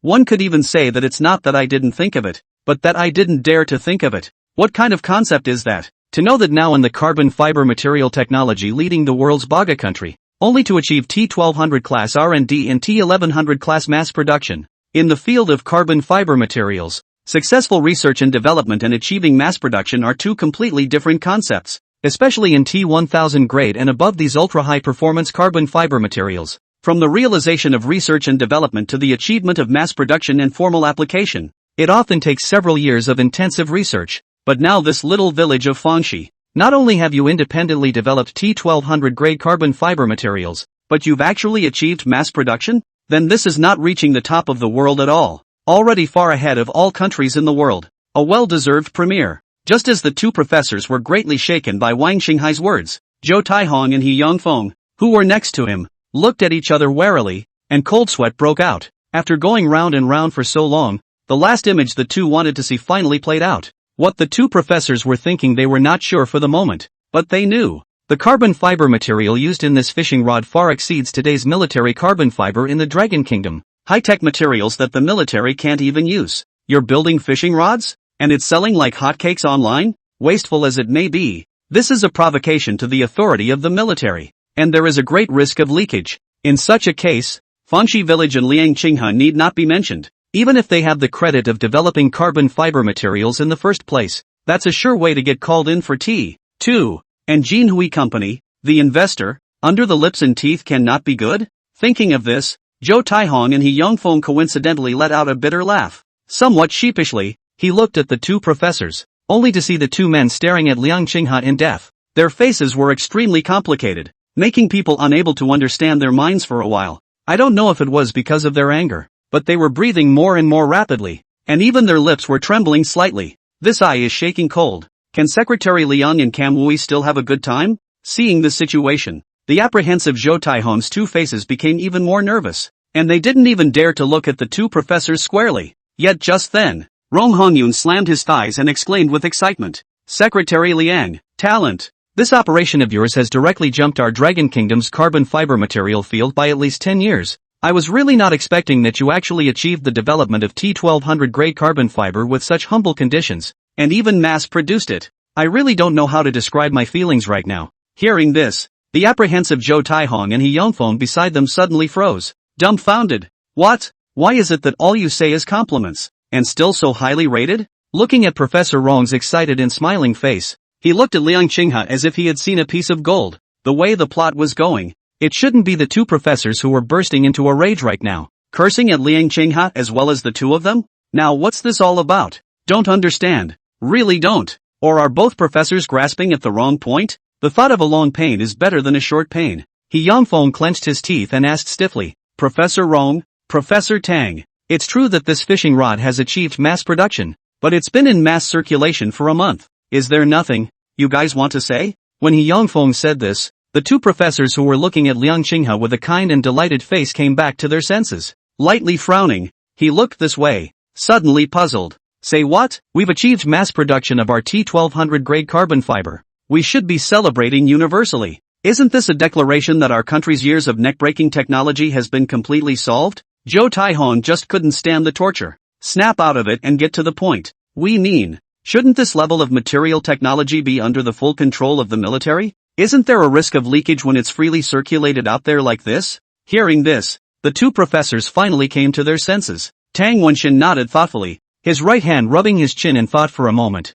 Seems to be the argument. But in fact, there is no need to worry about it at all. We are the only few superpowers in the world today. This point of confidence should still be there. Other countries just got our T1200 grade carbon fiber products, and it's not that simple to backpropagate and reproduce them. Besides, we're not always standing still. Sooner or later we'll develop carbon fiber that's even more advanced than this. Speaking of this, Tang Wenxin's eyes blazed at Liang Qinghe. This young poverty alleviation cadre has reached a world-leading level in carbon fiber materials just by virtue of such humble R&D and production conditions in the village. That's if you give him professional equipment and the most favorable conditions. I'm afraid that developing higher performance carbon fiber is simply out of the question. Hearing Tang Wenxin's words, Zhou Taihong and He Yongfeng's words stagnated, wide-eyed and speechless for a moment. The two of them have been worrying about the sewing machine pain for so long, but it's all just wishful thinking. These leaders are pressed to care. Thinking of this, the two of them immediately felt depressed and their moods became extremely complicated.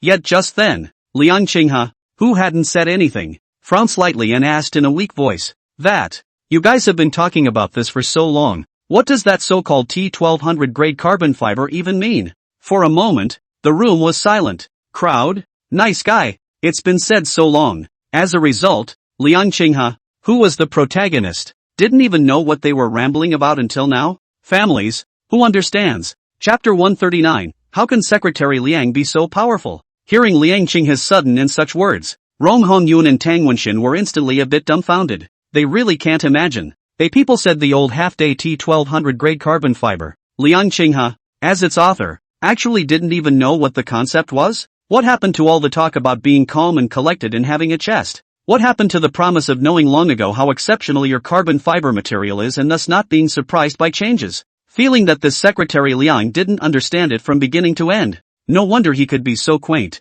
with the look of a man of the world. The two professors now finally understood the specifics. For a while, his face was oddly pale and his mood was extremely complicated. Tang Wenxin sighed softly and explained to Liang Qinghe with some tears and laughter. Secretary Liang, this so-called T1200 is the rating we give to the comprehensive performance of carbon fiber. For example, you have developed this carbon fiber material that is deservedly the first of its kind in the world today, far beyond what is used in our Dragon Kingdom's military and scientific research fields, and far ahead of the world. Even the Baka Kingdom, which has done the best work in carbon fiber material technology in the past, is totally inadequate. This is a direct interruption of the foreign monopoly, changing the situation of our Dragon Kingdom's heavy reliance on imports over the years. When these words came out, the faces of several people in the room changed in an instant. Liang Qinghe's eyes widened, opening his mouth slightly and letting out an incredulous ah. Is the material for a fishing rod you built yourself actually this outrageous? Is there such a thing as hyperbole? Earlier,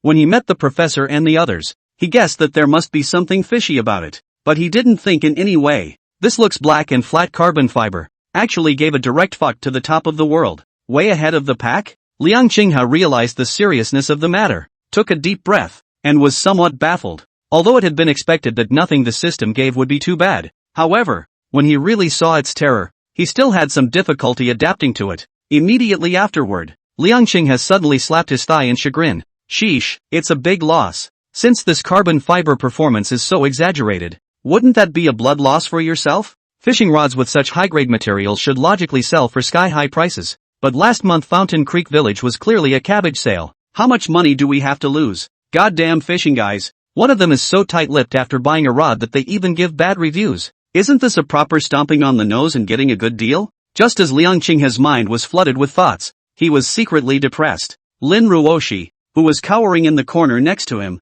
heard Tang Wenxin's words and his eyes lit up in an instant. Wow opened her cherry mouth wide. The eyes that looked at Liang Qinghe had stars in them, obviously adoring them. At the same time a wave of doubt welled up in his heart. This little Secretary Liang, how can he be so powerful in everything he does? Doesn't look like a poverty alleviation cadre, rather like an all-knowing scientific researcher, or a highly attained one. Wang Xinghai, who had just been defiant, was also completely confused at this moment, eyes blankly looking at the two professors and then at Liang Qinghe, a face full of big question marks. No? How does simply selling a fishing rod make it the most advanced in the world? And from what I heard from the previous Jinhui GM, there seems to be a risk of military-industrial leaks with the fishing rods in Fountain Creek Village? Where the hell is this going? Wang Xinghai sucked in a mouthful of cool air and was a little confused for a moment, standing frozen in place. He was half speechless. In that case, should one try to block it? Everything else is fine. That's something that involves military secrets. The village of Fountain Creek will be held responsible for any failure.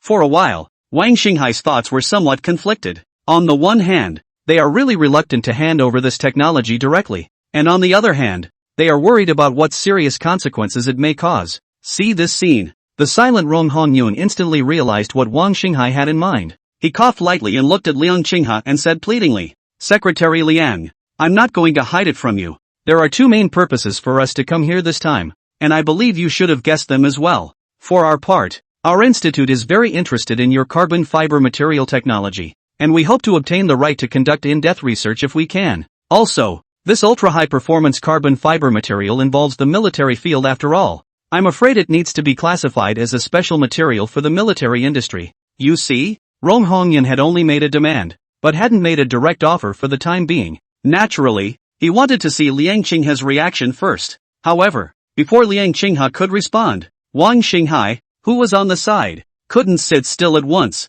His brain was hot, and although his heart was still apprehensive, he still hardened his head and argued reasonably. The two leaders our Fanshi village has just solved the problem of subsistence now, and it is still far from living a good life. This fishing rod program is just getting started. If it goes straight to the state, then the village may have to expend a lot of energy to find a new way out again. It's not that we don't want to, there's really nothing we can do about it. As the village head of Fanshi village, Wang Xinghai naturally had his heart set on thinking about the villagers. Only from the current situation, I am afraid that this technical surrender is inevitable. He was actually more or less selling his misery and crying in order to negotiate better terms afterward. A mosquito's leg is still neat even if it's small. Not to mention that the Dragon Kingdom is never stingy in this aspect of people's livelihood. Of course more is better. Hearing Wang Xinghai's bitter words, the two professors looked at each other and laughed. I only heard Rong Hongyun continue. Don't worry, old village chief, we won't take away Fanshi village's technology directly. The state will definitely allocate a large sum of money down.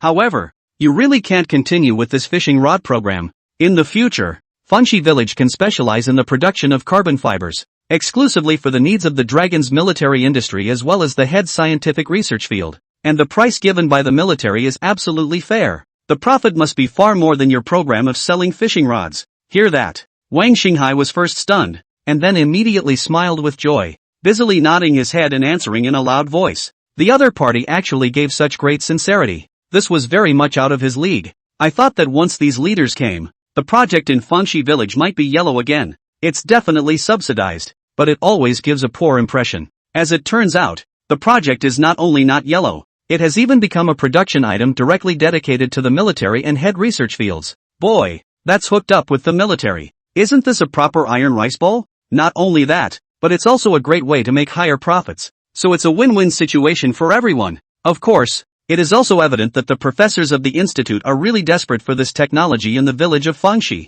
Just as Wang Xinghai completely put his heart down, even as his eyebrows fluttered because of his elation, Liang Qinghe smiled helplessly, but there was also a joyful look on his brow. Whatever, as long as he could bring benefits to Fanshi village, that was the situation he was most happy to see. Thinking of this, Liang Qinghe no longer delayed. His eyes went to the two professors who were full of expectations and even a bit nervous. Slowly, he nodded. Thank you both for being so considerate of Fanshi village. In that case, we naturally have no reason to disagree. At these words, the two men who had been waiting in anticipation breathed a long sigh of relief. The mood was overwhelming and joyful. Getting the go-ahead from Liang Qinghe, a technology developer. It means that from today on, the vicious monopoly situation faced by Longwei in carbon fiber materials in the past has completely ended. Those bitter days of looking up to others will also be gone. It deserves to be celebrated universally. Chapter 140, Wanting the Dragon Kingdom to become the world's joke. Just as Fanshi village was feverishly discussing the specific cooperation of carbon fiber materials, far away in the country of Baga, Lockhart welcomed an honored guest today. At this time, inside President Lockhart's office, Manakawa Niku was pouring tea for a middle-aged man in front of him with a smile on his face and a slightly respectful manner. The man was dressed in black civilian clothes and had two small whiskers growing under his nose. Gives the impression of being a thief. This man was none other than Takuto Jiren, the chief of the Baka Kingdom's National Tax Office. Feeling the attitude of the Manakawa Uchiku, he nodded in acceptance and took a light sip of the steaming tea. Soothingly, he squinted his eyes. The already slightly nasty face was even more obscene. Although Takuto Tomobayashi was in a high position, controlling the entire tax system of the Baka Kingdom, he had a good personal relationship with Uchiko Minagawa. The two get together from time to drink wine and tea and talk. With a mouthful of tea in his belly, Ziren Takuto raised his eyebrows slightly, suddenly remembering something. Somewhat puzzled, he asked, by the way, Mekawa-kun, I saw your company's midterm tax statement the other day.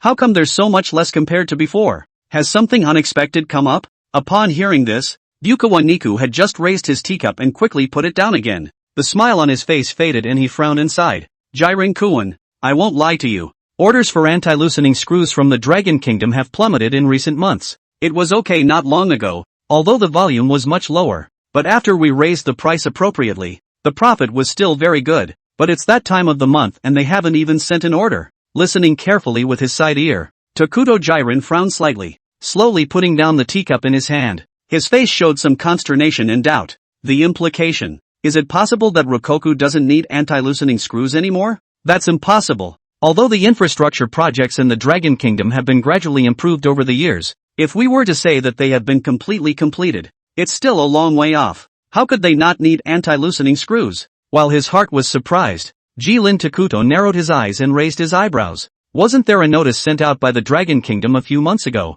claiming they've made a big breakthrough in the field of anti-loosening screws? Could it be that they really do build anti-loosening screws that are up to par? Toward the end, Takuto Jiren's tone rose slightly and sputtered. Unbelievability was written all over his face. With a soft sigh, Minagawa Niku spread his hands and shrugged, looking sad for a moment. As things stood, he actually didn't know what was going on himself. If we are to say that the dragon has not developed its own anti-loosening screws, how is it possible that they do not need to be imported? But to say that Rokoku actually built it, that was even more absurd to him. With the backward industrial technology of the Dragon Kingdom, it's okay to be a garment subcontractor and step on a sewing machine. But anti-loosening screws are the result of modern, highly sophisticated industry. Only a few countries in the world have mastered it, and the quality varies. How could the Dragon Kingdom have built it? Mekowa Niku still prefers the former to this. He took a deep breath and shook his head to discard the subjective assumptions in his mind. Trying to be as objective as possible, he spoke back to Takuto Jiren.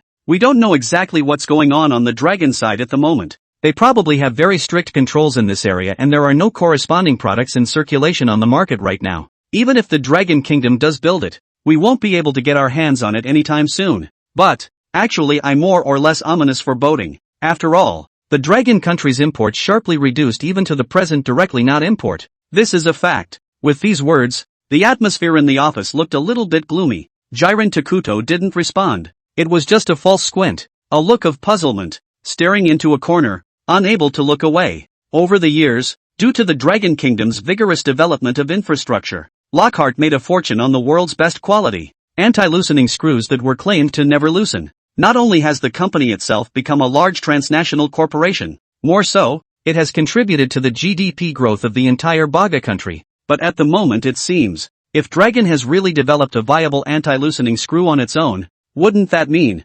Lockhart can no longer cut leaks from the Dragon side in the future?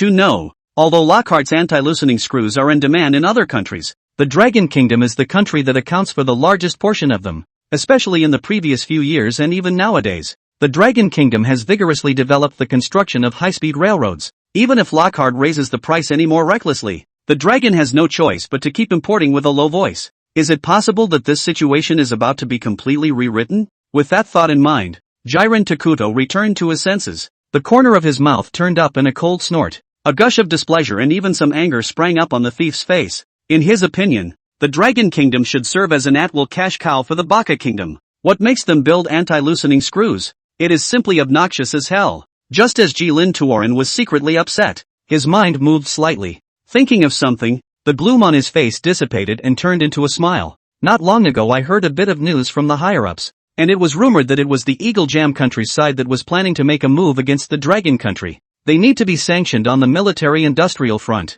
After all, the Dragon Kingdom has indeed developed a bit too rapidly over the years. Whether it's in terms of military power or economic strength, it's all growing dramatically. Since our good big brother is planning to make a move, let's act as an advance army and nauseate the Dragon Kingdom first. Speaking of which, Jiren Takuto's words faltered slightly, and he glanced at Bikawa Niku with secret amusement, seeing his eyes bright and happy, showing a look of both delight and anticipation. With a cold smile on the corner of his mouth, Jilin Tuorin continued. It doesn't matter whether the Dragon State has actually developed anti-loosening screws that meet the standard or not, or whether it's just making a fool of itself. They're not buying it now anyway. So you'll announce a price increase for the anti-loosening screws against the Dragon countryside, while the purchase price for other countries remains unchanged. This way, we won't get any real benefit, but it's enough to show our attitude. It's just to discuss the Dragon Kingdom so that they are treated as a joke by the whole world. You guys draw up a statement as soon as possible. When the time comes, The top brass will unite with the media to help you build up momentum.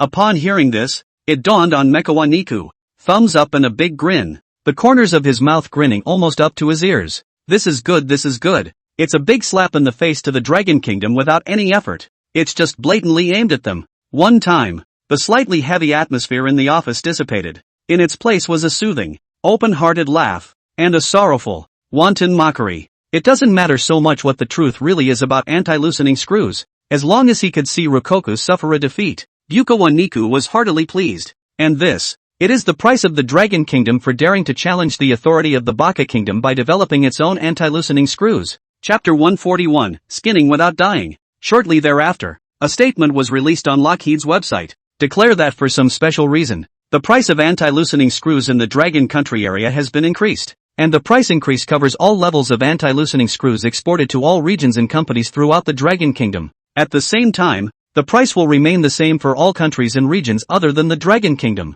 With the intentional push by the top management of Baka Nation in conjunction with major media outlets, the statement in question gained a lot of attention on the internet as soon as it was issued. Netizens from all over the world saw the sudden news. It was a shock. It is important to know that the Dragon Kingdom has always been a big demand for anti-loosening screws. There's no telling how much profit it's provided Lockhart over the years. And it turns out they actually announced a price increase at this point? This is a way to weed out the Dragon Kingdom to death. Not only that, this operation by Lockhart is clearly aimed at the Dragon Kingdom, even to the point of being somewhat unscrupulous. For a while, netizens from all over the world were intrigued. What the hell happened? To have a major trans-international corporation like Lockhart's blatantly step in and use such unfair business tactics against the Dragon Kingdom? Netizens have taken a look at this situation. There is a heated debate on this topic on all major social media platforms. What has the Dragon Kingdom done that is so outrageous to man and God, to actually provoke Lockhart to target it like this madly? Lockhart is clearly trying to disgust the Dragon Kingdom.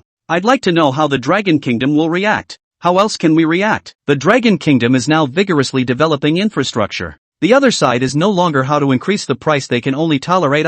Who let them not compete to build it? That's not necessarily true. Didn't the Dragon Kingdom claim a major breakthrough in the field of anti-loosening screws before? Maybe the targeting this time is related to that. Compared to the truth, netizens are more curious about what exactly the Dragon countryside will do in response to this. After all, it is well known that in recent years there has been a great demand for anti-loosening screws in the Dragon Kingdom, which is known as the devil of infrastructure. Now with such a price hike, I am afraid that many businesses will be affected. With that in mind, most people think, even after encountering such unfair treatment, given the current dire situation of the Dragon Kingdom, it could only eat this dumb loss in a muffled voice. As the saying goes, if the situation is not as good as others, you have to bow down. Meanwhile, the Industrial Management Bureau of the Ministry of Industry and Information Technology of the Dragon State, Shen Chang, director of the National Construction Bureau, made a surprise visit and came inside the office of Xie Xinji, director of the Industrial Authority. At this point,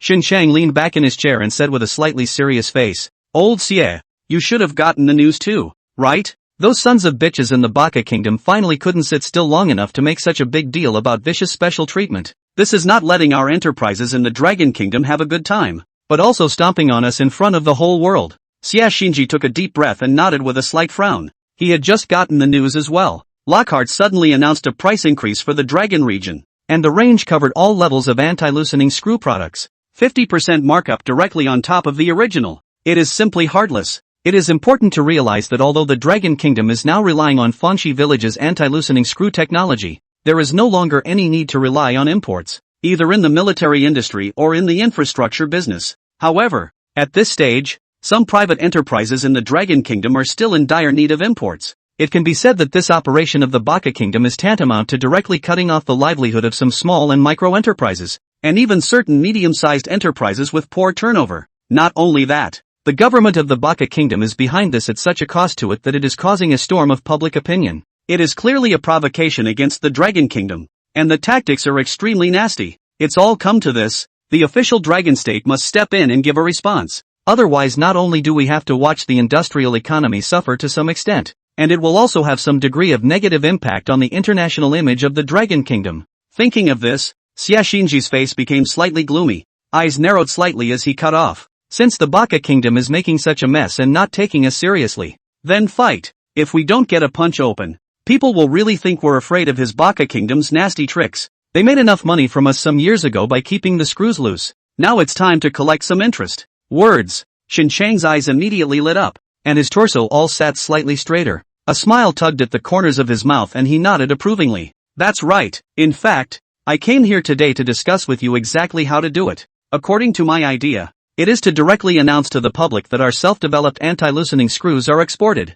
At the same time, our own domestic companies can completely eliminate the past situation of importing from outside. We have the power now. After recent months of intensive research and production, the anti-loosening screws independently developed by the Dragon Kingdom have already had the ability to be self-sufficient and even exported. It is only that the relevant departments are still waiting to see what the international situation will be like and have not made any public announcements. Now that there is this opportunity, the Dragon Kingdom naturally has no worries. The counterattack can officially begin. Xia Xinji nodded contemplatively, his eyebrows slightly raised and a sharp light erupted from his eyes. He then spoke out and added, not only do we need to completely eliminate our dependence on imports, but we also need to minimize our prices when it comes to foreign exports. Today there is a large international market for anti-loosening screws, and the quality of our screws and nuts is very good, plus the cost is kept at a very low level for technical reasons by Secretary Liang. What we have to do after that is to try to seize the international market and grab business by good quality and low price. Xia Xinji's words paused slightly,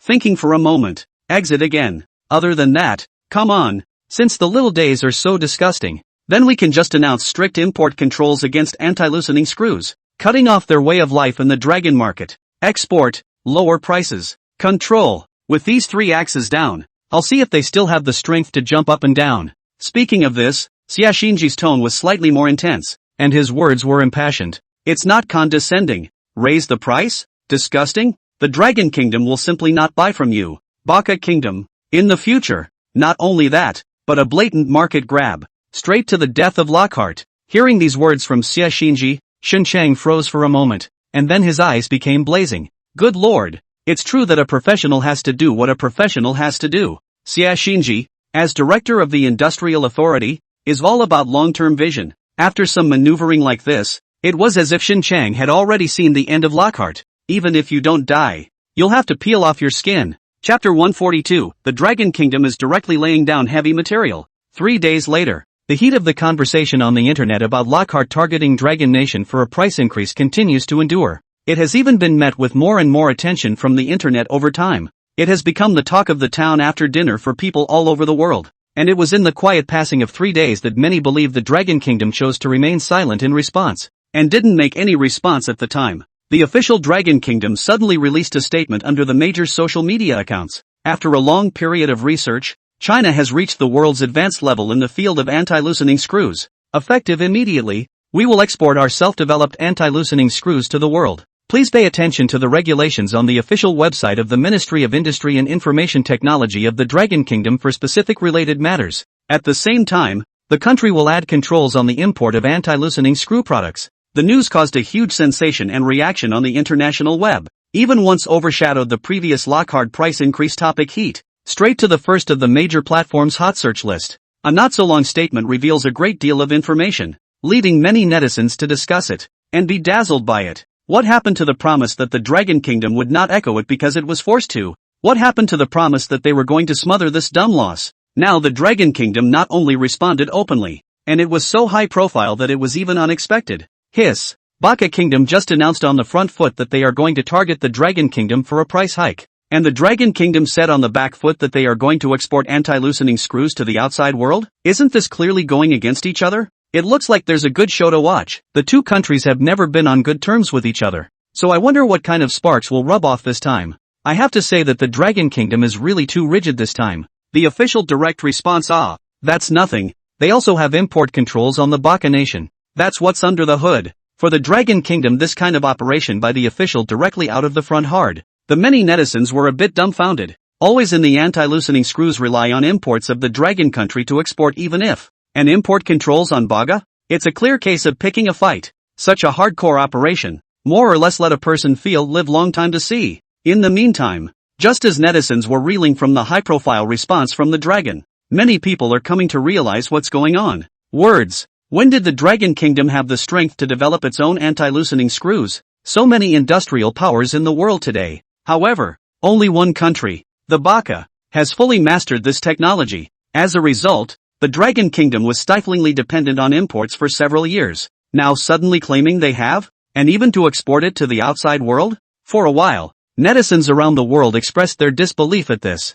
and underneath the relevant topic, an extremely heated discussion ensued accordingly. Is the Dragon Kingdom sure they're not just beating their heads against the wall? This is anti-loosening screw technology. Are they really capable of developing and even exporting it? I'm afraid I'm not mad at the Baka Kingdom's maneuvering to make a show here. It's an official release, so it shouldn't be that unreliable. But I'm a little skeptical too. I won't say a word until I see the measurement data. But either way, it seems like a bit of a long shot. Most people are still skeptical in the face of Long's sudden announcement. There are even countless netizens who have given outright skeptical or mocking assertions. It is felt that with the industrial strength of the Dragon Kingdom, it is very difficult to independently develop anti-loosening screws that meet the standards, mostly because of the pressure given by the Baga side. They had to come out and make a statement. In the meantime, inside the president's office, Lockhart Corporation, Baka Kingdom, with a dismayed look on his face, Manhwaedit held his cell phone and flew through the statement of the Dragon Kingdom displayed on it. Small eyes struggled to glaze over.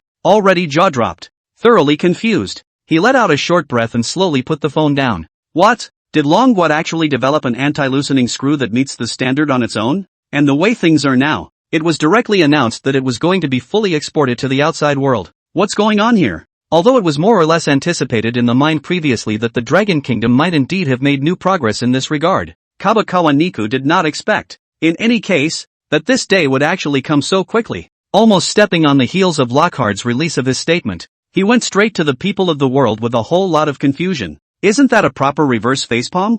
Although it remains doubtful whether Rokoku has actually conquered the anti-loosening screw technology, but after all that, the groundswell of public opinion that Lockhart as well as the Baga nation had taken great pains to raise gradually disintegrated, not to mention, it even changes the point of view of the spear directly. It made the whole situation of the incident instantly uncertain. What's worse, the Dragon Kingdom has increased import controls on Baka defense loose screws with this recklessness. Is it possible that you really want to die in a fishbowl? It's just a 50% raise. Is Dragon State as bad as that? It's more or less petty. But then again, it is conclusive that this has greatly affected Lockhart and even the Baka nation. Realizing this, Yukawa Niku was quite apprehensive and hastily picked up his cell phone once again, rushed to check where public opinion is going on the international web. After some inspection, his hanging heart gradually dropped and he breathed a long sigh of relief. Then the corner of his mouth hooked into a cold smile. Oof. Dragon Kingdom still deludes itself into thinking that it can completely change the situation just by such means? What a fool's dream.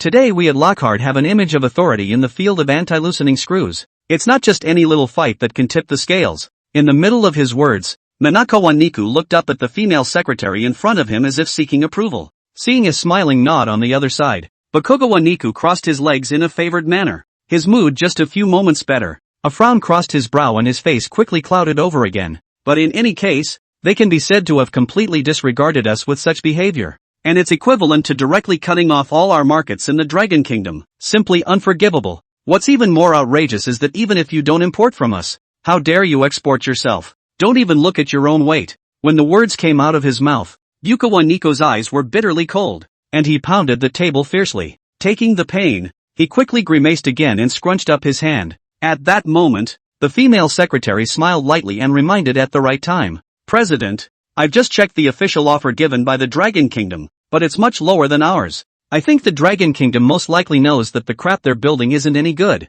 and that's why they're doing this. If you ask me, the anti-loosening screws of the Dragon Kingdom are not worth mentioning at all. Don't want to have so few orders by then, and have to be trolled by people as a cottage, the female secretary said daintily, winking flirtatiously at Manhwaedit Niku, gesturing that he needn't worry. Seeing the situation, Buchikawa Niku's heart was hot, and his mouth was dry as he swallowed. Listen to the other side. He felt at once that this statement was not unreasonable, and his mood gradually relaxed. Think for a moment. Still with a slight raised eyebrow, Manhwaedit Niku said, anyway, let's buy a batch of Dragon's anti-loosening screws just to be on the safe side. Take the quiz and find out what kind of industrial waste products the Dragon Kingdom has created. Chapter 143, Dragon Defense Loose Screws Limit. A few days later, Lockheed, learning of the arrival of the Long Defense Loose Screws order, without a moment's hesitation, Uchikubo Manakawa hurriedly instructed his subordinate staff to proceed with the test. Meanwhile, he himself was there in person along with his secretary. It is to know firsthand what level of anti-loosening screws are actually at in the Dragon Kingdom. After all, This is about the future state of Lockheed. It had to be taken seriously. At this time, the workshop for the Dragon Defense loose screws and the performance of the various tests officially began. The first thing that is performed is a dimensional accuracy test. Just see in the professional technician's careful control. The test equipment will soon be anti-loosening screw parameters measured out, and quickly enter it on the parameter sheet. Seeing the dimensional accuracy test data come out, Uchiko Minagawa went up to take a closer look. The numbers are extremely good in every way. Even compared to Lockhart anti-loosening screws, the dimensional accuracy is not comparable. Upon seeing this, Bukawa Niku skimmed his lips. A somewhat unnatural cold grunt crossed his face. I didn't realize that Rokoko had more or less researched anti-loosening screws, but that's nothing. Just the most basic requirement for developing an anti-loosening screw. The Dragon Kingdom is still not at the top of the world in terms of industry today though, but after decades of hard work,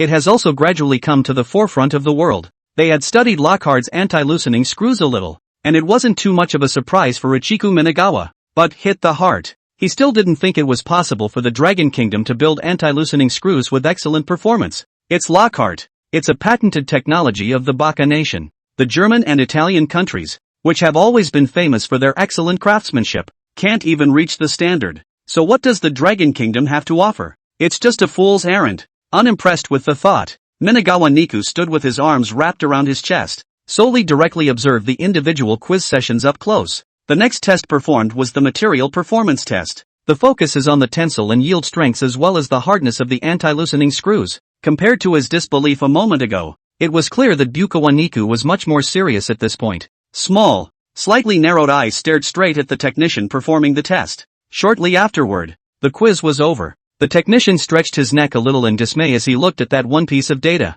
Taking a deep breath, he turned around and hesitantly reported, "President, the tensile and yield strengths of the Dragon Defense loose screws meet our technical standards. Even the data in the hardness as well as the wedge load test, far above our level." When these words came out, the scene was in an uproar. The surrounding staff members have begun to talk to each other and whisper. Even the faces of many people became a little ugly. Sense that something is wrong. The female secretary's mouth dropped open in disbelief and she panicked as she looked over at Minagawa Niku, only to see his face suddenly become gloomy, tightly closing his lips without uttering a word. Who knows what he's really thinking at the moment? Minagawa Niku frowned tightly, a little worry gradually spreading in his heart. Longgua's anti-loosening screws not only all meet the standard in material performance testing, there are even a couple of stats that far exceed the top-of-the-line products developed by Lockhart. What's going on here? When did the Dragon Kingdom have such fine craftsmanship? Thinking of this, a slight sense of foreboding suddenly rose up in the heart of Minagawa Niku. Could it be that? Did Longboy really develop an anti-loosening screw that meets the standard? Possibly even a higher level of anti-loosening screws than Lockhart's? Almost instantly, Bukawa Niku's breathing suddenly became rapid. A tight frown followed, and a long breath was let out. How is this possible? Even industrial powers such as the German, Chinese, Italian and Eagle Sauce countries could not achieve such a process. So what gives the Dragon Kingdom the right to do so? At that thought, Bukawa Niku forced down the vague uneasiness in his heart. Shake your head and keep reading. After completing the material properties test of the anti-loosening screws, the next step is to carry out the most important one, the anti-loosening ability test. The reason why anti-loosening screws have gained worldwide esteem in many industrial sectors. It is essentially because of its extremely difficult to loosen characteristics that guarantees the safety of normal operation of machinery for long periods of time. It can be said that this one performance directly determines the comprehensive performance of anti-loosening screws in the end. How? Soon, the technician started to manipulate the equipment to test the anti-loosening ability of anti-loosening screws through vibration test and slewing test.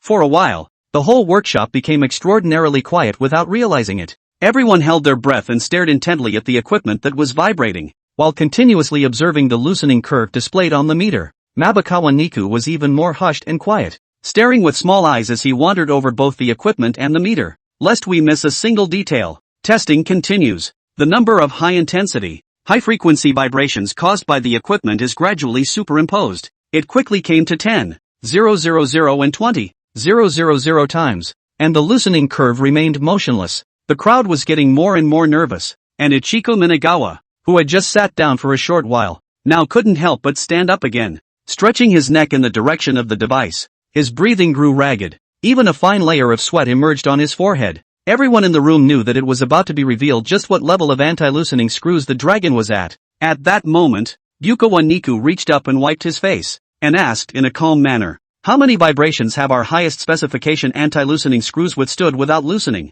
Soon, the female secretary, who was also in a tense mood, replied with difficulty, President, it seems to be over 30,000 times. Before the words fell, a professional technician immediately responded, 30,642 times. Upon hearing this, Bukawa Niku took a deep breath and his face changed once again. Lockhart's anti-loosening screws don't loosen even after 30,000 vibrations at such high intensity and high frequency. Other countries, such as Germany and Italy, even if they can barely make anti-loosening screws, it also only reached the 20,000 mark, nowhere near Lockhart. But today, seeing that the anti-loosening screws of the Dragon Country have broken through 25,000, still not moving, what the hell is going on here? The anti-loosening screws made in the Dragon Kingdom are even better than the ones in the German and Italian countries? Just as the mind of Manhwa Niku was anxious and in deep thought, suddenly a trembling voice rang out. This reaches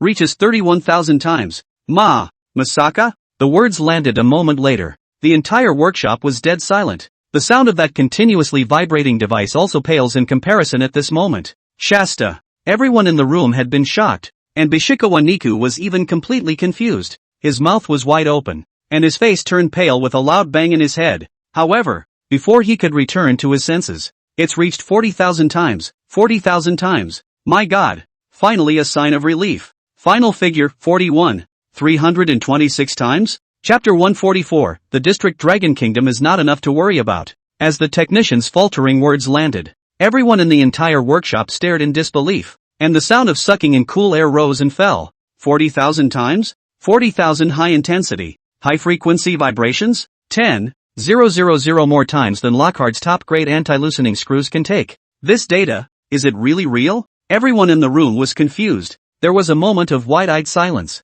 Many people couldn't help but look at Manhwa Niku, who stood rigidly beside the testing equipment, with a worried look on his face. He couldn't say anything for a long time, as you all know, with the last test job just finished, signifying that Dragon's anti-loosening screw performance has far exceeded Lockhart's level. The meaning behind what this represents speaks for itself. Could it be that Lockhart's iron law of lying down and making money for a decade or two is about to be completely broken today? The Dragon Kingdom, which has such ultra-high performance anti-loosening screws, is not going to take this lying down. It's sure to pick up a big chunk of the profits on the big cake of anti-loosening screws with a vengeance. This is definitely a very hard blow for Lockhart. With the crowd watching, with his eyes glued to the test data, Niku Minagawa froze in place with a dumbfounded look on his face. Rokoku, not only did he really completely overcome the anti-loosening screw technology, even far beyond Hadlock in terms of performance? If it had been before this, Manhwa Niku would have looked at it as a joke, but now it's really happening in front of your eyes. It made him believe. Standing frozen in place for a long time, Bukawa Niku suddenly came back to his senses. Gritting his teeth hard, he roared at the bewildered staff around him. Bakayalu, what are all the fools standing around for? The rice bowl is going to be smashed by the Dragon Kingdom, so why don't you go and double your work for technological innovation? Bunch of rice buckets, all of you. A hysterical roar exploded. The people present abruptly woke up, their bodies shook, and they scattered. In no time at all, they were back at their posts. Gloomy eyes looked around the room, seeing that no one dared to glance even one more time this way. With a grim face, Manhwa Niku turned his head this time, his eyes full of anger staring dead on at the various data displayed on the device. At the moment he just felt like his brain was a mush, distracted to the point of even wanting to smash the test equipment in front of him. The situation has become extraordinarily treacherous for Hadlock today. It was only now that Manhwa Niku realized, all of this seemingly fanfare operation of the Dragon Kingdom has actually secretly blocked Lockhart's retreat a long time ago. The first is the import control for the Baga defense loose screws. Not only did it perfectly counter their malicious price increase strategy, but it even directly caused Lockhart to completely lose all the profits from this large area of the Dragon Kingdom. And then there is the export policy of anti-loosening screws in the Dragon Country. With their anti-loosening screws that perform so well, coupled with that low price, it's absolutely possible to capture a significant amount of the international market. And it's not hard to do for a superpower of the size of the Dragon Kingdom. In that case, so where does that leave Lockhart after this? It's been more than a decade since he inherited the presidency of Lockhart. Until now at this moment, it was only at this moment that Manhwa Niku felt a strong sense of crisis from the bottom of his heart. Just when the mood was extremely irritable, it's as if Bukawa Niku suddenly grasped the point of something. The heart swiftly moved. He turned his head sharply to the worried-looking female secretary beside him. Hand smoothly grabbed her shoulders and shook her heavily. Asked sharply. Right. How does Dragon's pricing for anti-loosening screws compare to ours? Specifically? The female secretary was startled by the sudden movement of Manhwaedit. His body trembled slightly, and he couldn't help but take a few steps backward. Panic replied. Society. President. According to the pricing on the Dragon website, their anti-loosening screws are more than twice as cheap as ours. Upon hearing this, a sharp light suddenly flashed in the eyes of Manhwaedit. Immediately after, he let go of the female secretary's shoulders and laughed out loud in oblivion. Looking at this inexplicably somewhat bizarre scene, the female secretary took a deep breath and couldn't help but take another step back. What's wrong with the president? It's hard not to be miserably irritated by this extremely high-performance anti-loosening screw from Dragon State. Completely in a seizure? Manhwaedit ignored the female secretary's movements and just stuck out his tongue and licked his lips. A cold smile. Dragon Country's anti-loosening screws perform so well that they far outperform even Lockhart's products. And they ended up pricing it so cheap? Can Rokkoku really make money this way? The answer must be no. As the president of Lockhart, Uchiko Bukawa is usually no more than a hangdog. We are still very knowledgeable about our most important anti-loosening screw technology. In terms of their highest grade, even though they are not yet as good as Dragon,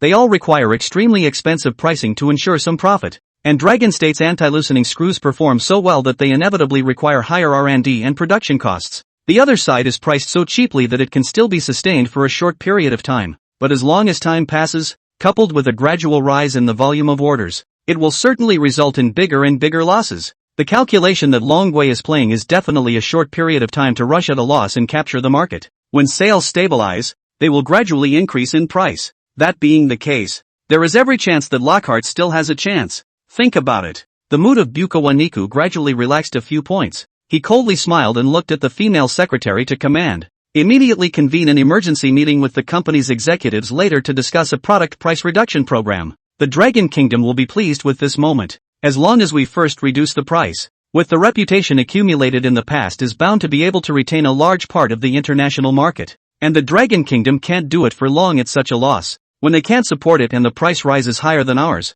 we're still invincible. And objectively speaking, our anti-loosening screws are perfectly adequate at this stage of industry. If that's the case, why should customers pay a higher price for Dragon's anti-loosening screws? Oh, the words fell. The still stunned female secretary tapped her chest, and her eyes lit up slightly. I don't really understand it, but by the way the president looks, he seems to be in a good mood? Doesn't that mean that the crisis is over? It's true that Rokkoku is just not good enough. Even if there are more powerful products, with a little trickery on the part of the president, they will still be at hand. Humbug. The female secretary smiled sweetly and wiggled her waist as she came forward. A delicate voice responded. Okay, President. I'll go arrange it now, yo. Seeing the situation, in a good mood, Niku Minagawa nodded with a grin on his face. The Dragon Kingdom is still trying to get a piece of the anti-loosening screw field? The reputation and popularity that Lockhart had built up over the decades would have been enough to crush them completely. Chapter 145, Village Chief. You have a small pattern. Half a month later, Fangshi Village. After more than 10 days of negotiation and consultation with the relevant departments, various matters of cooperation between the Longguo Materials Research Institute and Fangshi Village regarding carbon fiber have been negotiated. In accordance with the project consultation regulations, the high-tech fishing rod factory in Fountain Creek Village was converted into a dedicated carbon fiber production plant, also to accommodate larger as well as more intense supply needs. A special allocation came down from the top of the state and a professional construction team was hired. We have expanded our factory on the basis of the former fishing rod factory in Fangshi Village and introduced a large number of excellent equipments, in order to ensure that the T1200 grade carbon fiber material produced by Fangshi Village is at the optimal level. After all, these materials are specialized for the military industry of the Dragon State, as well as aerospace and aviation and other high-tech industry needs. The stakes are so high that there is no room for sloppiness. At this time, Liang Qinghe's home. Wang Xinghai leaned over the table with a pen and paper in his hand and the ledger on one side.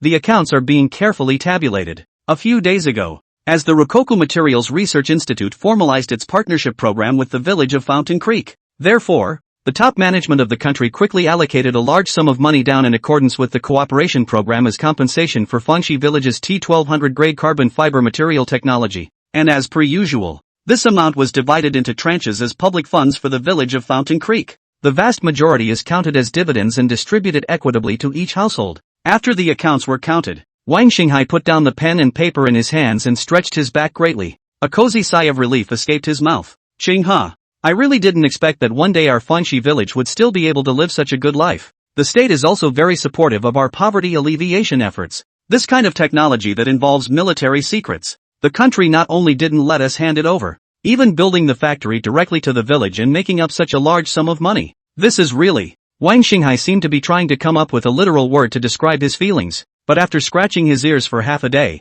he couldn't hold it in after all. All he could do was laugh nervously and scratch his head awkwardly. Seeing the situation, Liang Qinghe, who was checking the accounts next to him, also laughed. Mayor, I know what you mean. But, now the village road is also fixed and the bridge is built. The villagers also have no problem feeding themselves. The most important thing for the common people is food, clothing, shelter and transportation. And right now it's just that the conditions for housing are still poor. I think we should get this aspect up and running as soon as possible. Upon hearing this, Wang Xinghai nodded thoughtfully. Liang Qinghe was right. After several projects of dividends, now the villagers have more or less free money in the hands of each family. It's time to encourage them to get their houses built. Otherwise the village one by one lives in the kind of old rustic houses of the 70s and 80s. Aesthetics and comfort aside, safety is an issue that can't be gotten around. But, the villagers of Fanxi village are used to living a hard life, often with the philosophy that if something isn't broken, it still works, and even if it's broken,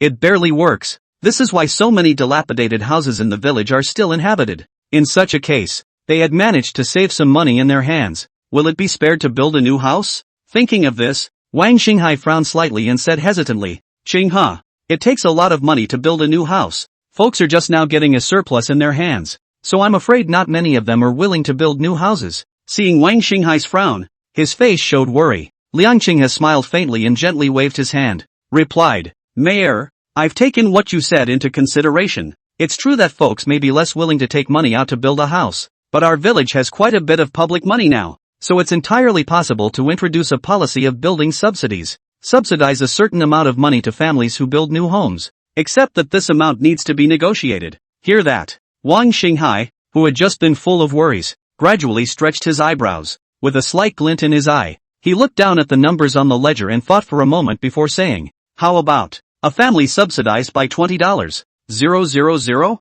Liang Qinghe raised his eyebrows slightly and was about to respond. Instead, a voice that had not been heard for a long time suddenly sounded in his ears. Ding! You have triggered a new mission. Mandate, achieve the construction of 20 new houses in Fanxi village. Mission reward, high-tech paint formula technology. Hearing this familiar system tone, Liang Qinghe froze and his face changed slightly. The words that were about to come out of his mouth were swallowed again. In retrospect, it seemed like it had been a long time since the system had ordered a mission.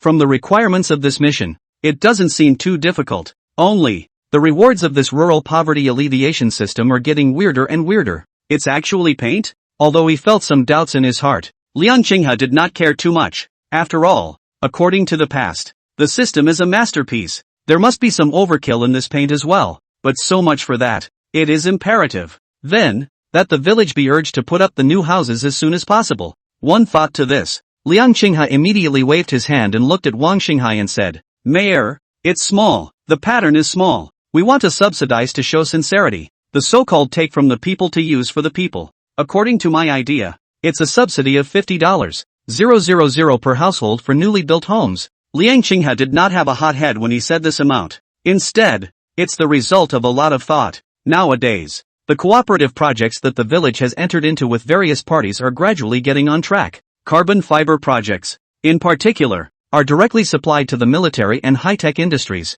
The profits are substantial. Since this is the case, then Liang Qinghe, as the village's poverty alleviation secretary, naturally there is no need to tie his hands when doing his work. In the past, when you didn't have money, it was because you really had no choice and you needed to tighten your belt to get by. Now that there is money, then naturally the villagers should be encouraged to build new houses and all live a good life. And this, too, is the meaning of Liang Qinghe's work in poverty alleviation. Hearing these words from Liang Qinghe, Wang Xinghai first slightly stunned, subconsciously feel that the other side of the subsidy amount is not too much, but after listening carefully to Liang Qinghe's heartfelt words, it was hard not to get lost in contemplation again for a while. As a matter of fact, Wang Xinghai, as the village head of Fanxi village, has been rooted at the grassroots level for decades. His love for Fanxi village and the townspeople is nothing less than Liang Qinghe. It's just that I've been used to living in a constricted life before. It's just hard to accept spending so much money at once. But when you think about it, The money is used to improve folks' lives anyway,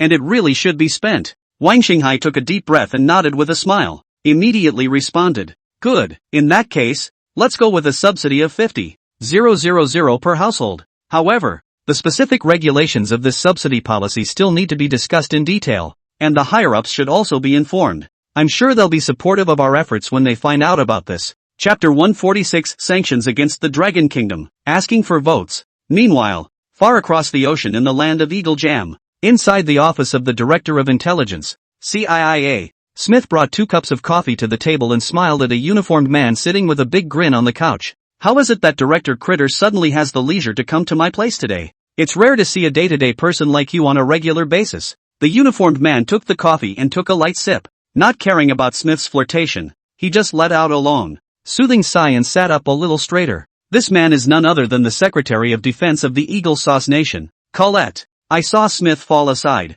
Cleet raised an eyebrow slightly, his tone light. Smith, I didn't come here today to catch up with you. There's a notification from the Black Palace that the sanctioning action against the Dragon Kingdom is going to start as soon as possible. If we allow them to continue like this, I'm afraid it will create a situation that no one wants to see. Mouthing the words, Colette gently set down the coffee cup in her hand, pushed it toward the center of the table again. The arms were crossed and rested on the crossed legs. Seeing the situation, the smile on Smith's face faded and turned serious. Cleet makes a good point. Within recent years, the development of the Dragon Kingdom can only be described by the word rapid. The Eagle Jam Nation, which had always prided itself on being the Blue Star's overlord, was naturally unwilling to stand by and watch them rise. Actually, the Eagle Sauce Kingdom and even the Western countries have been trying to stop the Dragon Kingdom's development in every way possible, and a number of means have been employed, both explicitly and implicitly, to achieve this. Only at the moment, the benefits are not really obvious. Because of this, the Eagle Sauce State has put the matter back on the agenda in the recent past.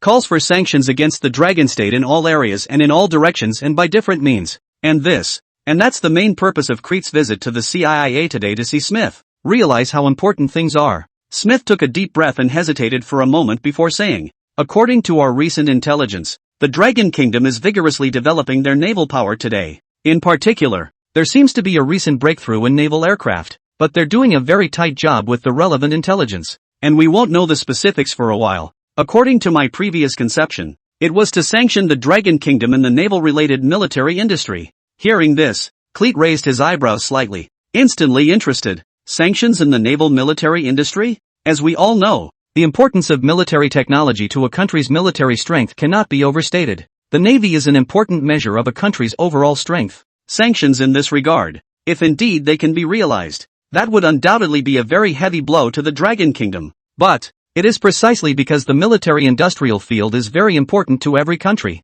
It is often difficult to impose sanctions in this regard. What's more, it's a superpower like the Dragon Kingdom, so naturally it will pay more attention to its own military industry. That being the case, what sanctions should be imposed against them? Feeling puzzled in his mind, Critter frowned slightly and asked, the Dragon Kingdom is now fully capable of developing its own carrier fleet and carrier aircraft. They are self-sufficient in military technology, if it's what you think. And which way do we cut and proceed with sanctions? Seemingly anticipating Cleet's question, Smith hooked the corners of his mouth slightly and smiled enigmatically. Immediately after, he picked a file off the desk and handed it to the other man. Without delay, Cleet opened it straight away. The document clearly displayed a brief introduction of the various technologies of the Dragon Kingdom in the field of naval, especially shipboard aircraft military industry. Among them are not only many advanced technologies that are widely known to the outside world, there are even the results of CIA's many intelligence efforts in recent years. It's obvious that Smith has worked hard on this. Seeing Cleet flipping through it quickly, he frowned tightly, as if he were confused. Smith flipped straight to one of the pages and reached out to tap it. Carrier Stopper Cable Technology? Cleet read the title of the page with conviction, and then his eyes lit up slightly. The face couldn't help but change. That's right. Dragon Nation has always relied on imports for carrier stopper cable technology. Smith nodded in satisfaction. Out of the blue, he added, and as far as I know, they're currently importing it from a tech company in my country at a high price. So we could have sanctioned the Dragon Nation on the carrier blocking ropes. At these words, Cleet was instantly enlightened. Taking a deep breath, he nodded his head back and forth. As a key device to guarantee the landing of carrier aircraft, the importance of the carrier's arresting cable is self-evident. It is even considered one of the core secrets by many countries that have aircraft carriers. In today's world, Only a handful of countries have mastered the technology of aircraft carrier arresting cables. Eagle Jam Nation is one of them. And although the Dragon Kingdom has been committed to the development of naval power in recent years, but it has not been able to break through the critical technology of aircraft carrier arresting cables. Not only did they rely on imports from other countries for a long time, but they even had to buy them after being subjected to numerous malicious price increases. This can be said to have given the Eagle Sauce country the innate conditions to sanction the Dragon country. Knowing what was going on, Critter was in a slightly more agitated mood. The corner of his mouth hooked into a sneer. But I almost forgot. The Dragon Kingdom, but there is still this lifeline in our hands. Since we are going to sanction it, there is no need to engage in any kind of price increase, which will not achieve any effect at all. Isn't the Dragon Kingdom going to develop aircraft carriers and carrier planes? Let's just cut off their supply of blocking cords and stop them in this field from now on. The arresting cable is called the lifeline of the aircraft carrier, which greatly enhances the safety of the carrier's aircraft landing. If the Hawksbane state cuts off the supply of barricades, there are only two options left for the Dragon Kingdom. The hard-headedness to continue to get carrier aircraft on board ended up being a huge risk every time they landed. Or just let the carriers they have built with so much labor and material resources be completely reduced to scrap metal.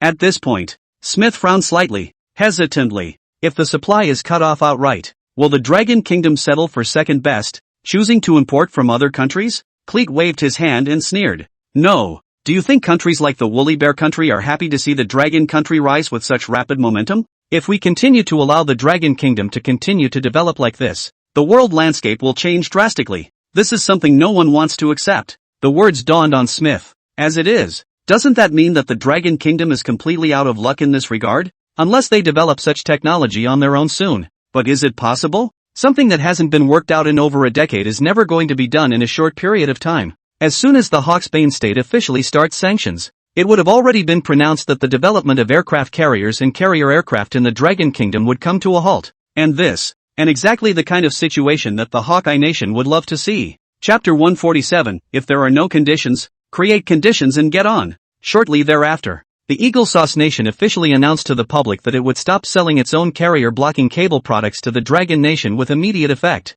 The news caused a worldwide uproar. Countless netizens from all over the world, especially some veteran military fans, both showed a high level of interest in the matter. It even made the related topic so hot that it directly rushed to the hot search list of major platforms. The Eagle Jam country has taken everyone by surprise with this maneuver. The discerning eye detects the difference at a glance. Sanctions. This is a naked sanction. It's well known. The current Blue Star world is in a situation of great change not seen in 100 years. The Western countries led by the Eagle Sauce Kingdom have always been committed to hindering the development of the Dragon Kingdom through various means. However, such a blatant and direct sanction can be said to be extremely rare in recent years. However, officials in Eagle Land didn't even look for a grand excuse this time, as they usually do. Instead, they simply announced a halt to the sale. There's no room for half-assed negotiation. With such an unforgiving approach, it was inevitable that people would detect some subtle atmosphere, especially in today's fading Western power. And with the gradual rise of the power of the East led by the Dragon Kingdom,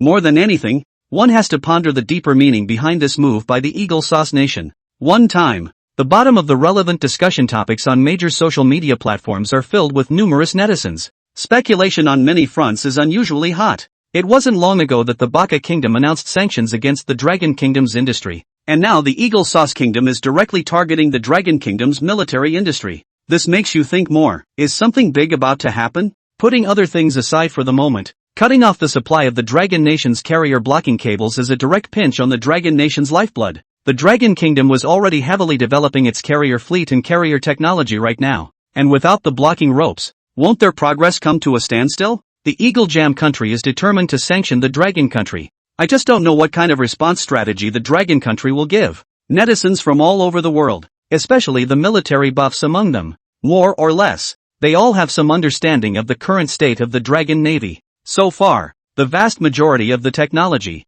materials, and so on in the Dragon Kingdom's aircraft carriers can be developed independently. In favor of this is called the aircraft carrier lifeline on the blocking cable, but the delay is not the ability to produce their own. And that just gave the Eagle Jam Nation the opportunity to capitalize on the situation. Compared to the few netizens who watched from the other side of the fence or even gloated, most people are still more curious as to what decisions Dragon will make in the face of such a dilemma. Is it putting your face down and negotiating with the Eagle Jam countries? Or do we seek cooperation from other countries that have the technology to do so? Or do you want to go the other way and make a big effort to develop your own? Taken together, either option does not seem to be an immediate enough solution to Dragon's immediate needs. It's safe to say, this sanction by the Eagle Jam state has very precisely and effectively taken the lifeblood of the Dragon state. Just as the world's netizens are buzzing over the Eagle Jam nation's sanctioning tactics, the relevant news was also learned by the top management of the Dragon Kingdom in the first instance. As the matter of carrier arresting cables is of great importance, Zhuo Shuai,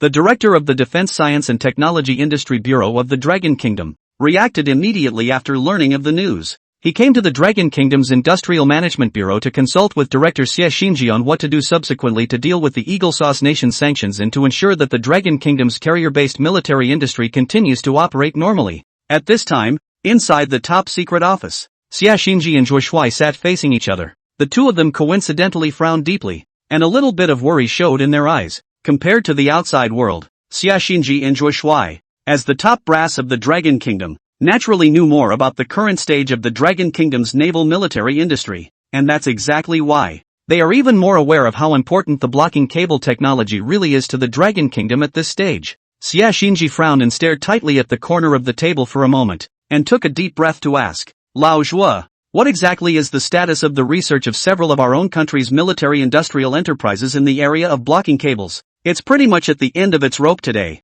Is it possible to solve this task in the short term if it is made a top priority for the military industry? Hearing this, Zhuo Shuai let out a bitter laugh. As the director of the Defense Science and Technology Industry Bureau of the Dragon Kingdom, he was still familiar with the progress of the blocking cables of several domestic military-industrial enterprises. It is not at all a question of how much manpower or material resources are invested. Instead, it's straight up carded. The major military companies have put a lot of effort into this over the years. But what's the result? Even with the increased R&D efforts at this critical juncture, I am afraid its effectiveness can only be described as better than nothing. Trying to directly attack the blocking cable technology in a short period of time, the likelihood is almost zero. Seeing that Zhuo Shuai's face was not quite natural, Xie Xinji's frown deepened. He sighed softly and shook his head. In that case, there's no choice but to continue to start from the outside. The Eagle Sauce countryside must have eaten their hearts out and won't give us any chance. Britannia and the Woolly Bear Nation are also in possession of barrier cable technology,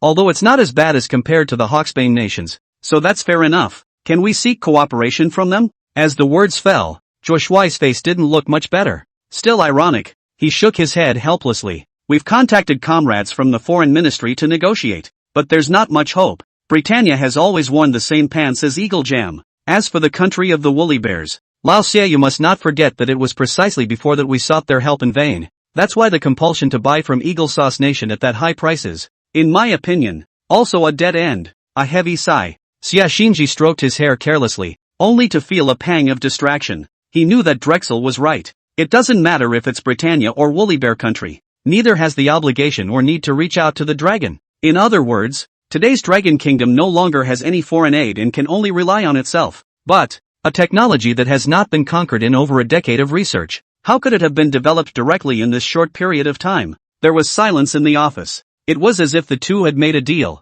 and neither one of them opened their mouths. The atmosphere gradually became hot and anxious. Ryoko, Zhuo Shuai exhaled and shook his head. Old Xie, this is not the way to go on. You and I both know that those jackals and tigers out there are eyeing us every day. It just so happens to be at this dark moment again. If we are slow in our development, the consequences will be unimaginable. There's no way out anymore. Only on your own. We're just going to have to top it with our heads. Zhuo Shuai raised his arm and his eyes became sharp and determined. When did the Dragon Kingdom not rely on itself, step by step, from those difficult times? It's just a blocking cable. More than 1 billion people in the Dragon Kingdom. It's hard to get stuck with it. Conditional to be on. If you don't have the conditions, create them. Chapter 148. Is this a poor village? Zhuo Shuai looked at Xie Xinji and continued. I know more about the military enterprises, and it shouldn't be possible to get them in a short time without any surprises. In that case, we might as well feel out the folk. As the saying goes, experts are in the private sector. Many of the private enterprises in our Dragon Kingdom are still very outstanding. We could have given the parameters of the blocking cable and invited bids among private companies. If the military and civilians work together, a two-pronged approach, can't we just say it's done? Listening to Marshal Zhuo's words, Xie Xinji's face eased slightly. If it were before, he mostly won't hold out much hope for that. Because, as a matter of common sense, the various technologies used by the military industry are in the top tier of the industry. There are very few scenarios where civilian is more powerful than military. But just a few months ago, Xiaxinji witnessed a poor village come up with motorcycle engine rebuilding technology. Not only did they take the nationals, it even ended up being adopted by the military for use as the latest generation of tank engines. And I've heard it's also a huge performance increase over the original. Looking back now, Xiaxinji still smacks his lips over this. Can you believe that even poor villages can build tank engines? If every private enterprise in the Dragon Kingdom could be like that poor village, then why worry about a single blocking cable? But then again, such cases are, after all, a rarity, and more or less an element of luck. Taken together, the technical problems with the blocking ropes are still not encouraging. Thinking of this, Xiaxinji took a long breath and nodded his head with his face as normal. As things stand now, the situation is exceptionally critical, and we have no choice but to beat a dead horse. Let's hope that the technology we need for blocking ropes really does exist in the private sector. With that, he turned his head to Zhuo Shuai. Continued. This can't be delayed. Don't worry, old Zhuo. I'll contact the relevant departments as soon as possible to arrange the bidding matters for the blocking ropes. Words. Zhuo Shuai sank down and nodded heavily. A few days later, the village of Fountain Creek. The sun was shining brightly and Liang Qinghe was sitting on a pile of red bricks. Tilting his head slightly, he squinted his eyes at the front, where a few villagers were sweating away on a wall. Not far behind him, Lin Roche is leaning against a shade tree, rambling to the camera. Every now and then, he turned his head to look this way. As you can see, this is the first new house under construction in Fanxi village. Folks are better off now. Not only have we built roads and bridges, but now we're going to have new houses installed in every home.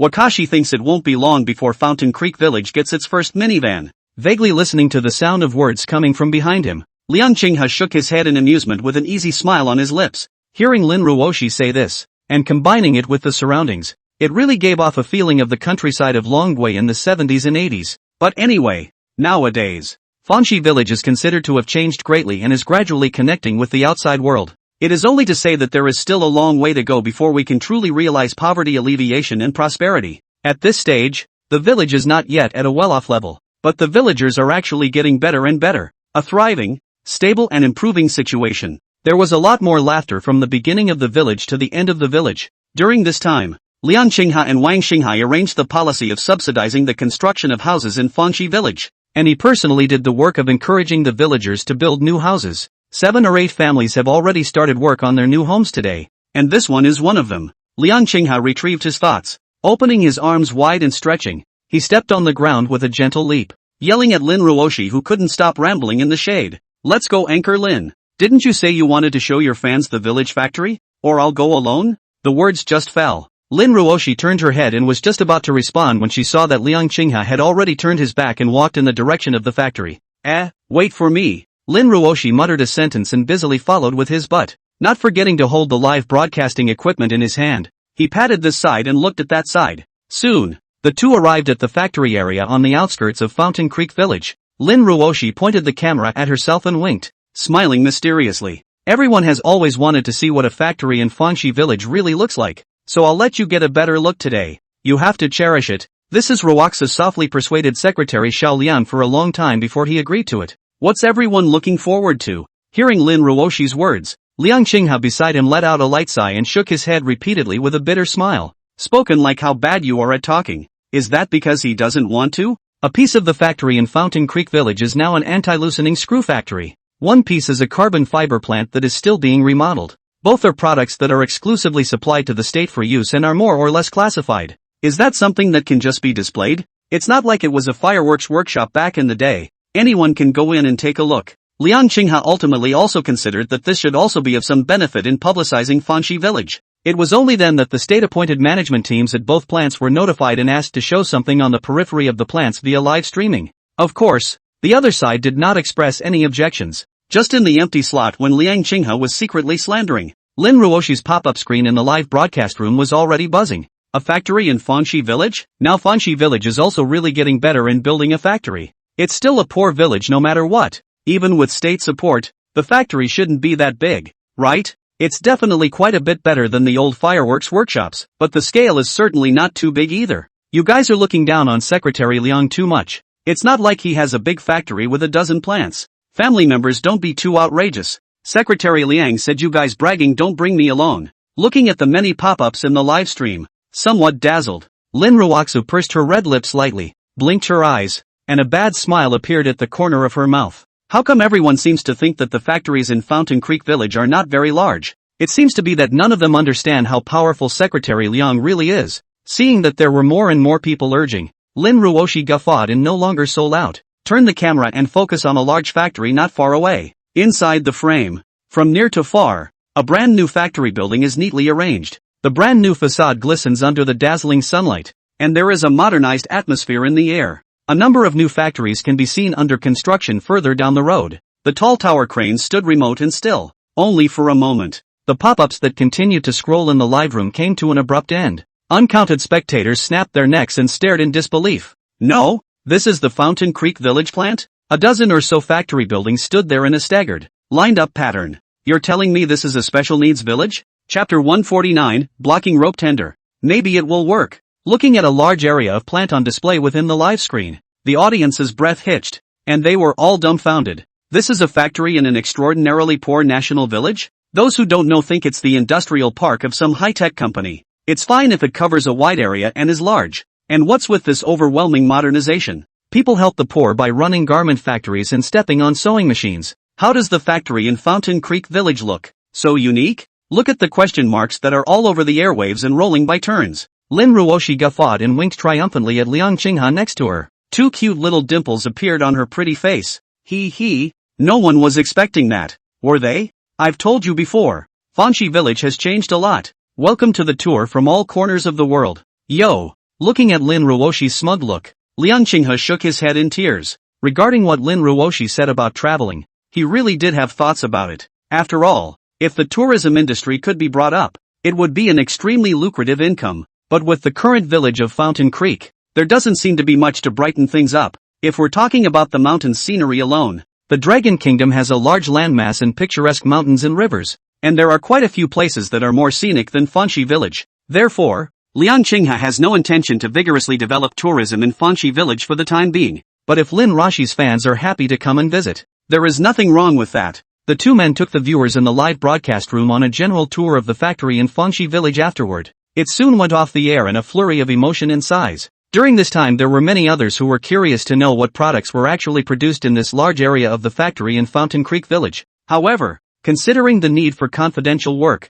Liang Qinghe did not pay attention to it. It's just a trifle. Even so, it still makes netizens smack their lips at the big change in Fanxi Village. In less than a year, it has grown from a low-rise and dilapidated fireworks workshop to a brand new factory today. Only the village of Fanxi, which has always defied common sense, could have produced such a miracle. After closing the live broadcast, Liang Qinghe went straight home. Lin Ruoxi excused herself from being bored and followed suit. As a result, as soon as I entered the house, I drank a mouthful of water and flopped down on Liang Qinghe's bed and swiped my cell phone in boredom. Watch this scene. Liang Qinghe could only smile helplessly and bitterly. He's a big man. He can't kick out a little girl, can he? Who knew that just as he sat down next to him, Lin Ruoxi immediately jumped up like a spring. Pouting and puffing, she cursed. Those cheapskates in the Eagle Jam country have gone too far. It's just a broken blocking cable, isn't it? To actually sanction us with such despicable, shameless and nasty means. When our Dragon Kingdom is strong,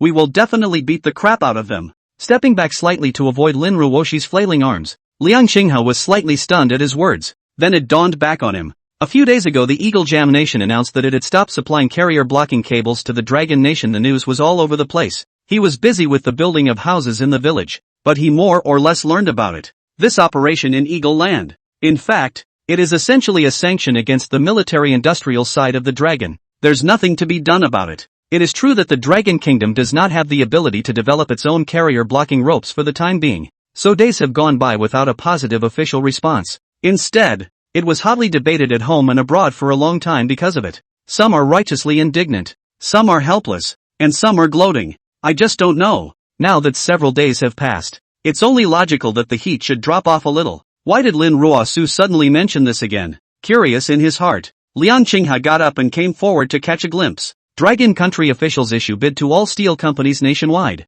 simultaneously given the parameters of the carrier's blocking cables. Seek a steel cable that meets the criteria? Liang Qinghe muttered under his breath, staring at the cell phone screen in a daze. Seeing him come over, he frowned and stared. Lin Ruoxi pushed his cell phone over a bit and pointed it out to him, all the while muttering under his breath. Yeah, the comment section is all saying that our military would definitely not have conducted the bidding on such a wide scale if we weren't desperate. But so many domestic military enterprises and research institutes can't handle this technology. How can private enterprises? Alas, Eagle Land likes to gross people out like this. It's annoying as hell. Liang Qinghe didn't respond and just watched the video in silence. Scanned the comments section a few more times. Only then did he thoughtfully hand the phone back to Lin Ruoshi. Seeing that he had been reticent, he frowned tightly as if he was thinking about something. Lin Ruoshi blinked. Although he was puzzled and curious in his mind, he didn't make a sound to disturb him. Liang Qinghe knew that what the netizens said was actually good. If the Dragon State military is not really exhausted,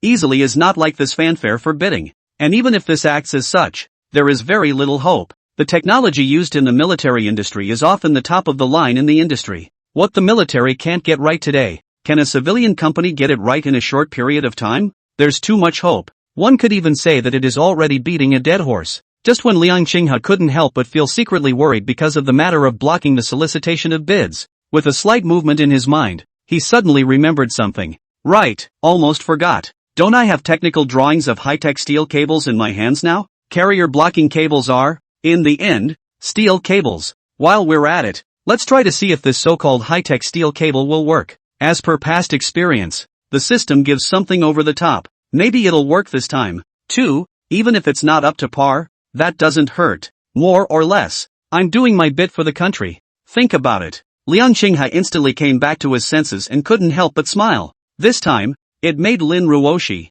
who had been paying attention to the movements over here, tense up. Secretary Xiao Liang, what's wrong with you? Just suddenly muttered something to myself and now I'm giggling. No wonder the village chief wanted me to advise you to rest more often. You're afraid you're going to be tired and stupid. Liang Qinghe froze, bitterly smiling and holding his forehead. He waved his hand helplessly. Nothing like that. It just occurred to me that I could go out to bid on this carrier barrier cable. I still have some research on this aspect of steel cables, so I can't say it'll work. This statement was made. Lin Ruoshi's head was filled with confusion. She let out a cry. Big, confused eyes fluttered and she bit her lower lip gently. It's over. It's over. Looking at this, Secretary Liang is afraid that he is not really overworked and hallucinating. That's a technology that the military of the Dragon Kingdom can't even get. And he's just saying, maybe it can be done? If that's the case, what's the point of the Eagle Sauce Kingdom sanctioning the Dragon Kingdom? Sanctioning the village of Fangxi directly counts. Worry was written all over Lin Ruoxi's pretty face as she watched Liang Qinghe, looking for an excuse to take him out to see a psychiatrist one day afterward. Chapter 150 Fangxi village is up to no good again? Liang Qinghe ignored Lin Ruoshi, who was poking and prodding a bit on the side. Just pulled out his cell phone and started digging through his contacts. I've made up my mind to see if my high-tech steel cable can meet the bidding requirements or not. But it's a big deal when it comes to the country's military industry. Liang Qinghe felt that it was still necessary to be cautious for the best. At least first find a steel factory to test to see how the parameters of the high-tech steel cable built according to the technical drawings given by the system.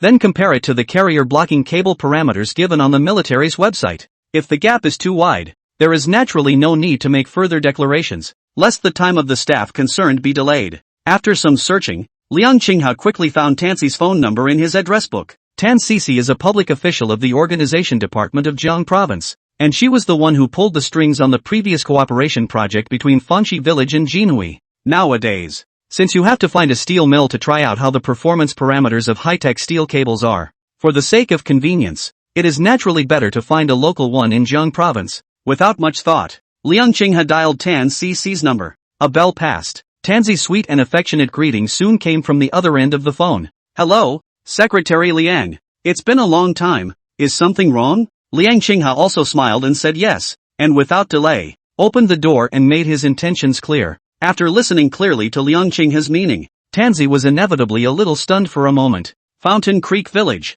To contact a steel mill to test the performance parameters of steel cables? And intend to participate in the tender for the carrier blocking cables on the military side of the Dragon? What? For a moment, Tansi thought if she had heard wrong. Even unbelievingly, he put the phone in front of him to take a closer look twice. The words Liang Qinghe, Secretary of Fangxi Village, once again brought her back to reality. Tansi's eyebrows frowned, and she suddenly looked embarrassed. All of a sudden the whole thing was bad. No, she had gone through a lot of trouble in the beginning for the cooperative project between Fangxi Village and Jinhui Company. How long has it been now? It's only been 2 or 3 months at the most, right? Fangxi Village is not engaging in fishing gear again. Thinking about the Dragon Navy's military tender? What's this Secretary Liang's story? Even if you have a great background, you can't afford to be tossed around like this, can you? Tansy was a little speechless, and even felt a mouthful of pent-up air silted up in her chest, making her a little irritable. Taking a deep breath, she managed to patiently confirm it. Secretary Liang,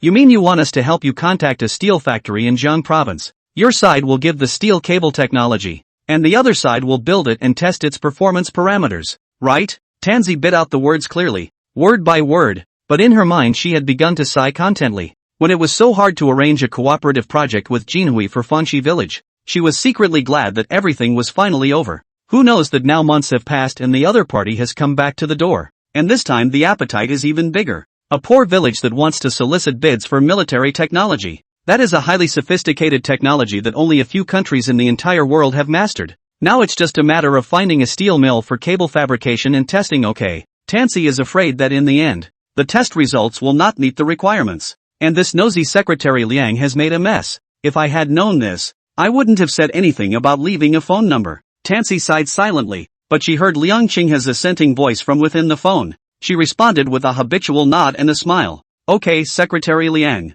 We'll get you in touch as soon as possible. We'll call you as soon as I have news. Hearing this, Liang Qinghe nodded in satisfaction and was about to say goodbye. On second thought, isn't it more or less unethical for one to trouble people like this 3 times? That time before was fine. It was considered Tansy's job, but this time it was trouble outside of work. After thinking about it, Liang Qinghe said, Ms. Tan, I'm really troubling you this time. I'll be sure to thank you properly when it's all over. Thank you, thank you, thank you. Hearing this, Tansy didn't take it to heart. It was just a polite response followed by a standard goodbye salutation and then a hang up. Watching the cell phone screen light up, Tansy sighed softly and shook her head helplessly. This period of time is already busy, and then stumbled into this mess. I'm afraid that the next is very difficult to stop. Deflated, Tansy patted her cheek and thought no more about it. Getting up and out the door, he headed for the office of the head of the organization department. A knock on the door followed. A thick but slightly tired middle-aged man's voice came from the office.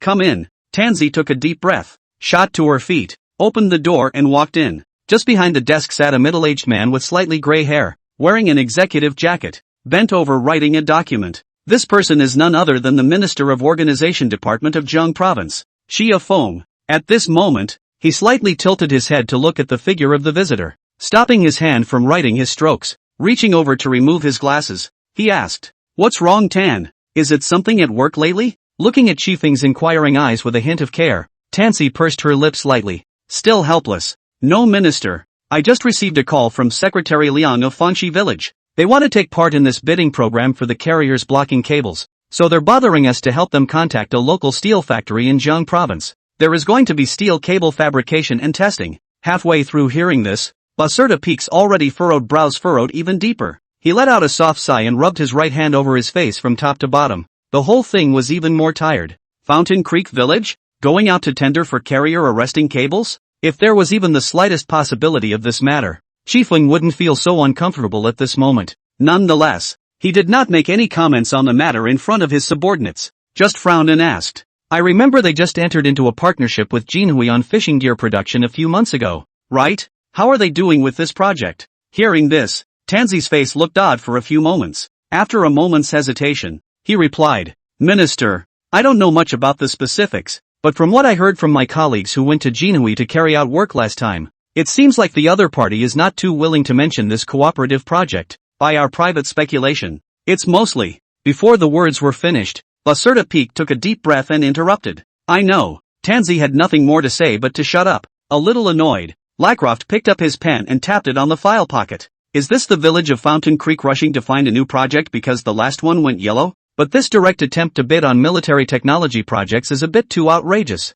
isn't it? So what was Secretary Liang thinking? Lacerda Peak looked up after a few moments of contemplation, commanded in a deep voice. Since Secretary Liang has a request, it's better to contact the steel factory as he wants. Try to make things as pretty as possible. Tansy didn't feel surprised when she heard this and just nodded in response, then retired in silence. Chapter 151, The Splendid Fortune Finally Comes My Turn. The following day at noon, Organization Department of Jiang Province. Inside the office, Tansy put down the phone, and the standardized smile on her pretty face gradually disappeared. In its place, there is a deep weariness and helplessness. This morning today, she started by handing over her own duties to a co-worker to handle. Subsequently, according to Liang Qinghe's request to do enough search and investigation, and finally selected a few local steel factory in Jiang province, and one by one, he called and inquired and expressed the demands of the village of Fountain Creek. Often at first, the other party saw that Tansy was a public official of the organization department of Jiang province, and her attitude was still very polite.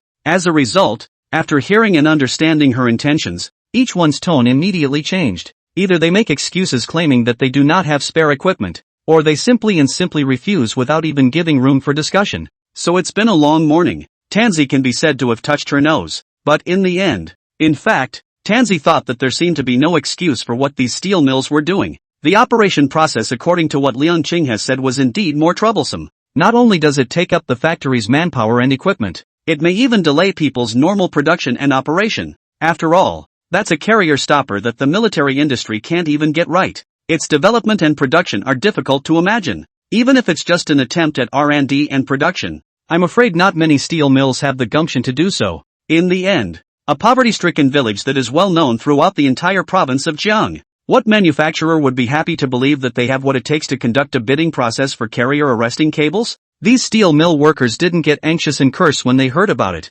Tansy all thought the other's temper was considered good. Shaking his head to retrieve his thoughts, Tansy looked down at her list of steel mills and couldn't help but sigh softly. Unconsciously, there's only one more manufacturer in the list that hasn't added the underline. Tansy lightly clenched her silver teeth, her eyebrows slightly furrowed. After a moment's hesitation, he picked up the phone and dialed the number. Anyway, up to this point, both she and the Jiang Province Organization Department had done their best. One last fight. If the results remain unsatisfactory, there is nothing that can be done. Love can't help. Soon, the call was answered. Hello, Pious Steel Works, glad to be of service. Tansy didn't hesitate and immediately picked up. Hello, this is the Organization Department of Jiang Province. My name is Tan. Will your plant accept special steel processing and rigging performance parameter testing work? The words fell. Silence plummeted on the other end of the line. Tansy also faintly heard a suppressed exclamation of surprise. Immediately afterward, the other man spoke back somewhat nervously.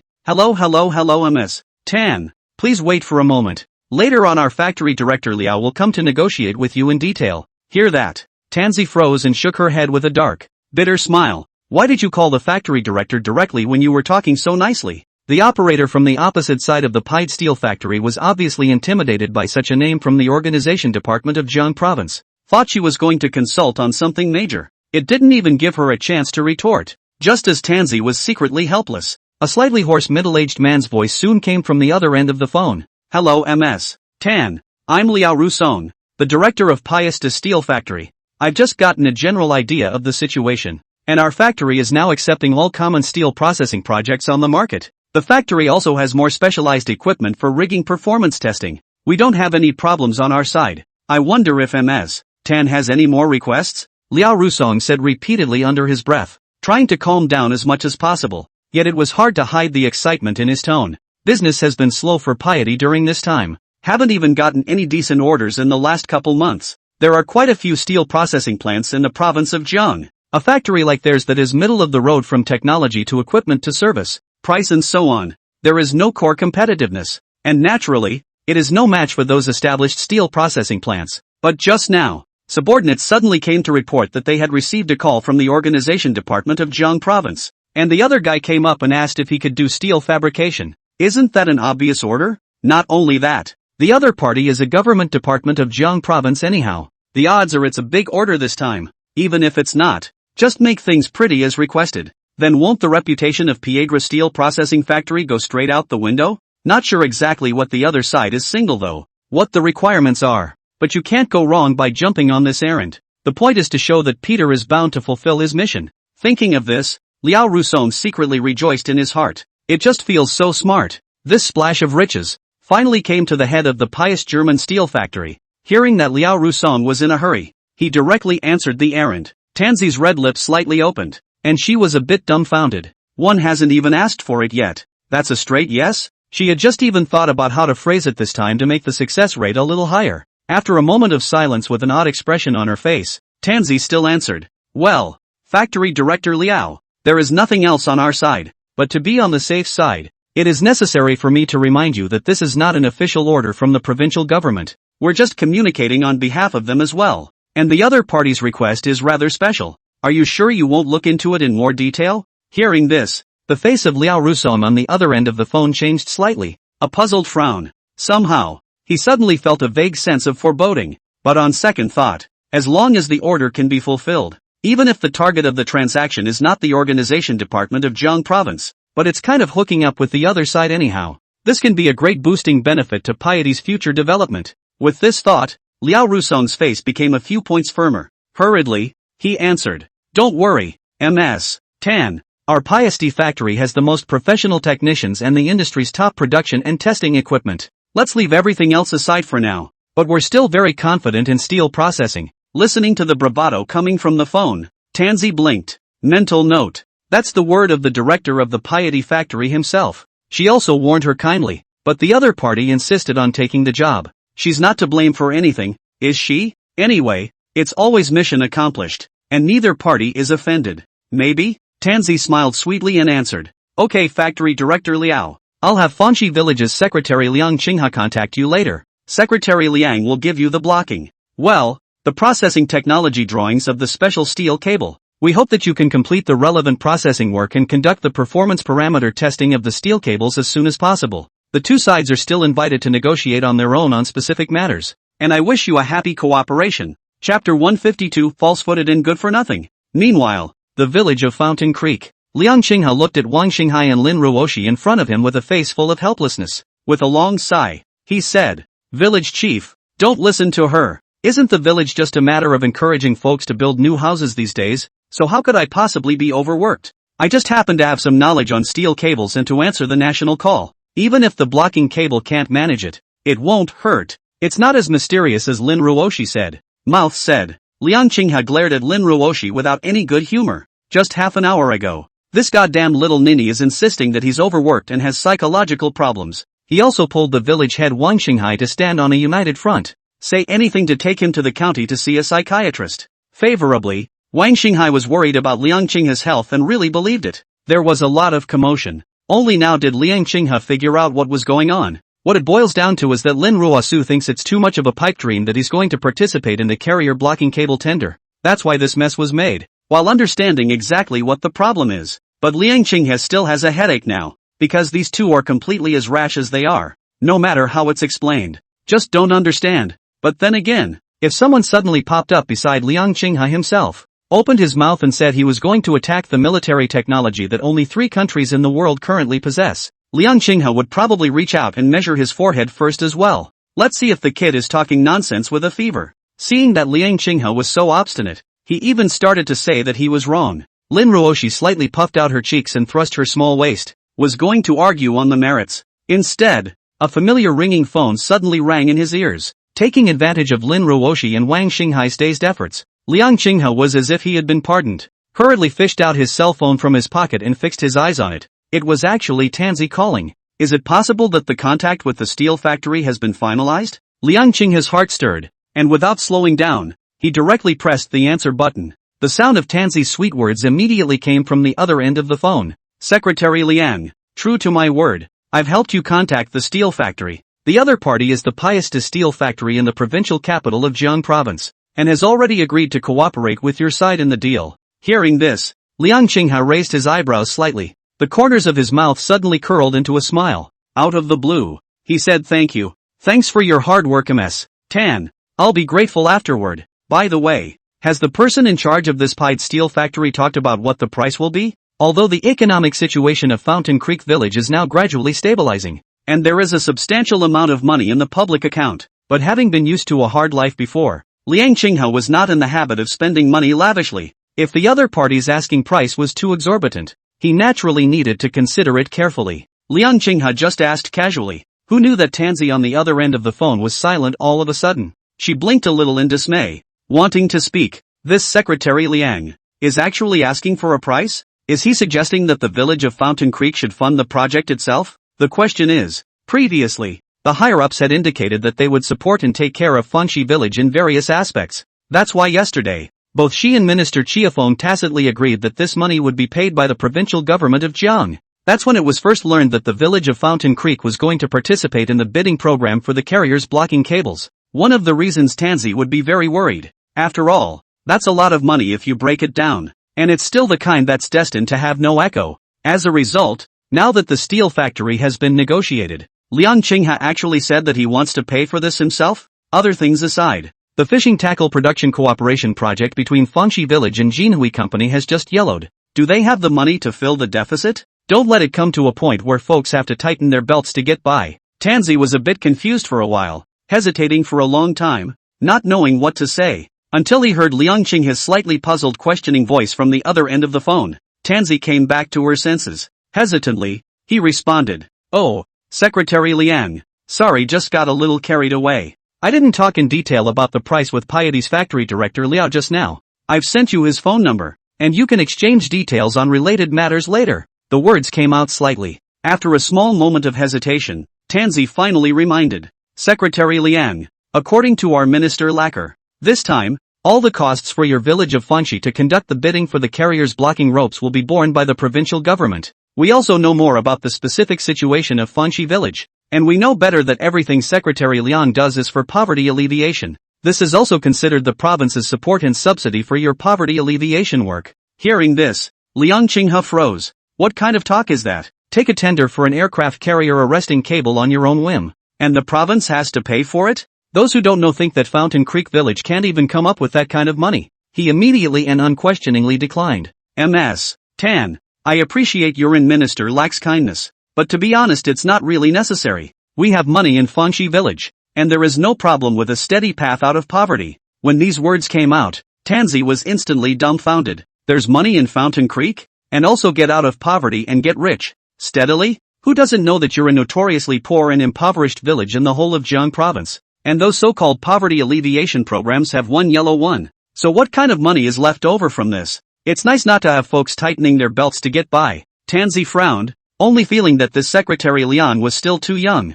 false-footed and good for nothing. There was a desire to retort or offer a few words of advice, but she didn't know how to speak for a moment. After a few moments of agonizing, Soul did not answer, but only perfunctorily. "I know Secretary Liang. I can't make a decision on this matter. I need to react to my superiors." The two men talked a few more times. Liang Qinghe asked about the situation of the pied steel processing plant. Saying hello, they hung up on each other. According to his idea, since the other party had agreed to carry out the production and processing of steel cables and testing work, then it would be more convenient to discuss the matter face to face. Coupled with the special nature of the high-tech steel cable technology drawings, Liang Qinghe will definitely be personally present at that time. Making up his mind, he informed Wang Xinghai and Lin Ruosu of his idea. Learning that Liang Qinghe had not only contacted the steel factory, but even planned to travel directly to the provincial capital of Jiang province tomorrow, the two men were in a daze. "I thought Liang Qinghe was out of his mind somewhere and had to participate in the bidding for the carriers blocking cable. And now look, how come it seems to be coming true?" Wang Xinghai and Lin Ruoshi looked at each other and sucked in a breath of cool air. It was a bad feeling. It was a misunderstanding between the two of them in the end. Or has Liang Qinghe's symptoms worsened? Chapter 153, Building a Blocking Cable. No problem, right? Early the next morning, Liang Qinghe arrived at the provincial capital of Jiang province by high-speed train, accompanied by Lin Ruoshi. After receiving a call from Tansy yesterday and learning that the steel fabricator had been contacted in place, Liang Qinghe told the relevant news to Wang Xinghai and Lin Ruoshi at the first time. Who knows what these two said? In the end, it was Lin Ruoshi who took the initiative. She just happened to be planning a trip home in the near future, so she stopped by to visit the provincial capital with Liang Qinghe. It's easy for two people to have a caretaker. The other party had said so. Although Liang Qinghe was helpless, he could not directly refuse in the face of Wang Xinghai and Lin Ruoshi's earnest concern, so it had to be agreed. At this time, the two had already arrived at the provincial capital of Jiang province.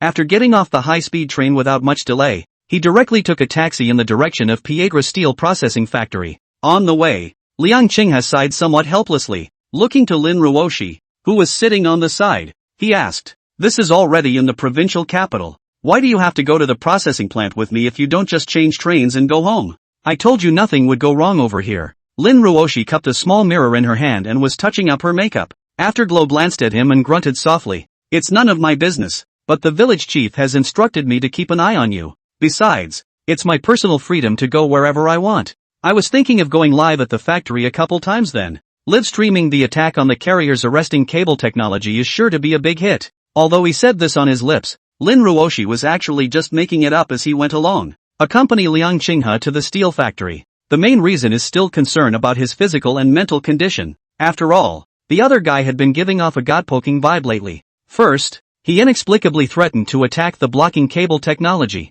then quietly contacted a professional steel processor to implement the plan. Now without even any warning, it's coming straight to the provincial capital. How can this not be a cause for concern? As to whether Liang Qinghe is really able to straighten out the carrier blocking cable technology, Lin Ruoshi wasn't stupid, so how could she believe such nonsense? Until now she still felt that something must have gone wrong with this little Liang secretary somewhere, or else such pie-in-the-sky ideas wouldn't have suddenly popped up. Hearing Lin Ruoshi's dislike back, Liang Qinghe's face showed consternation. Nice guy. Feeling that this Lin big anchor even want to rub the hot spot of the aircraft carrier's blocking cable? Is this what the live streaming industry has rolled into now? I see you're really hungry for this kind of heat. Don't drag me along when the time comes. I'm afraid of being sprayed to death by the netizens. Liang Qinghe shook his head helplessly and muttered in a low voice, ignoring Lin Ruoshi's eyes that were bubbling with anger. He closed his eyes to himself and stared. After all, there's an old saying, out of sight, out of mind. At the same time,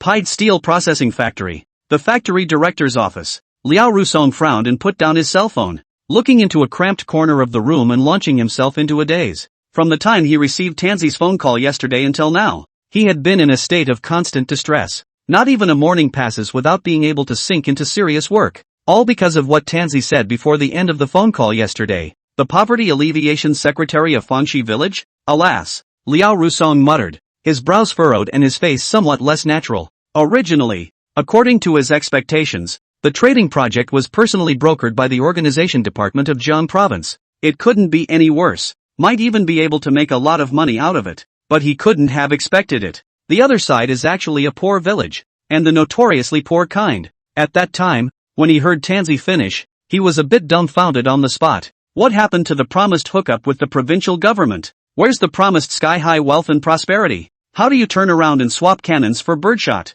Such a poor village, and the organization department of Jiang Province to mediate from it. He would not dare to set the price too high, and may even have to report the cost price. Even if you don't make money, you are afraid that the other party is difficult to serve. By then, not only will they not be able to get any benefits, but they will be in trouble. That was definitely the scene that Liao Rusong was least happy to see. But then again, it's done, and the project was promised to him personally. There's no turning back anymore. I just hope that everything goes well after that and that I can get this order done sooner rather than later. At that point, no matter what, it's a little bit of a connection to the provincial government. For comfort. Thinking of this, Liao Rusong shook his head and let out a bitter smile.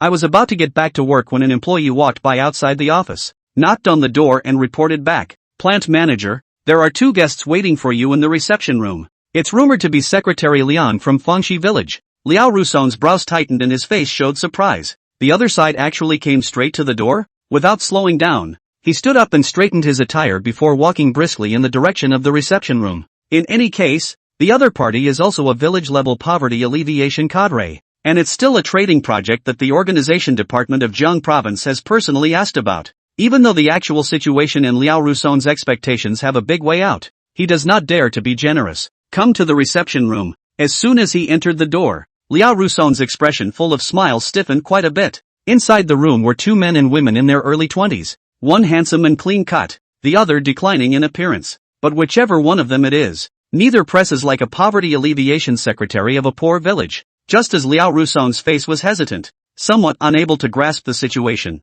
the tepid Liang Qinghe got up to meet him and said with a faint smile, "Hello Factory Director Liao. I'm the Poverty Alleviation Secretary of Fangxi Village." Liang Qinghe. Although he was stunned in his heart, Liao Rusong quickly reacted. Smilingly, he greeted and shook hands with both men. Then each sat down. "Just take your seat." Just as Liao Rusong was weighing his phrases and thinking about how to communicate with the young Poverty Alleviation Secretary in front of him, Liang Qinghe took the initiative to speak out and opened the door. "Factory Director Liao. From what Ms. Tan said, it seems that your side is not particularly familiar with our side's requirements. Do you need me to roughly expound on this again, if necessary?" Liao Rusong came back to his senses and heard the other party's methodical words. Gradually, the little contempt that had arisen in his heart because of his age was withdrawn.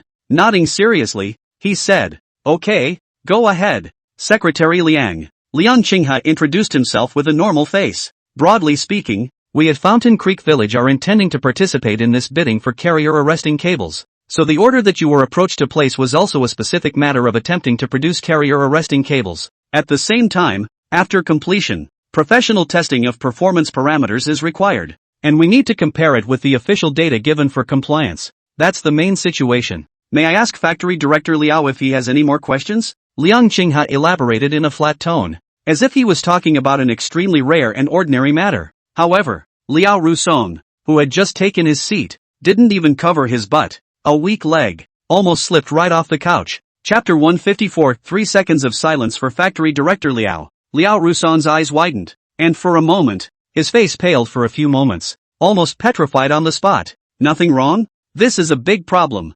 Originally, he had thought that a poor village would be fine. Even if you can't get any substantial benefits, you can more or less get acquainted with the provincial government. But the problem is, no one told him at the very beginning that Fountain Creek Village was going to be processing blocking cables. And again, you're a poor village, or the kind of poor that stands out. What's the point of fooling around if you don't do a good job of getting rid of poverty and getting rich? Is this thing, the carrier barrier cable, something that ordinary people can get their hands on? In an instant, Liao Rusong's face turned green, even felt inexplicably a little dizzy and uncomfortable. Seeing this Pied Steel Factory's director talking while suddenly went silent, and the face was vaguely off-kilter. Liang Qinghe was suddenly puzzled. Could it be that there was something wrong with the request he had made? Why does the other person have a constipated look on his face? Compared to Liang Qinghe's puzzlement, Lin Ruoshi, who was next to him, however, had a glance of insight into the problem. She looked at Liao Rusong with an innocent face and then shifted her gaze to Liang Qinghe. Sure enough, the whole world thinks that there is something wrong with Secretary Liang.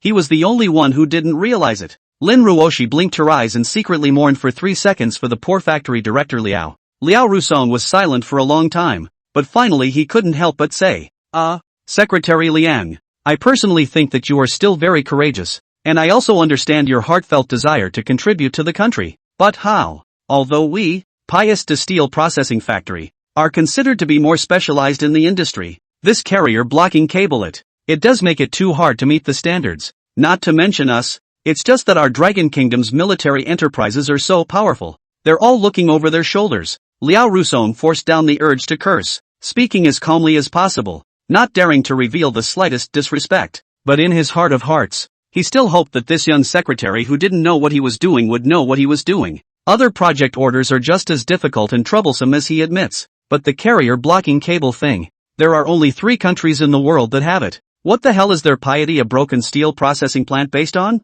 Liao Rusong now even felt taking Tanzi's call herself was all a mistake. I don't know what this Secretary Liang really thinks. Hearing Liao Rusong's words, Liang Qinghe frowned slightly and was silent for a moment. Taking a deep breath, he then said, Plant Director Liao, you may have misunderstood. My side's request for the project is not for you to directly develop and produce an aircraft carrier blocking cable. In layman's terms, I now have in my possession a technical drawing program for steel cables. It's just a matter of trying to get you to follow this program and try to move as close as possible to the production of carrier arresting cables according to the requirements given by the officials. The main purpose is also just to see if this steel cable, after testing, can meet the official standards given for the performance parameters of the blocking cable. Even if I can't reach it, I'll still pay according to the contract. Just do your best. Liang Qinghe had thought about it from the beginning. This time, the steel mill was contacted for steel cable processing, essentially just trying to test exactly what level of so-called high-tech steel cables the system gives you. As for the carrier blocking cables,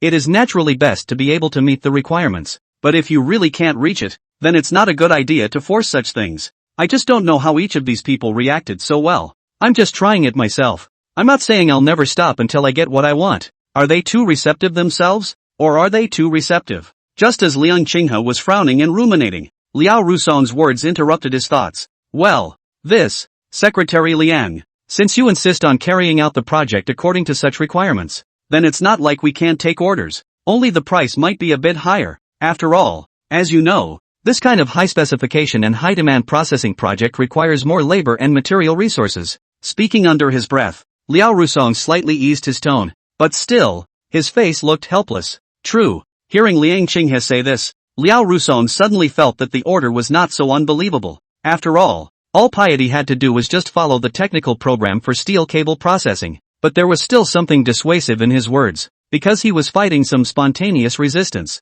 Objectively speaking, the other side is really have the relevant steel cable technology drawings. That is certainly not up to the standard of the aircraft carrier blocking cable. This is the absolute nail in the coffin. Plus the identity of the other party's poverty alleviation secretary of the poor village, as well as the background of the organization department of Jiang province behind it. The order price can't be set too high even if it is, and there may be more trouble down the road. It's a thankless deal by any measure. Liao Rusong is naturally not willing to do such a business. Nah, he had promised Tanzi yesterday. So now we can only pray that Liang Qinghe can return to the right path and give up that unrealistic idea. However, the plot did not develop as Liao Rusong thought it would. He only saw a warm smile on Liang Qinghe's face. Waving his hand, he said, "Factory Director Liao is overly concerned. We can accept the price as long as it's not too exaggerated. I also got a rough idea of the current prices in Jiang province on the same type of project before I came here. It would be understandable if it was just that 1 or 2% higher. I just hope that Factory Director Liao's side will do their best on the fortifications."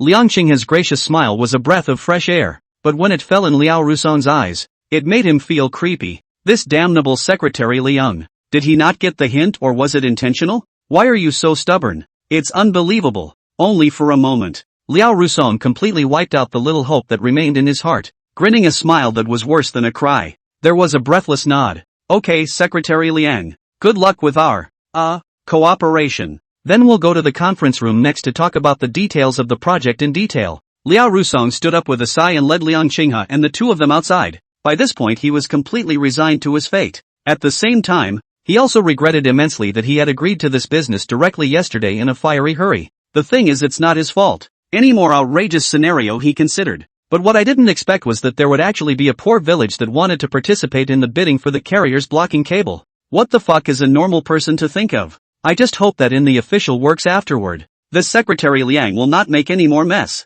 Otherwise, Pious to Steel Factory is really stealing a chicken this time. It's a loss of a lady and a loss of a soldier. Chapter 155, Factory Director Liao can't sit still. The next day, after the matter of steel cable processing was thoroughly negotiated, Liang Qinghe made it clear to Liao Rusong that he wanted to stay at the Piedra steel processing plant during the project. Naturally, the other side didn't understand much at first. Since we have the technical drawings, wouldn't it be better to give Peter's processing plant full responsibility? Why do you need to be there in person? At that time, Liang Qinghe did not give much explanation and only claimed that the situation was rather special. He also expressed his need to personally supervise the program. This directly gave Liao Rusong dry silence. A two-sleeved clean secretary of poverty alleviation. Participate in the bidding of aircraft carrier blocking cable even if you're actually going to supervise the program yourself? Liao Rusong only felt that this Secretary Liang was really too ignorant of the sky. But it wasn't good for him to show it outright. One can only secretly slander in one's mind.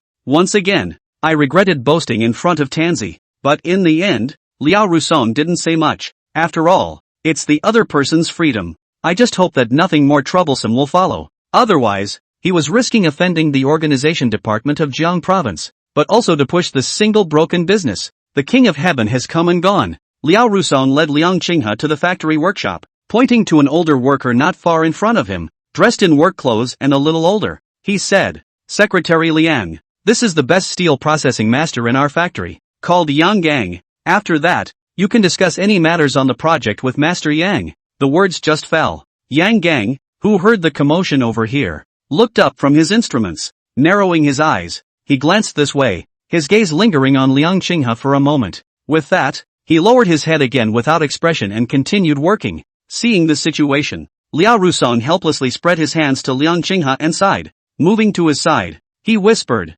"Secretary Liang, you don't mind. This Master Yang technology is good. Work is also serious. Just a little worse temper. In the end, it's actually a nice guy who just can't keep his mouth shut. If anything unpleasant happens afterward, please don't take it personally. To be honest, even I, the factory manager, he doesn't treat me well, but the craftsmanship is really one of a kind." Upon hearing this, Liang Qinghe's face was as normal, just nodded calmly and didn't say anything more. The reality is that there are not a lot of people like that. Although he hadn't met many of them, he didn't put too much stock in them at the moment. He himself is just coming as a commissioner to supervise the work. As for the character and temperament of the other party, will it affect the normal progress of the project? This is something that Liao Rusong, the factory manager, should consider. It didn't have much to do with him. At worst, it's just a yellowing of business on both sides. This was not so unacceptable to Liang Qinghe. The other side should apologize and pay compensation. That's all. Without much thought, he took the lead and stepped forward.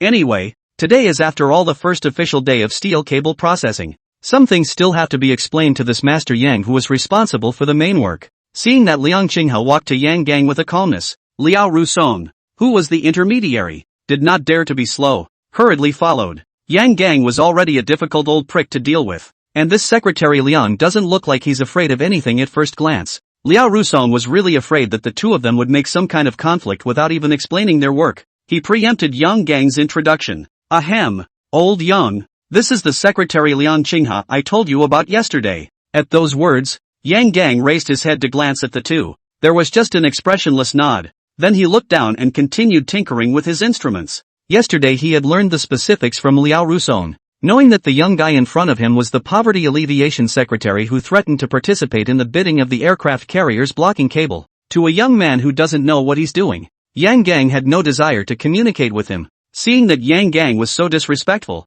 Liao Rusong's face became a bit ugly. Stealing a glance at Liang Qinghe, he saw that he was just calmly looking around. Observe the surroundings. It was as if the matter had not been taken to heart. He sighed in relief at that. He was about to say something to round off the situation, but he heard Liang Qinghe say, Master Yang, this is the list of materials needed to carry out steel smelting. The steel cables we're going to be working with are a little bit special, a little bit different in terms of the steel ingredients. You can first see if there are any problems, and if there are any materials that are temporarily missing now, it will be convenient for the relevant people to procure them later. Mouth said. Liang Qinghe took out a paper list from his pocket and handed it to Yang Gang. Calm eyes gazed into the other man's. The corners of his mouth slightly upturned with a hint of a polite smile. Yang Gang frowned and sized him up twice. When he took that list and looked at it, his face became a little strange, and with some flirting. What kind of rationing are you doing? Can you really make steel this way? Hearing this, Liao Rusong also curiously came over. Although he was not a professional worker, as a factory manager, he more or less knew something about it. With just a glance, he too froze, his face suddenly changing. Don't say Yang Gang. Even an amateur like him noticed at once that something was wrong. At the same time an identical doubt sprang up in the mind. Can you really make good steel with such an ingredient ratio? Liao Rusong frowned at Liang Qinghe, wanting to speak, seeing that both of their faces were not quite right. Liang Qinghe shrugged indifferently and shook his head and laughed. That's not something you two need to bother much about. Just follow the process I've given you. Unsurprisingly, it shouldn't be a problem. As soon as the words left his mouth, Yang Gang grunted a snort from his nose. Casually, he stuffed that list of materials back into Liang Qinghe's hands. TSK shook his head. Unsurprisingly, it shouldn't be a problem, kid, as the saying goes. If you don't have a diamond drill, don't take on porcelain work. You don't know where you got this ooey gooey recipe from, so don't tell me you made it up yourself, right? You do think it's nothing, but for me to refine steel like this, wouldn't that be smashing my own reputation? Yang Gang's words had already carried some hints of a clipboard, and there was clearly a lot of derision mixed in his narrowed eyes. Liao Rusong took it all in stride. He frowned tightly, with the intention of reprimanding Yang Gang, for a while, but also do not know how to export. After all, the other party said every word is true. The ingredient ratios on this list of ingredients are indeed very slightly off. In the face of Yang Gang's flirting and pressing questions, Liang Qinghe gradually put away his smile. With a slight frown, he met the other party's derisive gaze without avoiding it. Master Yang, if you can do it, do it. If you can't, forget it. I can hire another one.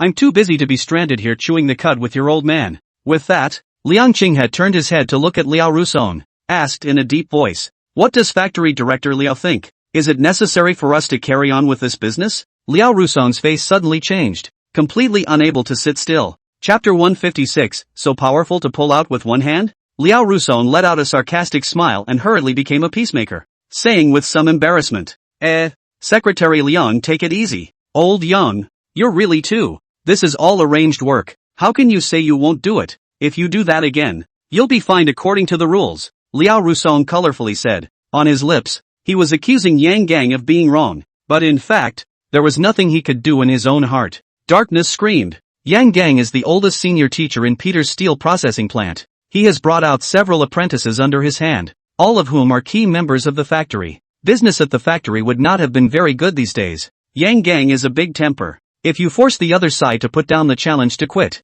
there's really not much Liao Rusong can do. But on the other hand, Liang Qinghe on the other side has connections with the organization department of Jiang province. He can't be offended either. If the program was terminated because of something else, that's fine. But if it comes to a screeching halt like this because of the conflict, Liao Rusong really do not know how to explain to the Jiang province organization department side. It's between such dilemmas. Liao Rusong, this caught in the middle of the fall, seems to be inside and outside of the person. Hearing his words, which seemed like a reprimand but were actually a relief, Yang Gang grunted lightly and muttered in a low voice. It was supposed to be a poverty alleviation secretary for a poor village, not thinking about being down to earth to bring folks out of poverty and into prosperity, counting on this completely impractical path instead. This order alone cost a lot more, didn't it? What a satiated man, said. Yang Gang reluctantly extended his hand to Liang Qinghe. Bring me your bullshit list. First things first, just try it. If the steelmaking step is all wrong, then I'm saying I'm not going to keep doing it.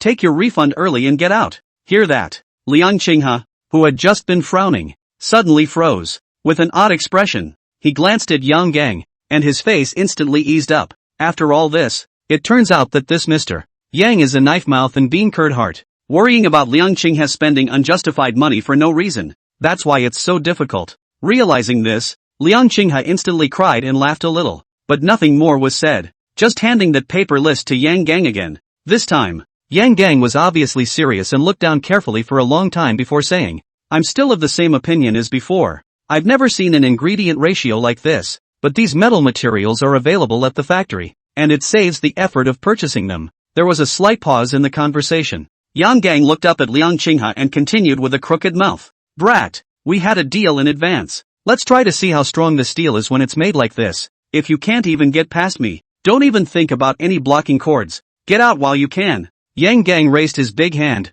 and his body movements were extremely vivid and graphic. Seeing the situation, Liao Rusong let out a bitter smile and shook his head helplessly, where by now he couldn't see it. Old Yang is deliberately trying to make things difficult for Secretary Liang, so that he knows what to do, but it's better this way. Sort of helped him out of a mess as well. Liang Qinghe guessed the truth and naturally did not get angry, just nodded in agreement with tears and laughter. Don't worry, Master Yang. If there's a real problem with this ingredient ratio, I'm not going to mess around with it. In fact, what Yang Gang said is not unreasonable. If the steel smelted according to the material ratios given by the system is not even up to standard in strength, then there's no need for subsequent steel cable work. After all, products in the category of rigging require a high level of metal strength. After proper consultation between the parties, Yang Gang quickly informed the relevant staff to prepare the appropriate materials and smelting equipment. Steel smelting then officially began. Due to the system, Liang Qinghe was not particularly familiar with this aspect before though, but after becoming proficient with high-tech steel cables,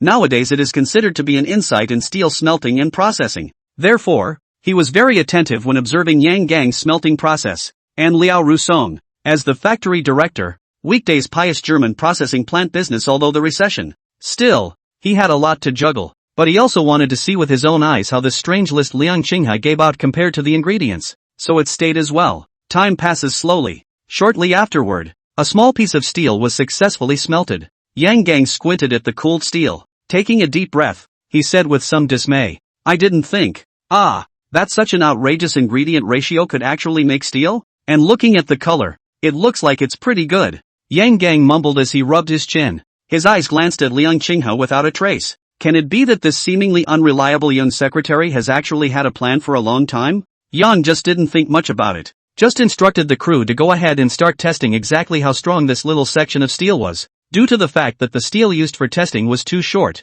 the measurement method used is the widely used tensile test method. Just see the staff put the steel specimen into the tensile machine and clamp it. The speed of the tensile machine was then stabilized and the test started. At the same time, there is someone on the side to record the relevant data in real time. Liang Qinghe still had an understanding of the strength testing methods of steel. The principle is that the specimen is stretched to the point of rupture in a tensile machine. The strength and toughness of the steel is determined by measuring the maximum stress and strain of the specimen and the modulus of elasticity, among other parameters. In layman's terms, the higher the figures achieved by the steel at rupture, the stronger and tougher it is, the better it is naturally. The tensile strength reaches 550 MPa, 700 MPa. The staff member recording the data reported loudly. Yang Gang's face changed slightly and he frowned slightly. This figure has completely surpassed the tensile strength of ordinary mild steel. It's not even close to some medium carbon steels. But the problem is, how can a steel with such an odd dosing ratio achieve this strength?